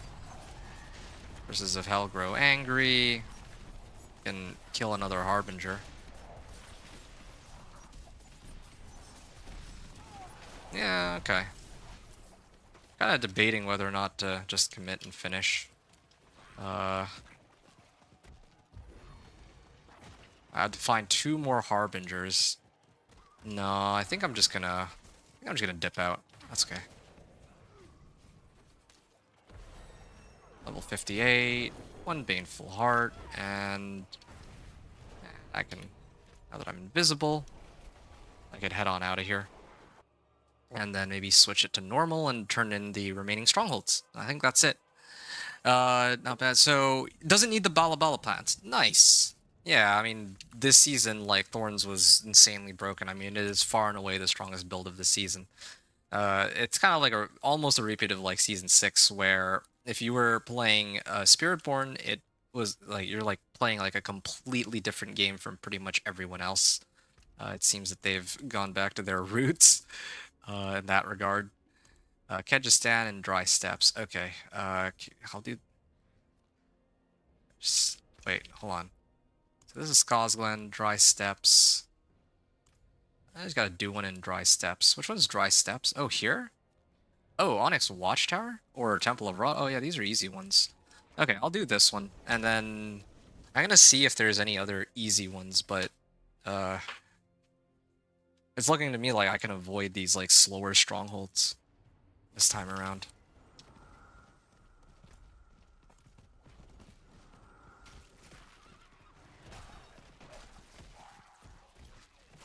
Hmm.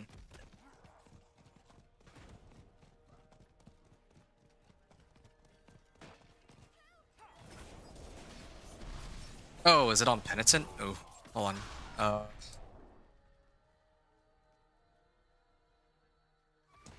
Yeah, no, I'm gonna switch it now. I was like trying to figure out if it would be faster for me to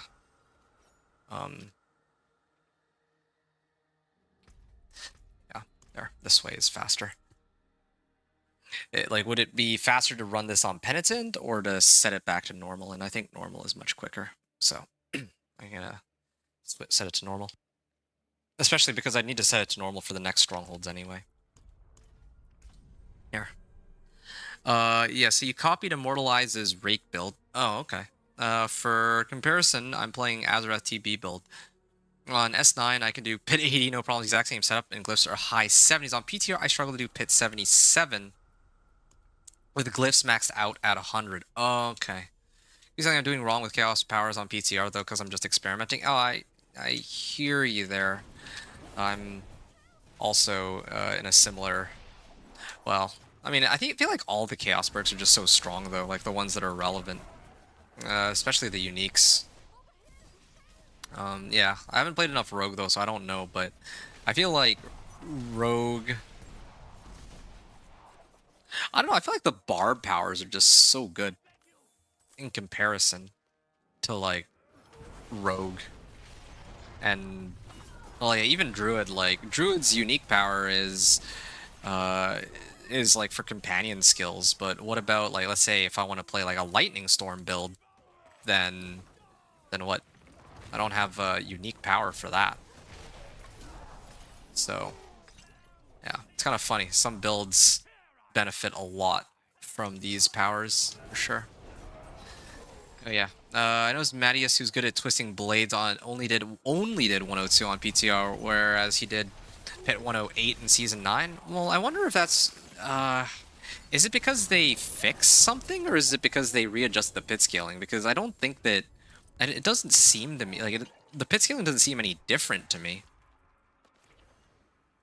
So I feel like they must have changed something with the builds themselves, if anything. There. I'm 58 now. Alright. What's left? So I could either run the dungeons in Nahantu, or the strongholds in Nahantu to fill out, or I want to do Omath's Redoubt into the PvP zones. I feel like that's how I want to finish my leveling journey. And then maybe Ruins of Karayisu if I really feel like I need one more, but I think this should be it. So, I'm going to do it. Wait, they spawned a Helltide Harbinger on me. Looks like Khazar is back at it again with the D48. Who's Khazar? Yeah, no, I have no idea who Khazar is. Yeah, I don't know, I was trying to see if anything in patch notes. Yeah, because there's like those times where there's like a change that's unannounced, or maybe it's a bug or something, right? Like, here's one you might not have noticed because, again, you're like, well, yeah, I don't know if you noticed, but Artificer's Stones. Artificer's Stones, you used to only be able to get them after... Oh, this is a zone with whispers. Okay, maybe I'll do stuff here then. So... Yeah, previously, Artificer Stones you could only unlock at level... at like level 60 or beyond, so I would have to run Whispers at level 60, or turn in my Whispers at level 60 in order to get the Artificer Stones I need. But in this PTR, I already have Artificer Stones whenever I open those Helltide chests, regardless of whether or not I'm level 60. So yeah, I don't know. It's kind of weird. Maybe they changed something to do with Lucky Hit and Azarath, because every build was using Azarath as a crutch. That's a very real possibility. Because again, like, yeah, I'm just positing suggestions here. Or not suggestions, but potential explanations based off of what I know on how they like to operate.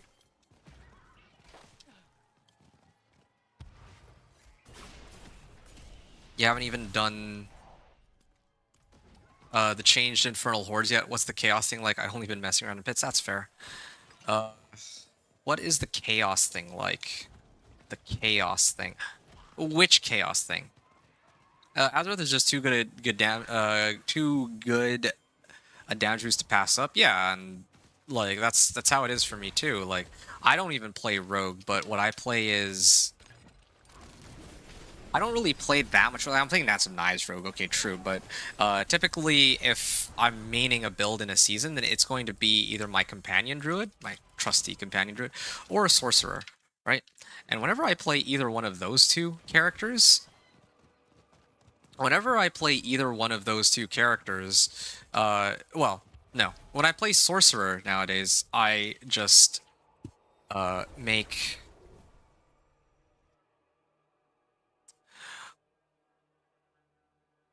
Sorry, I'm losing my train of thought here. If I play a Sorcerer, then I just run Azarath, and then suddenly my damage goes sky high.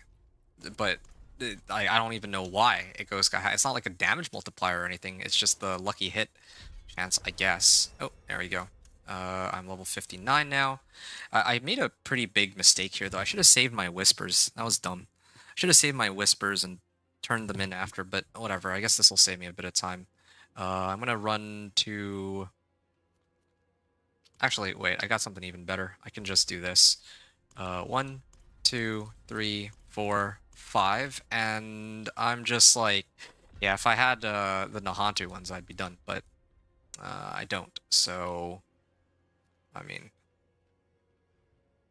Yeah, this would have... Well, because I maxed out on Whispers. Oh, I'm just gonna wash from both? Okay, cool. Yeah, how's it going? Catch me up. It's going. I'm just... Oh, shoot. I did it again. I set it to Penitent, but... I think this time it should be okay. Oh. Yeah, maybe Whispers aren't terrible for leveling. I actually don't know when I started running like Whispers and Strongholds, but I mean, this is kind of like a hybrid. Like I'm doing like some of the Whispers and some of the Strongholds and then most of the Renown rewards. So it's kind of a weird approach to level 60, but I think I might have saved a bit of time with this as compared to what how long it normally takes. Anyway, yeah, you've been playing a bit of Season 3 of Last Epic. The new stuff they added is pretty cool, I must say. Well, every season that they roll out of Last Epic is really cool, I think. Maybe, I don't know about Season 1, but I know that Season 2, like, there were people who were... The word on the street was that, yeah, they were cooking with Season 2. And then with Season 3, like, it just looked like it was going to be a good one. But as I've mentioned before, like they happen to do season 3 around the time that there's the PTR, and so as a content creator, I'm trying to I prioritize season 3 more. I messed up. I should have done Onyx Watchtower. I could have gotten the Resplendent chest there. Anyway, that's fine. I can still kill him pretty easily. It's no problem. It's because I have all the aspects now, I think. Wow, that stun lasts forever. But yeah, they had like a lot of cool stuff in Season 3 that I was curious to try, but I just wasn't ever able to get around to it. Because there's... Well, yeah, there's the Season 4 or Season 10 PTR. Like, you go through these portals and there's shiny loot, the best legendary stuff, but you need the materials to be able to buy them, so that's a bit of a grind. Now, that sounds fun. That actually sounds really fun. And I'm gonna swing on by and hit the waypoint here at the PvP zone so that I can swing on by and hit this whenever I feel like. But I think I'm just going to... Like, this is where I'm actually going to start gearing up for Torment. Or Torment 1. Although, I could probably take it on my current level of power. I probably don't even need to really gear up. Hold on. Let me just pump up my stats here and figure all this out. So... I think Headhunter Glyph. Headhunter needs a bit more dex, so I can pick this one up. And then I can grab resistances.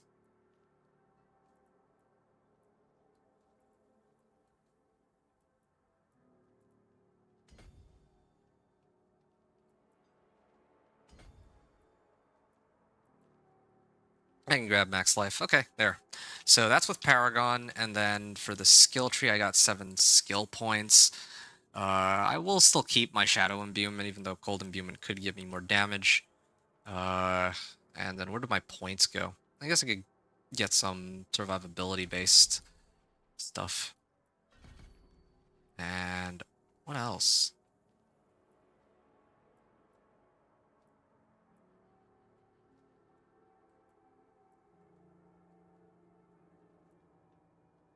Killed enemies have their movement speed. Okay. Oh, right. I was supposed to get Shadow Clone. Yeah. Here. Stealth and Unstoppable. For 5 seconds after casting Shadow Clone. Oh, alright. I'm just trying to remember how this build goes in the first place. Shadow Imbuement... I think usually I do something like... So, Caltrops first. Yeah, I should put my imbuement on right-click from now on. Yeah, I feel like this would make the most sense. Smoke Grenade, then Caltrops.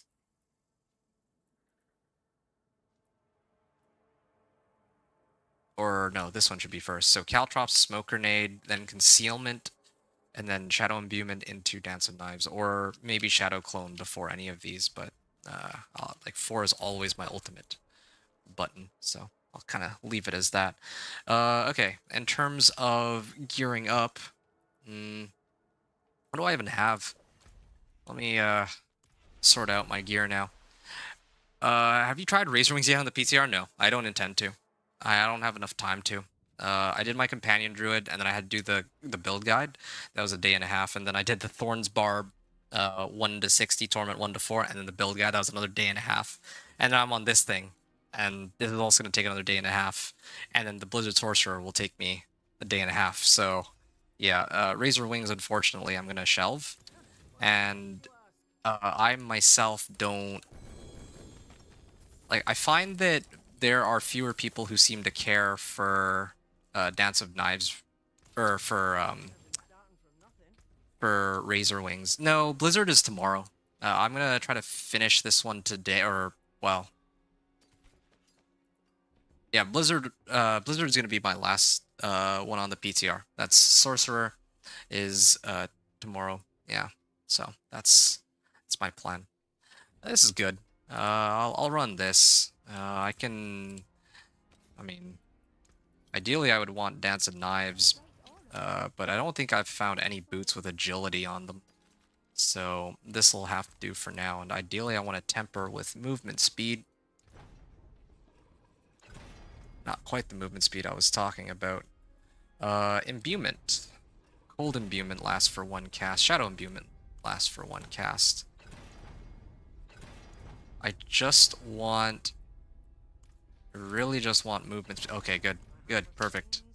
Yeah, these boots are good, and count as trap skills. Oh, right. My grenade skills count as trap skills. That was one of the ones I was tempted to get. What are my resistances even at now? I should probably take a look at that with all the jewelry, too. Sorry, folks, I need a second. What's Lee been playing, if he's still playing? Last I checked, I think he said he's on Lunging Strike Barbarian, if I recall correctly. So I'll salvage this. Okay, here's an upgrade for my daggers, and this too. This is my best gloves that I've seen. Yeah, I think 700 item power.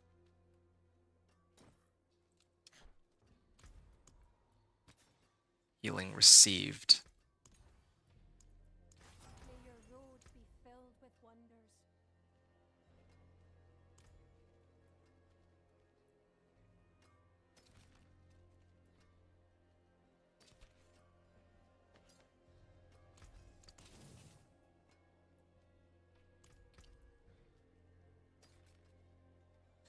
Resistance to all elements. It's too bad because this has 2 useless modifiers for me, but otherwise I would have preferred this one. 8.5 resistance to all elements. Yeah, that's tough to come by. But my current one that I have has healing received. I could just sub this out for dexterity, and then I think I'd actually prefer that over my this other helm. These boots, I'm really still trying to figure out if I want them, but I think I have to salvage this. Grenade skills count as trap skills. Yeah, I'll salvage it. At least I got Nebulous Bruise. In all things, let me show you. Sorry, folks. I will get to you guys in a second. I just want to finish trying to get all this sorted out. What about these pants? 670? Here, hold up. I'm doing this all wrong. There. There. Now I can take a look at what's good. And when it comes to gearing up, I'm gonna actually try something a little different. I'm gonna refrain from doing the whole bartering thing until I make it into Torment and see if I can get some, like, really good stuff there. But my Chaos perks are fine. I don't think I care too much about that, except I should probably pick these up. Or maybe I can actually load up with these. Yeah, maybe I should just do this. This will actually save me a lot of time. I don't know why I didn't think of this earlier. Nope. Okay, I don't get legendary rings and gold, sadly, but this should help me with the chest armor and all that. Should have already done that. Yeah, okay. This one. Damage reduction and increased movement speed. These bonuses are doubled when below max life. Cool. It's a good one. Shadow Step. Max life movement speed. Yeah, should have thought to do that sooner. Although I guess I could have opened those during the when I got into Torment, but oh well. Will I use these amulets? Resistance to all elements, all stats. My skills... Wait. They gain crit strike chance per point of primary resource. Every point above... Crit chance. Up to, like, 25%. No, I think I'm going to rely on my concealment for now to carry me through that. My daggers are still pretty terrible. I'm probably just going to go shop for a pair, and I think that would be sufficient. These rings are better than the ones I have.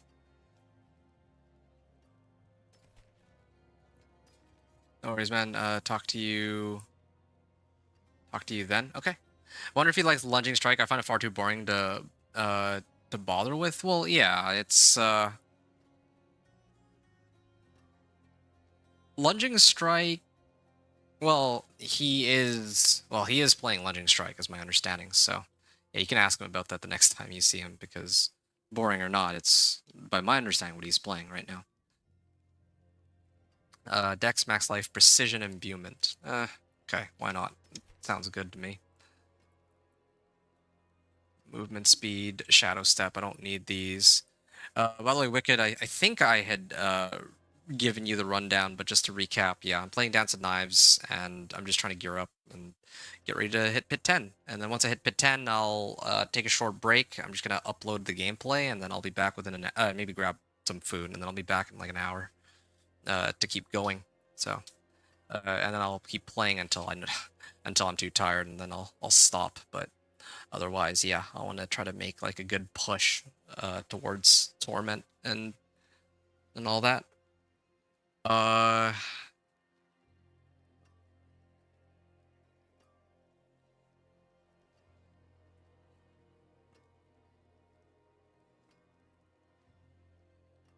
Yeah, earlier what I was saying with Azarath, though, is that, yeah, like, maybe they changed the way Lucky Hit in Azarath works. Maybe some bugged interaction they found. Because I always found it kind of strange that I throw on Azarath and suddenly I'm doing, like, stupid amounts of damage off the Lucky Hit. So, I don't know. I'm not supporting that they remove it. I just am saying that it's a possibility that that's what they did. That's what I suspect. Hmm. Do I even have Juggernaut's aspect? I do not. Don't have a better helm either. Well. This will have to be Juggernaut's aspect. That'll solve my armor issues going into the pit. Although even that might be a little overkill. Resistance to all elements?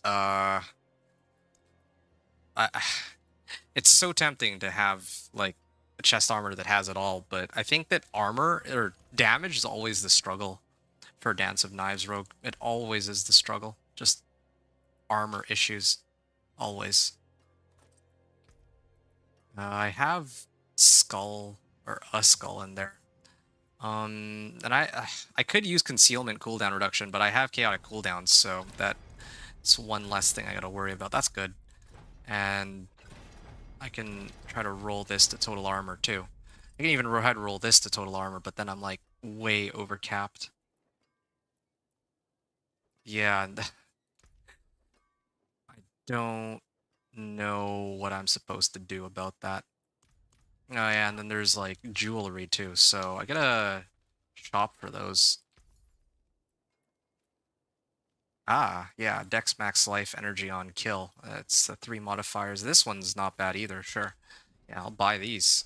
Try to make them work for me. You were hitting up to 8 to 16 billion with Azrath. It's kind of nutty when you just compared with normal legendary sword with a slot. Yeah, that's what I'm saying. Like, maybe that's their intention. Maybe that's what they wanted, but man, that's not exactly what I would have imagined their intention to be. So I would like attack speed. Cutthroat damage. Cutthroat attack speed, good. Yeah. Energy on kill. Ugh, this is gonna take a while. I really try to speed this one up, but I prefer... Okay, there, sure. My magic's away. I was hoping that I could go through this more quickly, but here, I'll try to speed things up a bit. Damage over time, dex, yes. I'm gonna temper this too. I should have tempered first, but throw attack speed. Throw damage. Attack speed, good. Then I need another temper on this, or need this, I guess. Sure. Respective elements. Then I think there's like resource stuff too. Agility cooldown, like all these are cooldown reduction. And again, like I'm getting rid of the need for cooldown reduction completely, so I don't even really need to worry about any of the other ones. I actually don't know what would be better if I tried to do like the chaotic cooldowns or if I tried to use like standard traditional cooldown reduction, but I actually think chaotic cooldowns are better. Yeah, it's at the very least more fun, if nothing else. Legendary crossbow. I think I can just shop for a better one, yeah. Are you sick, man? Your voice sounds different. Oh, I got a new headset. My old one was dying, so yeah, it might sound a little different today. Okay, well, this isn't even that much of an upgrade over my last one. I'm just gonna leave it. Yeah, sorry if it's sounds like not what you're used to. Okay, I'm gonna make 2 of these. 3 of these. You get a lot of materials, but still not enough. Season after season, I'm always lacking on materials to make these. And this. I think I have just enough, yeah, for 3 of each. That's good. That's convenient. No, gotcha, yeah. If they did that, seems like a stealth nerf then. Yeah, that's what I'm sort of implying here. Yeah. I mean, it wouldn't be the first time they've done something like that, right? Where they just do something and it's like people didn't know or expect that that was something that they adjusted. Okay, this is fine for now.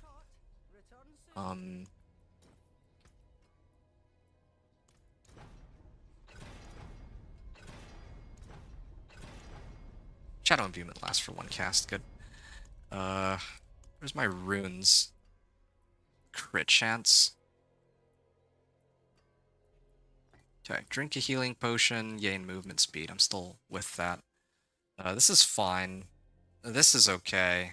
Do I have any other, like, I'm actually so overstacked on resistances and all that, or on armor. Maybe not so much resistances. I think that there's something that gives me more resistances, but I don't think I have it unlocked yet. Clandestine. Clandestine belongs in here. Oh. Okay, I don't like to do this right now, but I don't want to have to do this, but sure. I remember the issue earlier. I was supposed to salvage this, but then again, it's not like I'm ever gonna use this aspect anyway. Like now that I think about it. Okay, hold on. To get rid of this. Clandestine. This goes in here. And 8 ranks. Well, that helps like the cooldowns on concealment and whatnot too. So that's one of the reasons why I think it's more worth it to put Clandestine in this bow now. As compared to in past seasons. Aspect of True Sight. I think should be fine. Synergy aspect of elements, and I think here I run cold clip, and I think that's pretty good setup. Yeah. Now I gotta worry about you get increased movement speed. I don't really have the skills that, like, this is a good aspect for later on. Explosive Verve. I think it's called Pit Fighter's Gull, like the grenade unique ring. That would be a big help, but I don't need that just yet. So, in the meantime, Nebulous Brews, gain movement speed from drinking a potion. I think that's preferable here. Everything else is pretty much good to go, I think. My amulet's not great, but it's good enough. Okay, and what are my resistances at? I can just... Oh, well, no, 3 diamonds. There. This should make it a little easier for me. 1, 2, 3. And then I just drink elixirs and incense, and I'm already maxed out. That's already good enough, I think. I can, if I just want to, for formality's sake. My armor stat is way too high. Like, I need to sub these out sooner or later anyway, so this will be fine for now. Lucky hit chance, sure. Resistance to all elements, even better. I can just overstack on resists. Okay, and then total armor. Where is it? Shadow imbuement lasts for 1 cast. Dodge chance, total armor, good. And wow, yeah, I'm like pretty loaded on resists. So these are all pretty much kitted out. Now all that's left are the offensive. Oh, no, hold on. Still need to get something on here.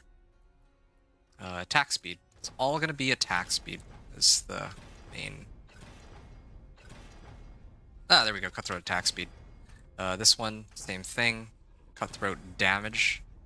Cutthroat crit chance. Crit strike chance. Okay, whatever. Should have put like a weapon temper on it, but oh well. Cutthroat damage. I think I'd probably go with movement speed for the second one. Oh, nice. Movement speed. Perfect. Then this one and this one are already done, and that just leaves the 2 daggers, for which I definitely need to have like a slightly higher item power for those, so I'm just gonna yoink. I guess these 2 would be it, right? Ah, okay, fine. These cost 500. Oh, I misclicked that. Well, whatever. Okay. It's not what I meant to do, but sure. And so... for this one, I guess I can just leave it. I mean, I'm going to get an upgrade pretty soon anyway. Why am I even bothering with this? You know, in the future, I'm going to take a very different approach to running the pit. I'm going to write this in for myself. I'm going to only upgrade my weapon and then just max out my resists. And then that way, because as soon as I make it into a Torment, especially if I've done the campaign, like for Vessel of Hatred, I just get free gear anyway that's 750. So all this, like, loading up on non-750s is completely pointless. It's only if I wanted to really push the limit of the, like, to try to see how far I could go, but that's kind of useless information. And then, outside of... yeah, I should only ever upgrade my weapons to 750, and that's like the one adjustment. Just gotta, like, maybe fix up my resists a little bit, and then just get going. It's kind of pointless. It's just by habit that I do this to make things easier. That's where I'm at. Went for 8 hours. Just want to come hang out in your stream for a while. Okay. Well, I appreciate it. Thanks for coming by to say hello at least. And yeah, hope that you enjoy your stay.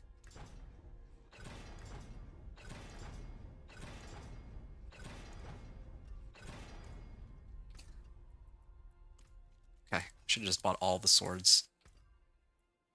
Seems they don't want to give me... That's a knives deal double damage. Good enough. Good enough. And then I think I was running... I have True Sight, but Cold clip, synergy, elements. Do I have... Sure. As a, like, just temporarily, I can throw this on, I guess. Yeah, I'm not gonna bother, like, socketing everything. Like, that's a waste of time, for sure. And then...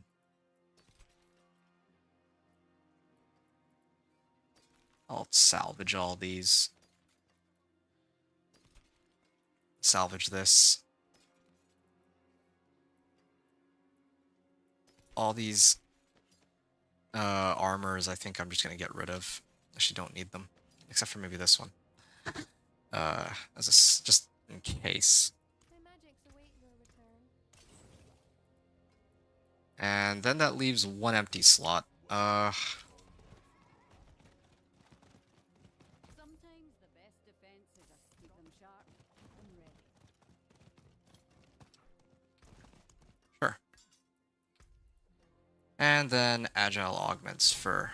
Yeah, I could have actually used double damage on that, but whatever. Like I said, I'm gonna upgrade that soon anyway, so it doesn't even make a difference. Dance of Knives. Okay, there. Good enough. I'm gonna put this on.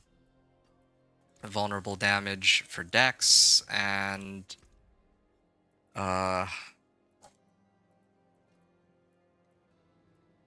Needle Flare.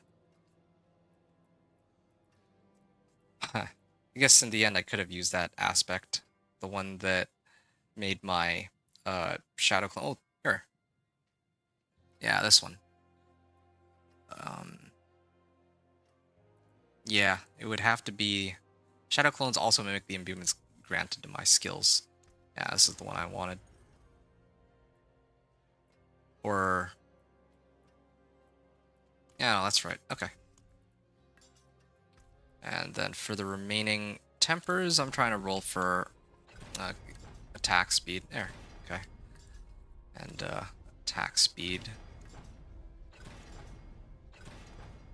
Oh, there you go. Okay, cool. I got cutthroat attack speed on everything. That's pretty cool, at least. Kind of curious to see just how much damage I'll get from all this, but yeah, I think that's it. And I mean, just for good measure, I guess. Nah, forget it. This is fine. This is like overkill for what I'm trying to do. Okay, I'm gonna mute myself. Yeah, hope you've all enjoyed up until this point, and I guess that's it for now. And I'm gonna attempt pit 10. So let me know if there's anything else I need to y'all wanted to ask me. But otherwise, I'm going to mute myself, and I'll reply to you all when I finish my pit 10 run after I mute myself. So, and then maybe share my final thoughts before I end off. So, hope you've all enjoyed up until this point. Thanks for watching so far, and I'll see you all on the other side.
Okay, well, that's the end.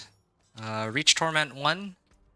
Kind of a shame. I was really hoping to clear this in under 5 hours, but I mean, I think the big upside is that... Oh, what's this? Devious aspect? That seems pretty helpful, but I'll worry about that later. Yeah, the big takeaway that I got from this run, though, is that, yeah, like, in the future, like, I think the order I should do it in, to save myself about a half hour for every run, just up the item, like the swords, and then make sure I have enough resistances with Rahir. That's basically it. Then I can always just gear up on 750s when I make it into Torment, because then it's like guaranteed that I get a 750 at a minimum, especially with this new season. So yeah, that's something for me to... Yeah, like, look at that. I already have an upgrade for my swords. I don't even need to... I mean, upgrading them was kind of needed to actually clear it quickly, but not to this extent, I guess.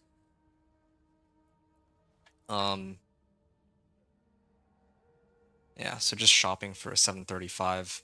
Like, what's the damage difference here? It's like 10 DPS difference? It's like nothing. I'm gonna salvage this.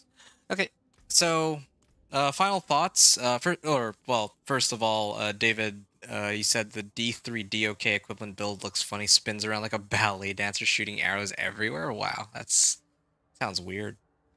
There's a lot of people watching. Hey folks, if you've been enjoying the stream, just as a friendly reminder, just remember to drop to sub if you're enjoying the content and want to see more. I've got videos on my YouTube channel regarding these like build guides for different builds or various builds I've been playing, like this Dance of Knives Rogue.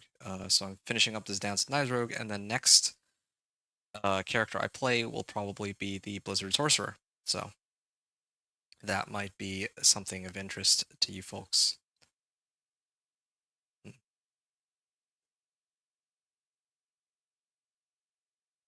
Right.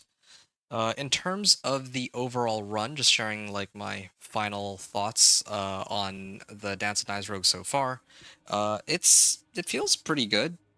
I mean, I don't really have anything too crazy.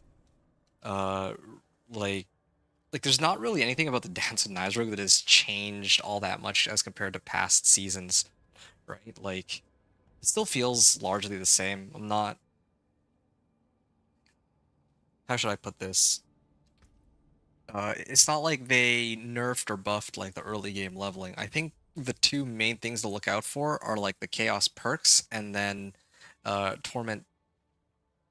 Well, yeah, it's mainly that. Like the Chaos perks kind of make the build stronger. Like just the raw damage numbers are higher, and then when I get hit and run, they'll be even higher than that. But then the other two, Accelerating Chaos and Chaotic cooldowns, these are great for like reducing the cooldowns on these, so I can always just spam them like more often, right? So that's, I think, the one thing I'll say has been very helpful for me and this build. Yeah, but everything else has been largely the same. All I can say, though, is that it's kind of nice that on this run I've gotten the vast majority of the aspects that I wanted for this build. I think the only one that I'm missing is Star Shards. So once I get Star Shards, yeah, I think I will have pretty much everything. Oh, and Edge Masters. I still don't have a good Edge Masters, but yeah, that's pretty good. Getting like 5 out of the 7 aspects that I'm looking for. So it's been a very lucky run in that regard. I made good pace. It's not as fast as my last run, but my last run I actually had all the tempering recipes at legendary grade, so I could play on Penitent the entire time. So that's all I've got. The Torment 1 to 4 run I expect is going to be as challenging as always, but I'm going to take a very different approach now that I actually have all these Artificer Stones in the PTR. I mean, I'm going to assume that this is a permanent change, that it hasn't been written in the patch notes. And what I'm going to do is I'll probably just spam the pit and then try to level up my Paragon board that way before I try and gear myself up with any of the uniques and whatnot, because I actually think it might be better if I do that. I think that's actually much faster. I just need to find like good 750s on my equipment, and then I can just spam pit as my first source of power and then worry about everything else later. So that's kind of my thoughts. Anyway, okay, I'm done. I'm gonna hop off here. So off to Kyovashad we go, the big Kmart, as is tradition, and then I gotta set it to Torment 1, and then we'll pick up from there on the next segment of this run, which is going to be from Torment 1 to 4. Until then, just gonna do some editing on my video so that I can prep it to upload onto the channel. And then I'll be back in probably less than an hour. So hope you've enjoyed the run until now. And there we are, Torment 1. So hope you enjoyed the run until now. Thanks everyone for watching. Adventure out.